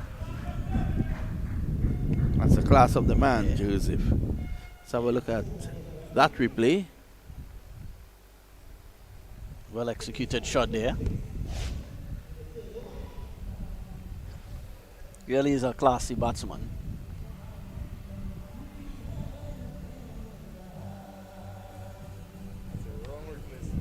Wrong one.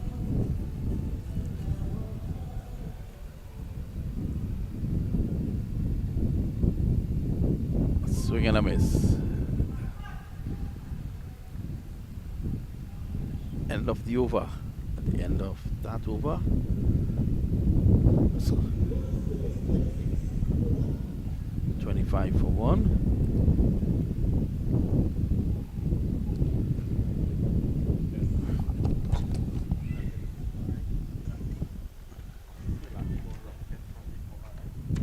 Okay.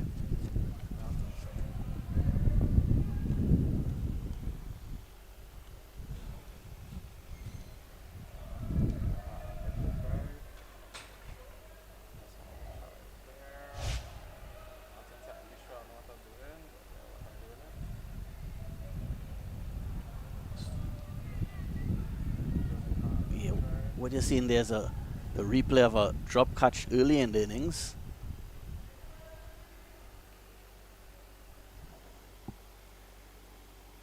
Dylan Ramraj was the guilty party there. He put down Mickey Rambaruz, but unfortunately for Ramraj, Rambaruz was dismissed a few balls later, so it didn't cost the Night Riders much. But that was another boundary there. Hit by Ganga. Ganga getting into the action.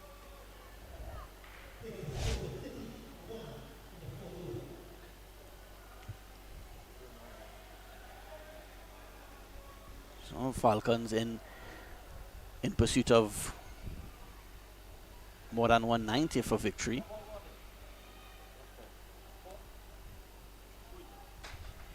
Ganga is just struck a boundary there. Oh, and there's another shot here, and it goes over the mid-on field and for another boundary. Ganga with back-to-back boundaries here in the 4th over. So Ganga is warming up Certainly so, Vinod. for that 5th over. Bisnath being struck for 2 4s.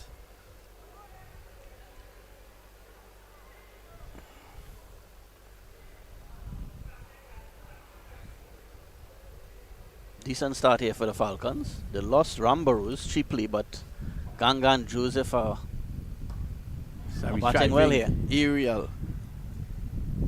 Fielder can't get it. Gets a single.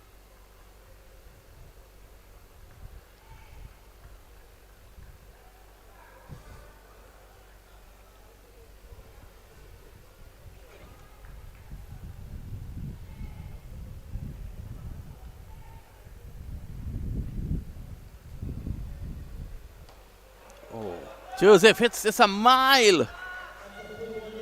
And that's into the stands.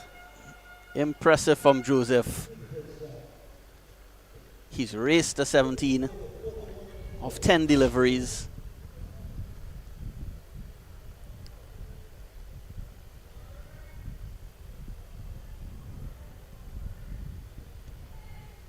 Cleared the long on boundary in quite comfortably.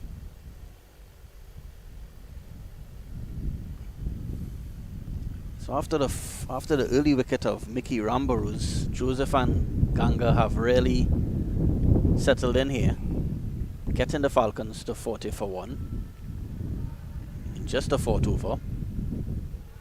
Already maintaining a impressive run rate, and that'll be 4 more. Oh, that's 4. Just throwing everything at that.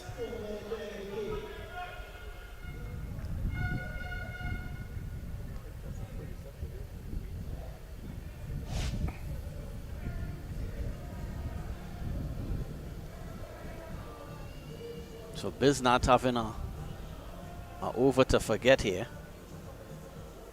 He's already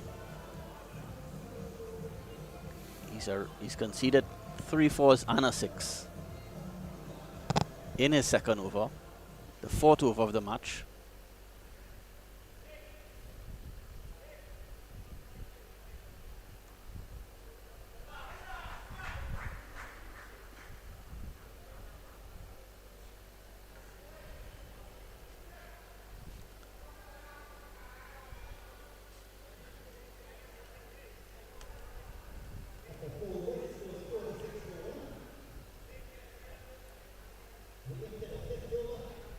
Well, this is the 5th over, and this is where it gets rare.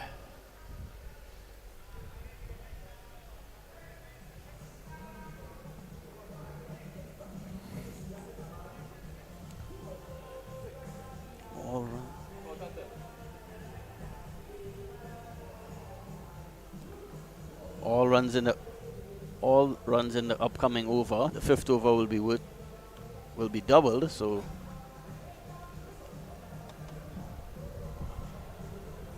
if they score, Are they going to continue with Samaru, it seems? Yeah.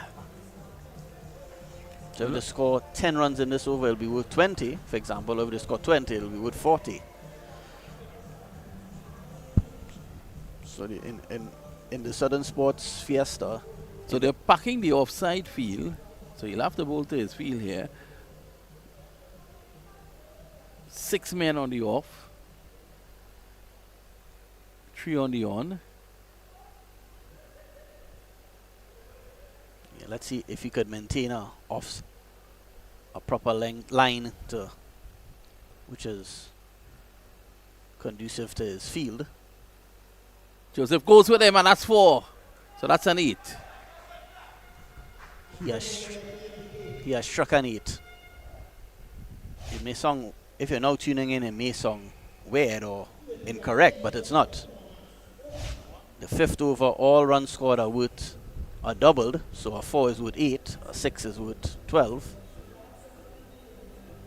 Joseph has raced, is racing along here, Joseph, and Ganga showing ample support.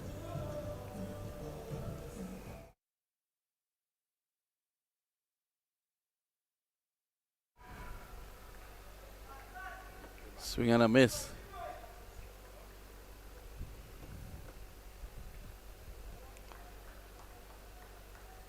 Some of the deliveries are not coming up. They're keeping a bit low, and Joseph just playing over it.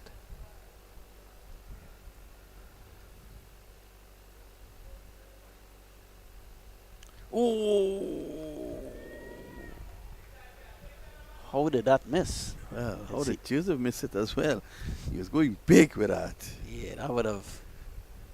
He knows that this over is when he has to make the difference, because there's still 138 required. Yes, because all the runs scored in this over would be doubled. Wide. So that's 2 wide.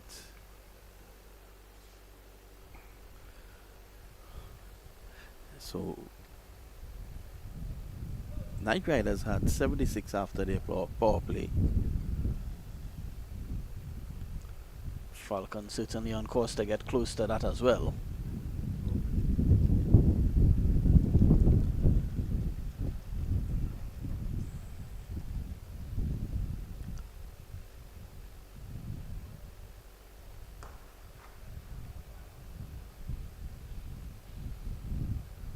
Joseph wanted 2.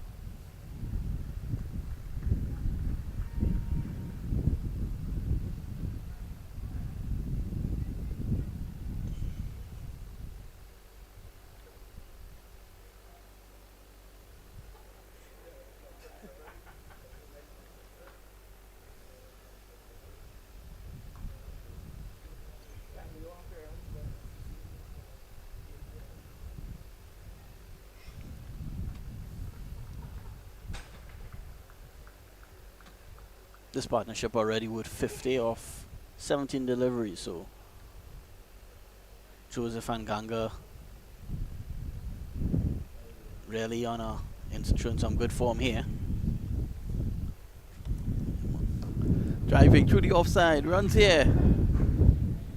Was that an 8? That's an 8. That's an 8.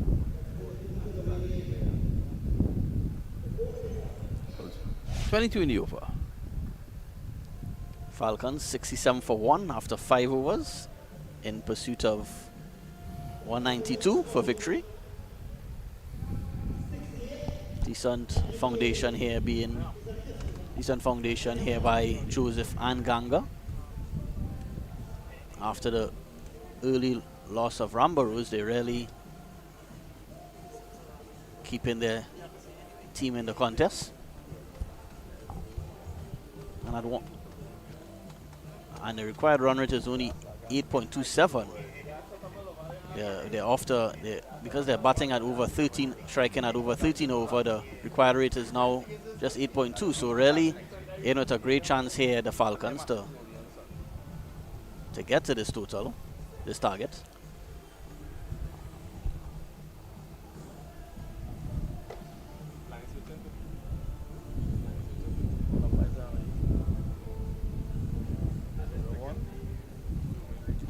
Yeah.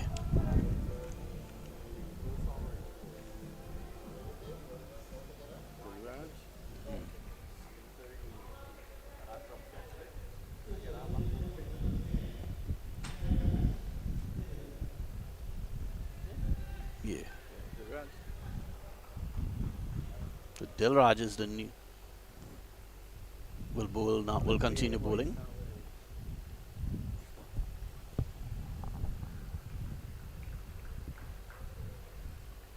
Pushed up on the offside, no run. The required rate is only 8.2 runs and over, so the Falcons really on course here.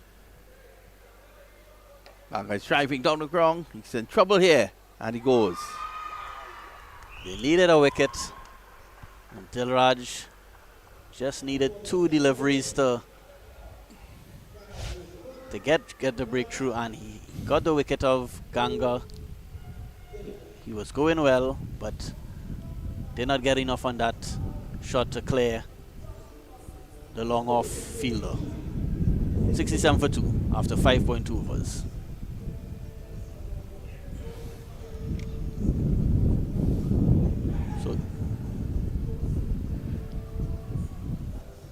So Joseph will be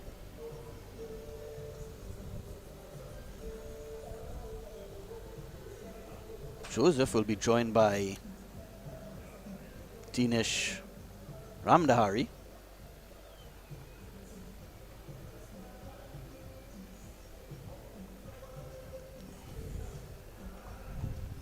Ramhari had a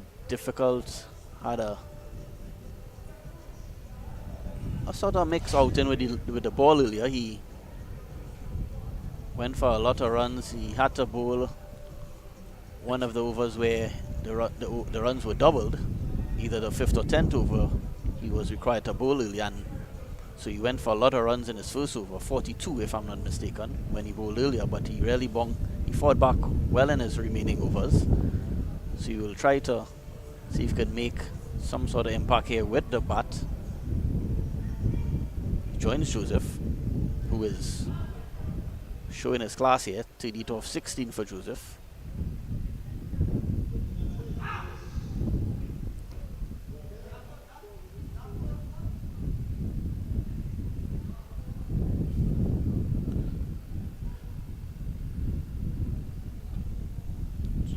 So Falcons 67 for 2. Just suffered the loss of Ganga for a quick little cameo.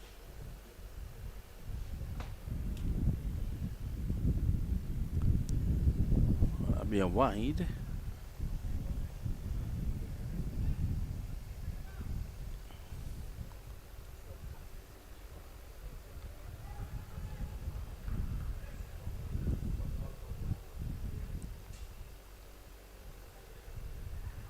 Oh, that looked good. He's gone. 2 wickets in the over. Yeah. Knight Riders fighting back here after a good partnership between Ganga and Joseph. Now they lost 2 quick ones. Looking at the replay here of that LBW dismissal. Yeah, look good. Yeah. Stevie Wonder would have given that.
Okay. Yes, is the man.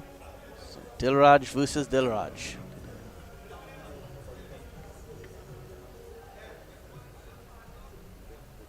Joseph really will want Dilraj to stick around with him because 2 quick wickets fell. They need somebody to stick around with Joseph if they want to get to this total.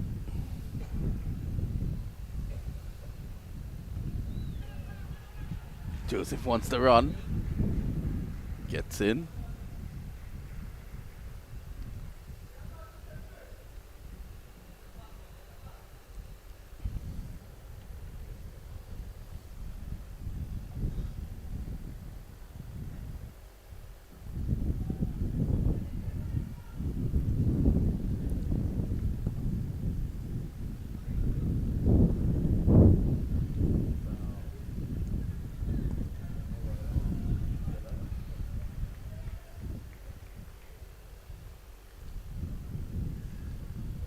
So the Falcons still maintaining a healthy run rate.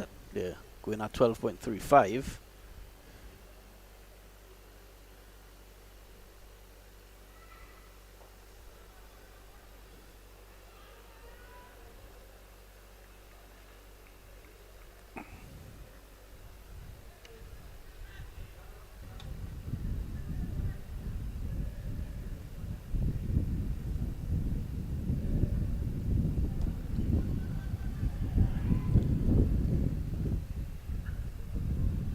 Should bring the over to an end.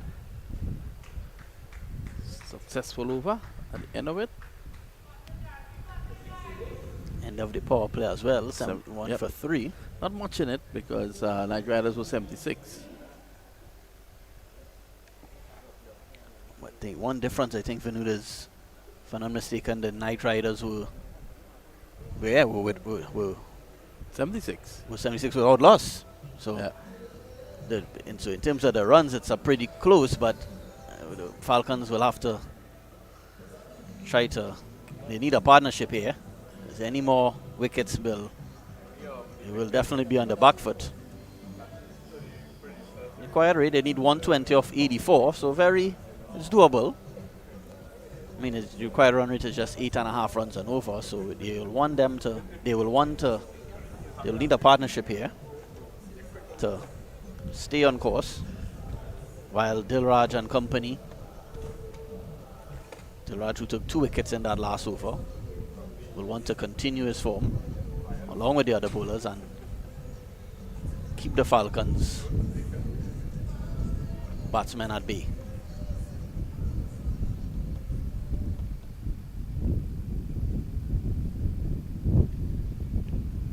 That's Swung away. That's a big hit for 6. That went up straight up to the back of the grass mound. Yeah, Joseph punishing a short ball there. Was begging to be hit, and Joseph said thank you very much.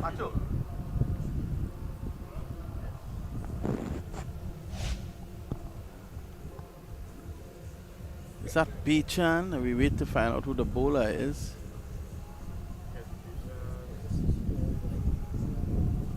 So Joseph already approaching his half century. Driving beautifully through the offside. That's class. And that's 4. Another boundary for Joseph.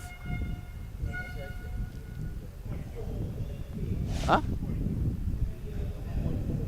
Subhash Rojan. Just see, looking at the replay here, it was that last boundary.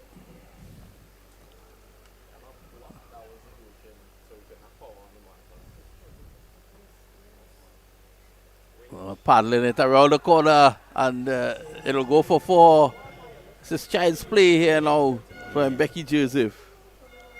Yeah. And it brings up his 50, Vinod. Yep. In little time, quick time. 53 off 21 balls. Strike rate of over 250. Brilliant stuff here by Mbeki Joseph. I think the difference is going to be Mbeki Joseph. If Joseph could stick around till the 10th over. Yep, that could make a big difference. They will. So they will want to dismiss Joseph very soon here.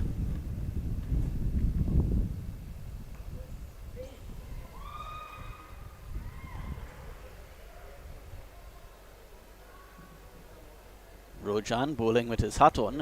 You don't see that very often in cricket. Sort of like Karishma Ramharak does it. For that's 6 runs. You should take the hat off. Yeah, maybe taking a hat off might bring some luck. Because right now, 91. it's not looking good. 20 runs in that over. And it's now 91 for 3 after 7. And maintaining a good, healthy run rate here. They would need wickets. They will need to continue to take wickets because they are well ahead of the required run rate.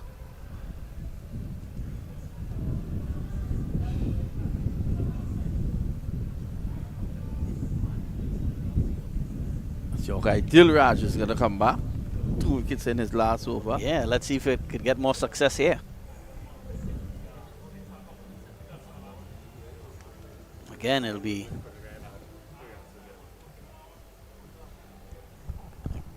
the Dilraj derby. Vinod. Dilraj versus Dilraj.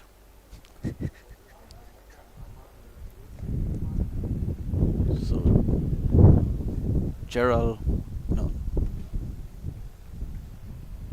Chris Dilraj will continue. Will face up against his namesake.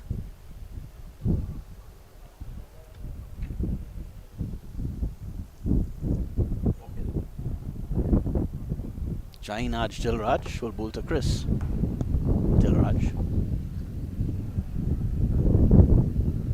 So on the offside, there's no runs.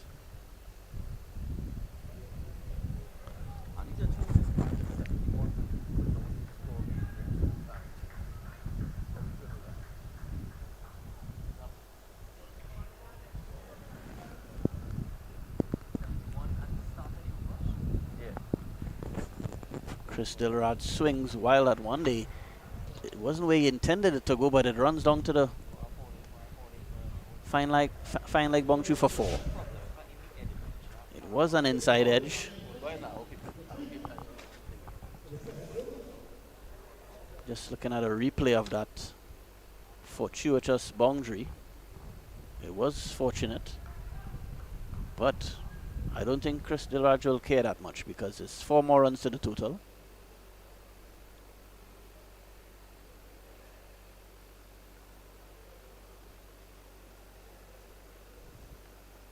So it'll be Dilraj versus Dilraj yet again.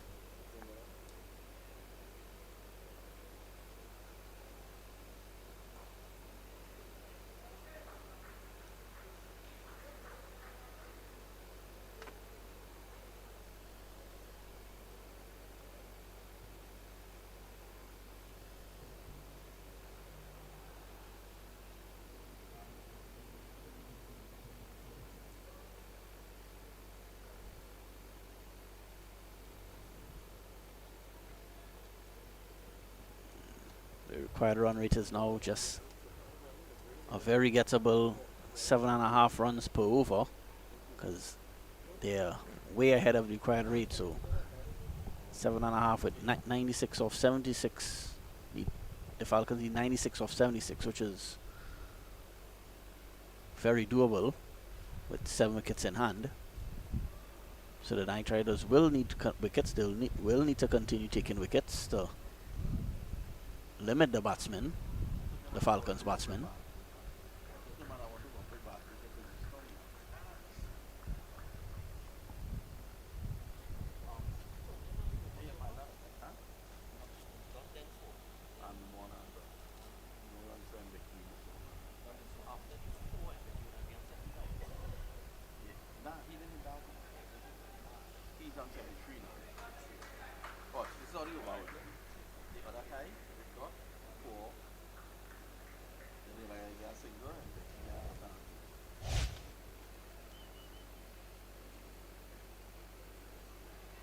Just looking at the replay of that last delivery. Becky with a big swing there. Didn't make connection as you would have liked, but got a couple runs. And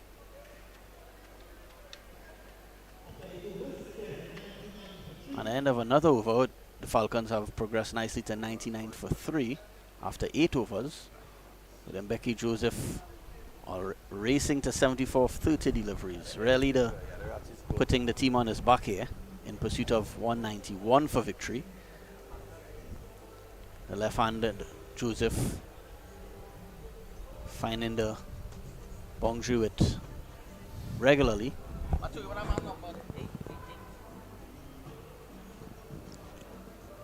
He's the main man for the Falcons in this run chase. He is a class batsman, having youth international experience as a former West Indies under 19 player, a former schools cricket star.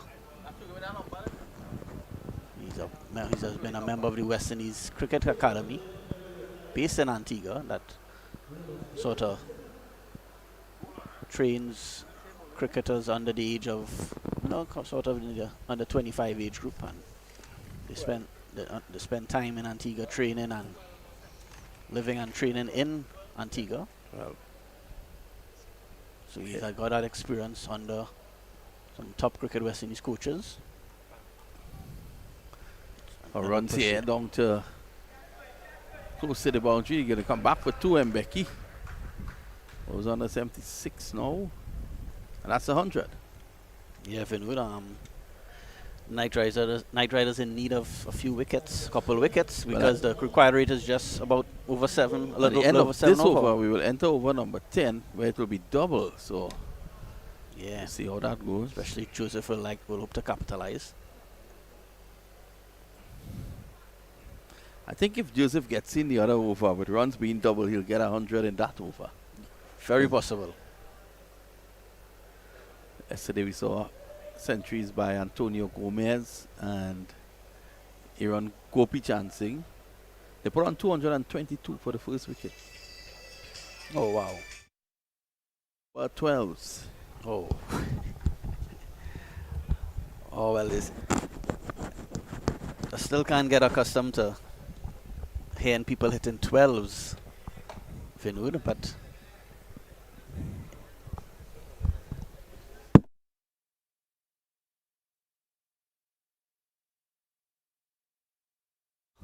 we have a little change in the commentary box here. Mr. Ricky, how are you going, sir?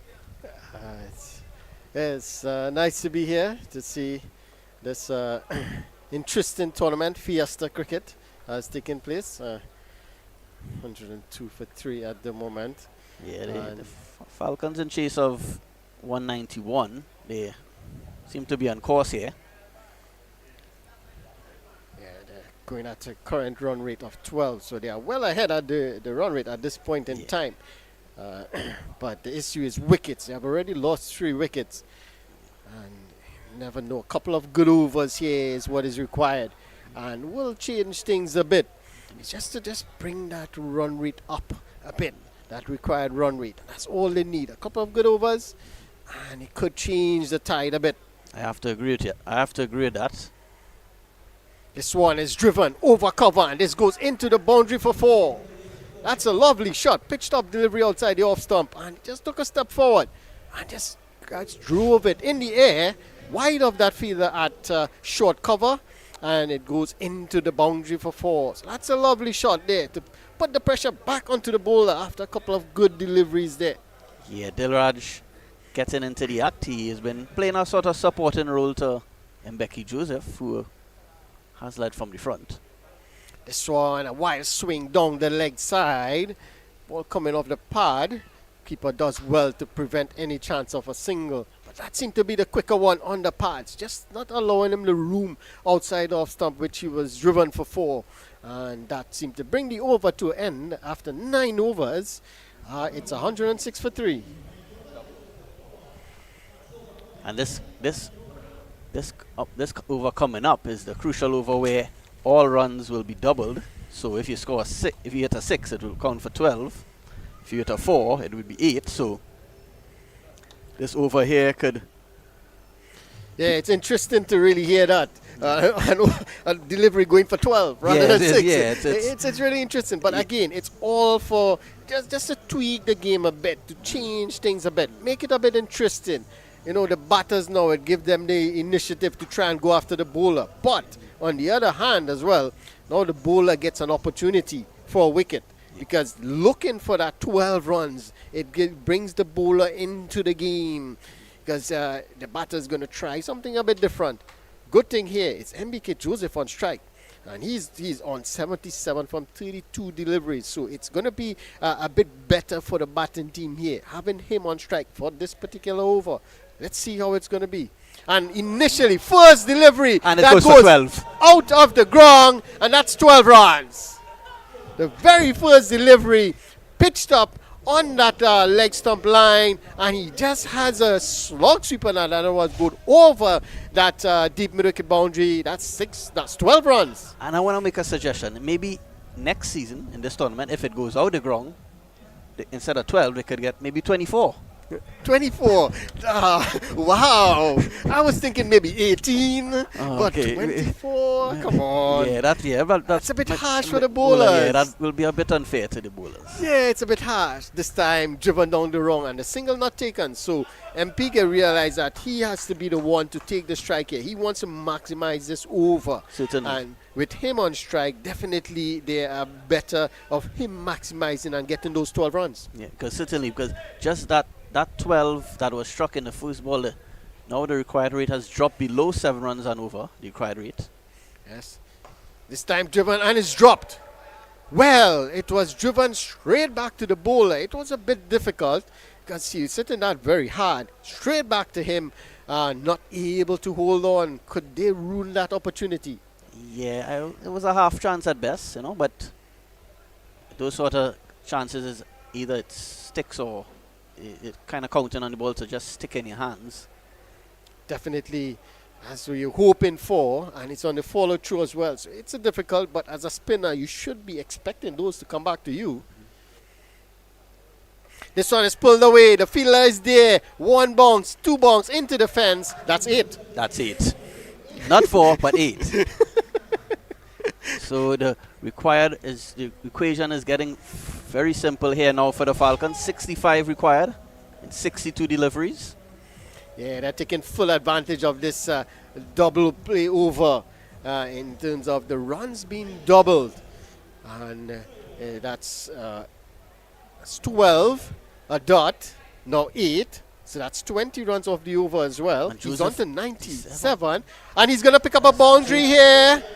It goes close. It runs into the boundary now, and that would be his 100. So that's 8 runs conceded, and that's his 100. What a knock for man. You could see him celebrating there, his celebration. And that's 100. A wonderful knock from MBK, showing his class here at this level. Remember, he definitely plays for the Premiership. He is a class above here, but he's showing what he's capable of at this level. This is excellent from him. Yeah, Mbeki Joseph, as I mentioned earlier, former West Indies under 19 player, has been part of the West Indies Academy for many years. So when you come down to this level, and that's no disrespect to the Southern Sports Fiesta, but it's a slight lower level than the Premier 1 club competition in Trinidad and Tobago. So we expect him to dominate. Yeah, and that he did. He taking full advantage. So let's see how we can finish this over here. The last delivery. And he goes for it again. He's going to take the single. That's fine, because he's going to be on strike for the next over. And that's exactly what the batting team wants. So at the end of that over, at the end of 10 overs, the Mohess Road Falcons, they are 136 for 3. Yeah, the game slipping away here from the Night Riders. They would need some quick wickets to try to stem the flow of runs here, because they are really cruising now, the Falcons. Yes, 55 runs required from 60 deliveries. A lot of deliveries to come here. They need wickets now, and they need a lot of wickets if they are to really get back into this game. But they need to get that wicket of MBK Joseph. If they could get MBK Joseph here now, it's going to be a big boost to them in terms of the bowlers, the fielders. They know that they got rid of the set batter, the batter who's really scoring a lot of runs here. And that's exactly what they would want, to get rid of him. Yes, certainly. Because he's 107 off 38.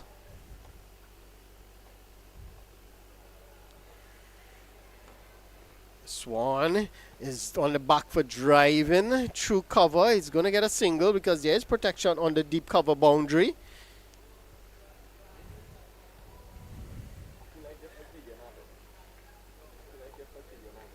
Baychan is a bowler. He will need to deliver something special here for the Night Riders. Driving straight back to the bowler. Couldn't hold on.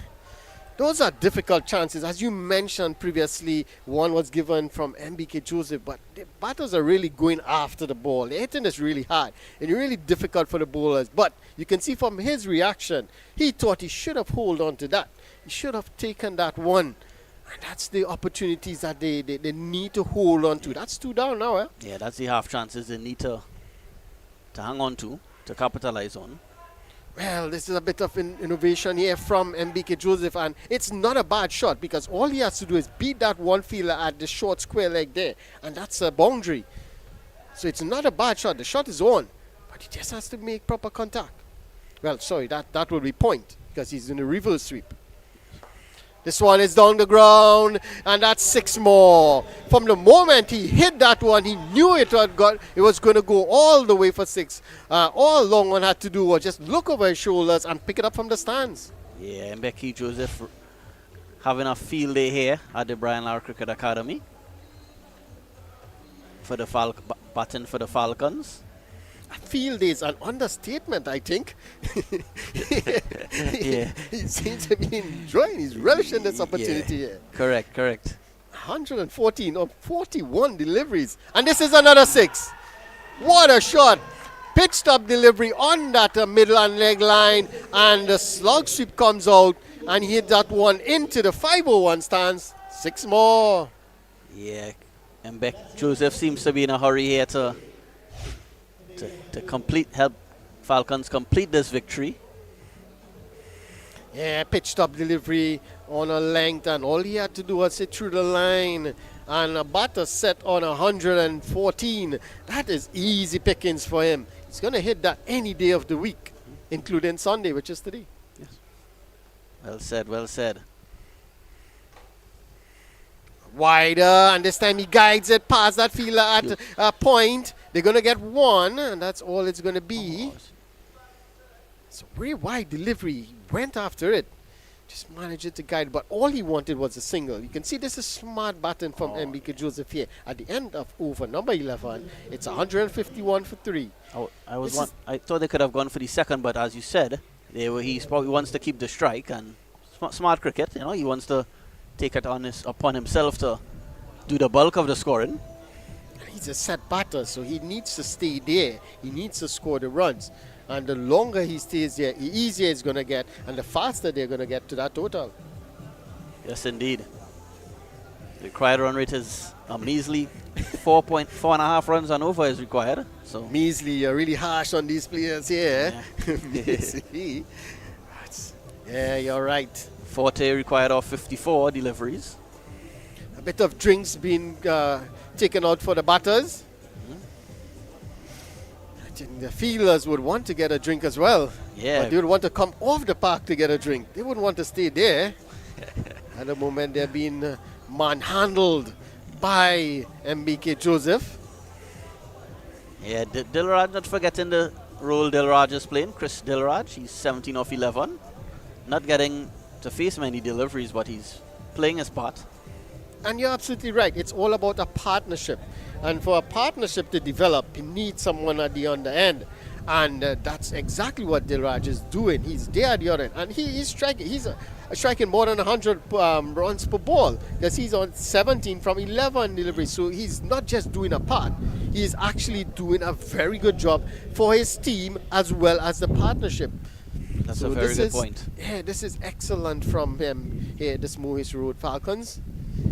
It's going to be Patron, captain. This one, pitched up delivery, and MBK Joseph launches into that one. It goes over, long off, and into the fence. Over the fence, sorry. That's 6 more. Yeah. Joseph really not wasting any deliveries here. Every ball, he's showing his aggression, showing his quality, and it's yet another boundary. Well, they have been pitching it up to him. They have been actually bowling it for him to hit. Because every time they pitch it up, whether it be on outside off stump or on that middle stump, if it's outside the off stump, he goes over the offside. If it's on that middle stump and leg stump line, he's going on the onside. And he's picking up boundaries, if not 6. So they are bowling the ball for him to hit. Pull the leg back a bit and see what he can do on the back foot. Try something different. Let's see. He goes for the reverse sweep again, not making any contact. That's a good ball. Yeah, they will need to. They need something special here to pull this one out, to pull this victory off the Night Riders, because they're really up against it here. It's parked up. My apologies to bowl. This time he's down the wicket, and that's hammered over the bowler's head into the boundary. 4 more.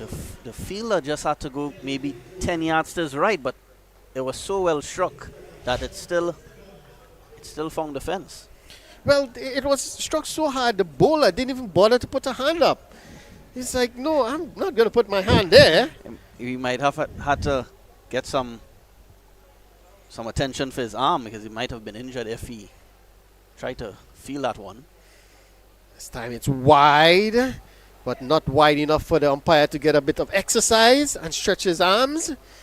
So umpire just casually leaning on his left foot there, relaxing out there in the hot sun. Reverse sweep out again. No connection. But that seemed to be a good shot. Did he get some bat on that? Because no shot from the bowler. Yeah, it seemed to be pretty straight. Yeah. If he had missed that should have been a good shout.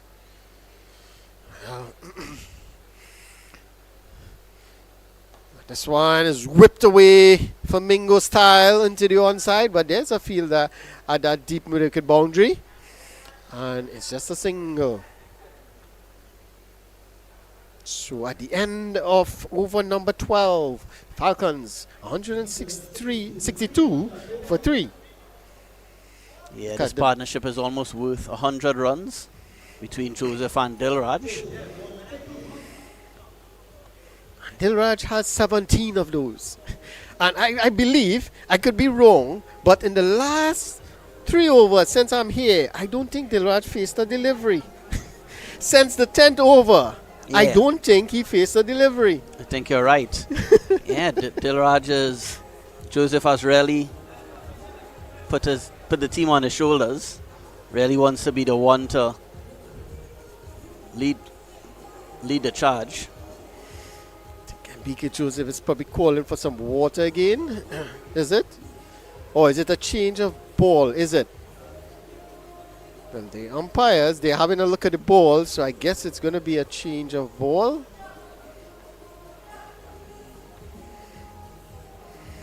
And Becky would use opportunity to take a sip of water.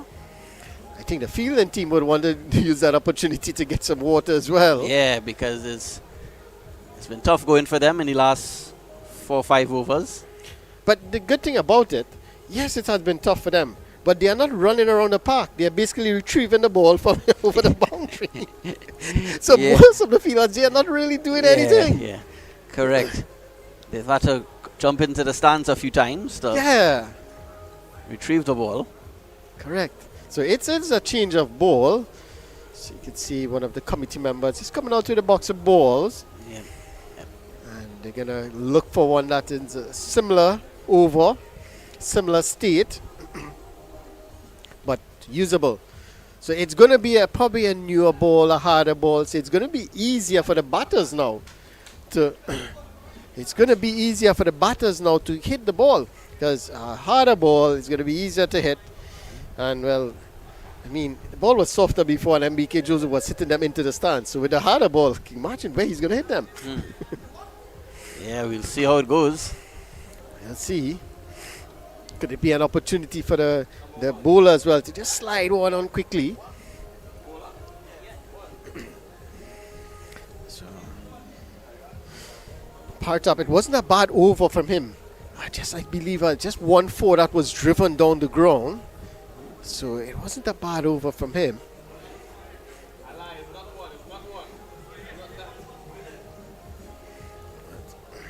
They need to pick wickets here. And well, it's going to be Dilraj to bowl now. So we have a Dilraj who's at the non-striker's end. We also have a Dilraj who's going to bowl. Yeah. This one is driven down the ground. One bounce to the fielder at long off. And it's just a single. Well, actually, it's not Dilraj. It's Ramsaran. Ramsaran, yes, our apologies. Yes, so Ramsaran. it's Ramsaran. The new bowler, he hasn't bowled yet for the innings, so a tough situation to come into where the equation is just less than 30 runs required with more than 8 overs, with more than 7 overs to spare. Yeah, not only that, well, it could be something different. Try something different here. Could pick a wicket as well. Yeah, they need a wicket, the Night Riders, to have any chance at all of... Well, finally, Put him Dilraj off. get an opportunity to face a delivery. And he misses. Yeah, has been sort of just watching from the other end for the last few overs.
Tama.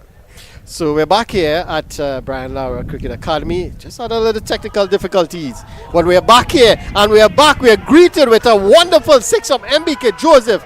This one goes onto the roof of the stands and out of the ground, and you were calling for it. He would hit one out of the ground, and he did. Yeah, he did. One of the biggest sixes of the evening. You might get an apple too. Maybe so. Yeah. When Mr. Marmson come back on, he will talk to you about those apple trees. It happened in terms of MBK Joseph, just rocking back on the back foot and pulling that one onto the stands and out of the ground. Excellent shot from him. Yep. And 145, he's on to 145 now. Of just 53 deliveries, so yeah, I'm just corresponding with my scorer, official scorer, Mr. Dylan Sharma, doing the scoring duties today.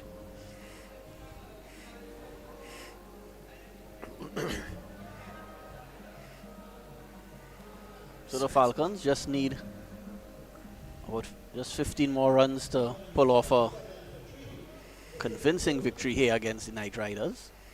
Armstrong bowled that over for 14. And this one is an opportunity wide of the fielder at deep mid wicket, and it goes into the boundary for 4. He's now just one away from bringing up his 150. Yeah, it's excellent from him. He decides he's just not going to take the single anymore. He's looking for the boundaries, trying to get as many runs as possible. And so he did. That brings the over to an end. At the end of 13 overs, it's 180 for 3. Cruise into victory here. Yes, very comfortable. 11 off 42. Yeah, that's as comfortable as you can get. Still 7 wickets in the shed. Yeah, I think the Knight Riders had some good moments in this game, but the difference has really been Mbeki Joseph. Well, yeah, they had a point where they got back-to-back wickets, and they thought they were in with a shout. But you have to give credit to Mbeki Joseph. He started to really shelter the strike, farm the strike, as you would say in local parlance, and because of that, it actually allowed him to bat freely, allowed the runs to score quite easily, and in the end, build a wonderful partnership with Dilraj, who's just still on, he's on 18 now, is it? 18, yes. 18? Just 13 deliveries faced. That should tell you how much Joseph has been holding on to the strike, and rightly so. He's the man in form. Yeah, now it's a bit easy, so he can afford to relax and allow Dilraj to get some strike here. And this time he goes, it's in the air, chance, that goes all the way. The fielder for a moment there thought he had a chance. He was looking at it, but he looked at it all the way over his head for 6. Yeah, Dilraj was just looking at Mbeki Joseph score all those 6s in the last few overs. Now he joins the party. Well, he says, I can do it too. That you alone could hit 6s. Yeah. And that was clean. At one moment, he really thought that he didn't really get hold of it. But it's a strong wind here on the ground. Yeah. So once it goes up there, the wind will take it over. At the fielder, he thought he had a chance. But it's 6 more. So they're one hit away from wrapping up this win. Is he going to go for it? Well, he definitely went for it, but it was really wide. Finally, the umpire had something to do other than signal 6. Signal a wide.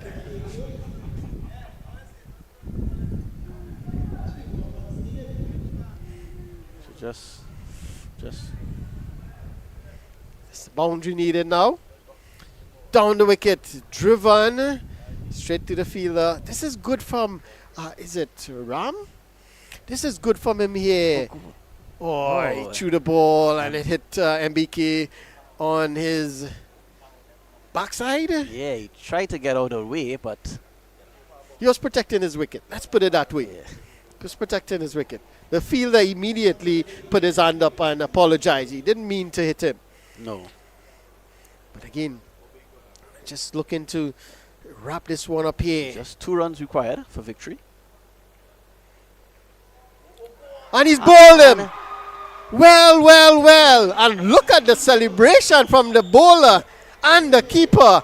They are on the ground. They can't believe it. It was a slow, long hop. All he had to do was wait and hit that one out of the ground. He waited. Eventually he swung at it and missed. Well, It was so slow. Yeah, the celebration from the bowler was almost like he was embarrassed because it was such a poor delivery that he had a sort of sarcastic sort of laugh. He was rolling the ground. He couldn't believe what happened. He couldn't believe it. But Becky Joseph would be proud of his effort today. 147. 47? I think it was 49. He was one away. 149, sorry. Yes, he was 149. So one short of 150, which would have been excellent. And you'd want to see his team home. But again, it was a ball to put away, but he missed it completely. But take nothing away from that man, MBK Joseph, on your screen. What a knock from him. An excellent knock. 149. And so is going to see his team definitely to victory here. Showed his class and led his team all the way. He's going to get all the credit from his teammates now, all the celebration. Giving him a standing ovation, you know. Definitely. Well deserved. Well deserved. You are correct. So it's that's the 4th wicket to go now. And the new batter, he just has a task. Suknanan. Yes, Suknanan just has a task of getting 2 runs, is it? Yes, 2 more runs required for victory. So his task is very difficult here. And why I say difficult? Because it's, am I going to get it in singles? Am I going to hit a boundary? How am I going to get this 2 runs? It's such a difficult task. Yeah. You have to feel it here for Suknanan. He's really 2 runs off 39 deliveries. And he works it into the onside, gets off the mark, trots through for a single. And he says, Dilraj, it's up to you. Scores on our level. Well, the field remains the same. They're not going to bring the field up to try and just force the batter a bit. So it's easy singles. And is he going to go for it? No, he's not. It's going to be a wicket. The bowler himself takes a catch, and that's another wicket. So that's 2 wickets going down in this over, and the bowler can't believe himself here. Yeah, Dilraj was hoping to end the game with a bang, but he unfortunately skied it straight to the bowler, back to the bowler. Yeah, the bowler called early and took an excellent catch in the end. It was Ramraj as the bowler. Yeah, he took an excellent catch in the end. Running back, it's never easy. But the good thing there, he called off the other fielders early. So he was able to just go and take that catch. But again, another wicket falling. That's 2 in the over. Yeah, a little too late for little too late. a little too late for the Night Riders here. There's just 1 run required. Scores on outside. Are we going to see a super over? I don't think so. Come on. Let's Well, make it interesting. Well, they say cricket is a game of Great uncertainty. glorious uncertainties, but Glorious I don't think that will happen today. I think they should wrap it up fairly comfortably here, the Falcons. Yeah, there's too many overs remaining. Yeah, too many. Still more than 6 overs to be bowled. Well, now we see a bit of pressure being applied. So the fielder from the deep mid-wicket boundary, he's into the circle. He has a short mid-wicket. There's also just a fielder to the right of the umpire. Then the third man is coming into the fine leg is coming into the circle. Long on and long off, it's still there. Third man is in the circle, point, cover. An extra cover is close in, so they're not making it easy now. This is good. And he goes for that big shot, and there's an appeal for a stump in.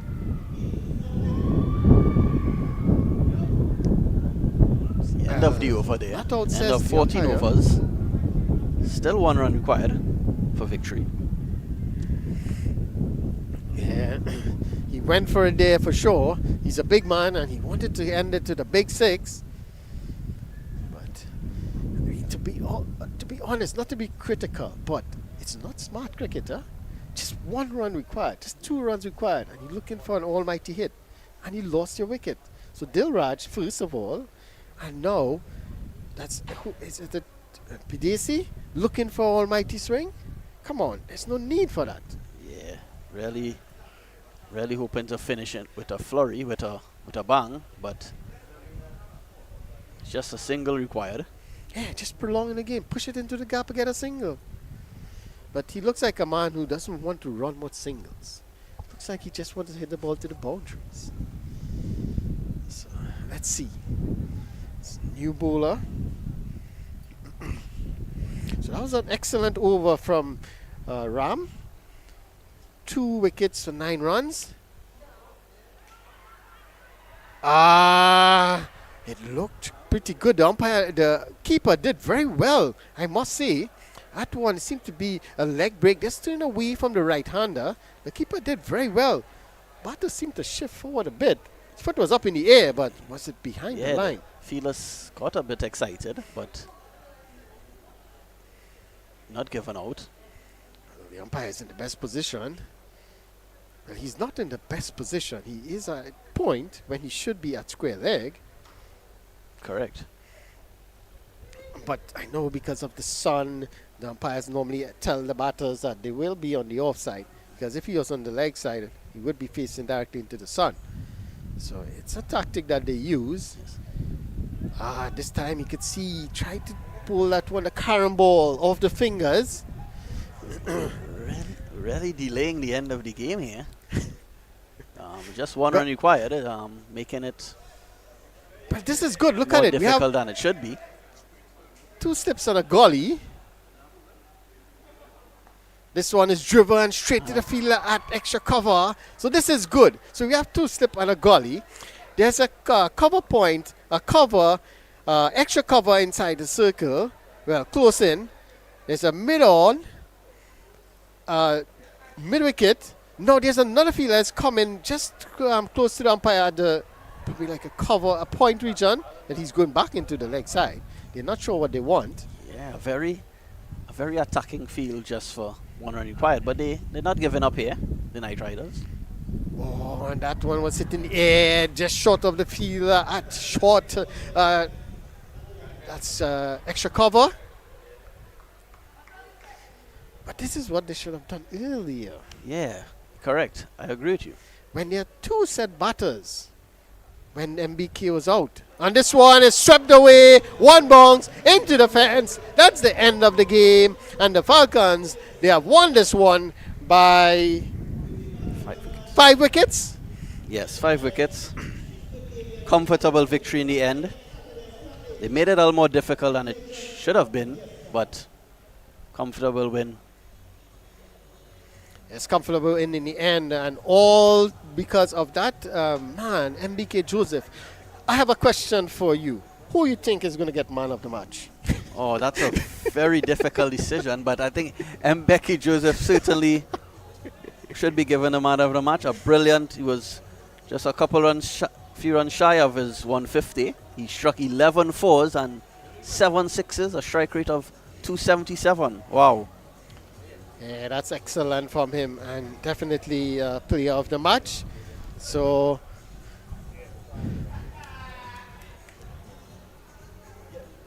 yeah, so we come to the end of this match here.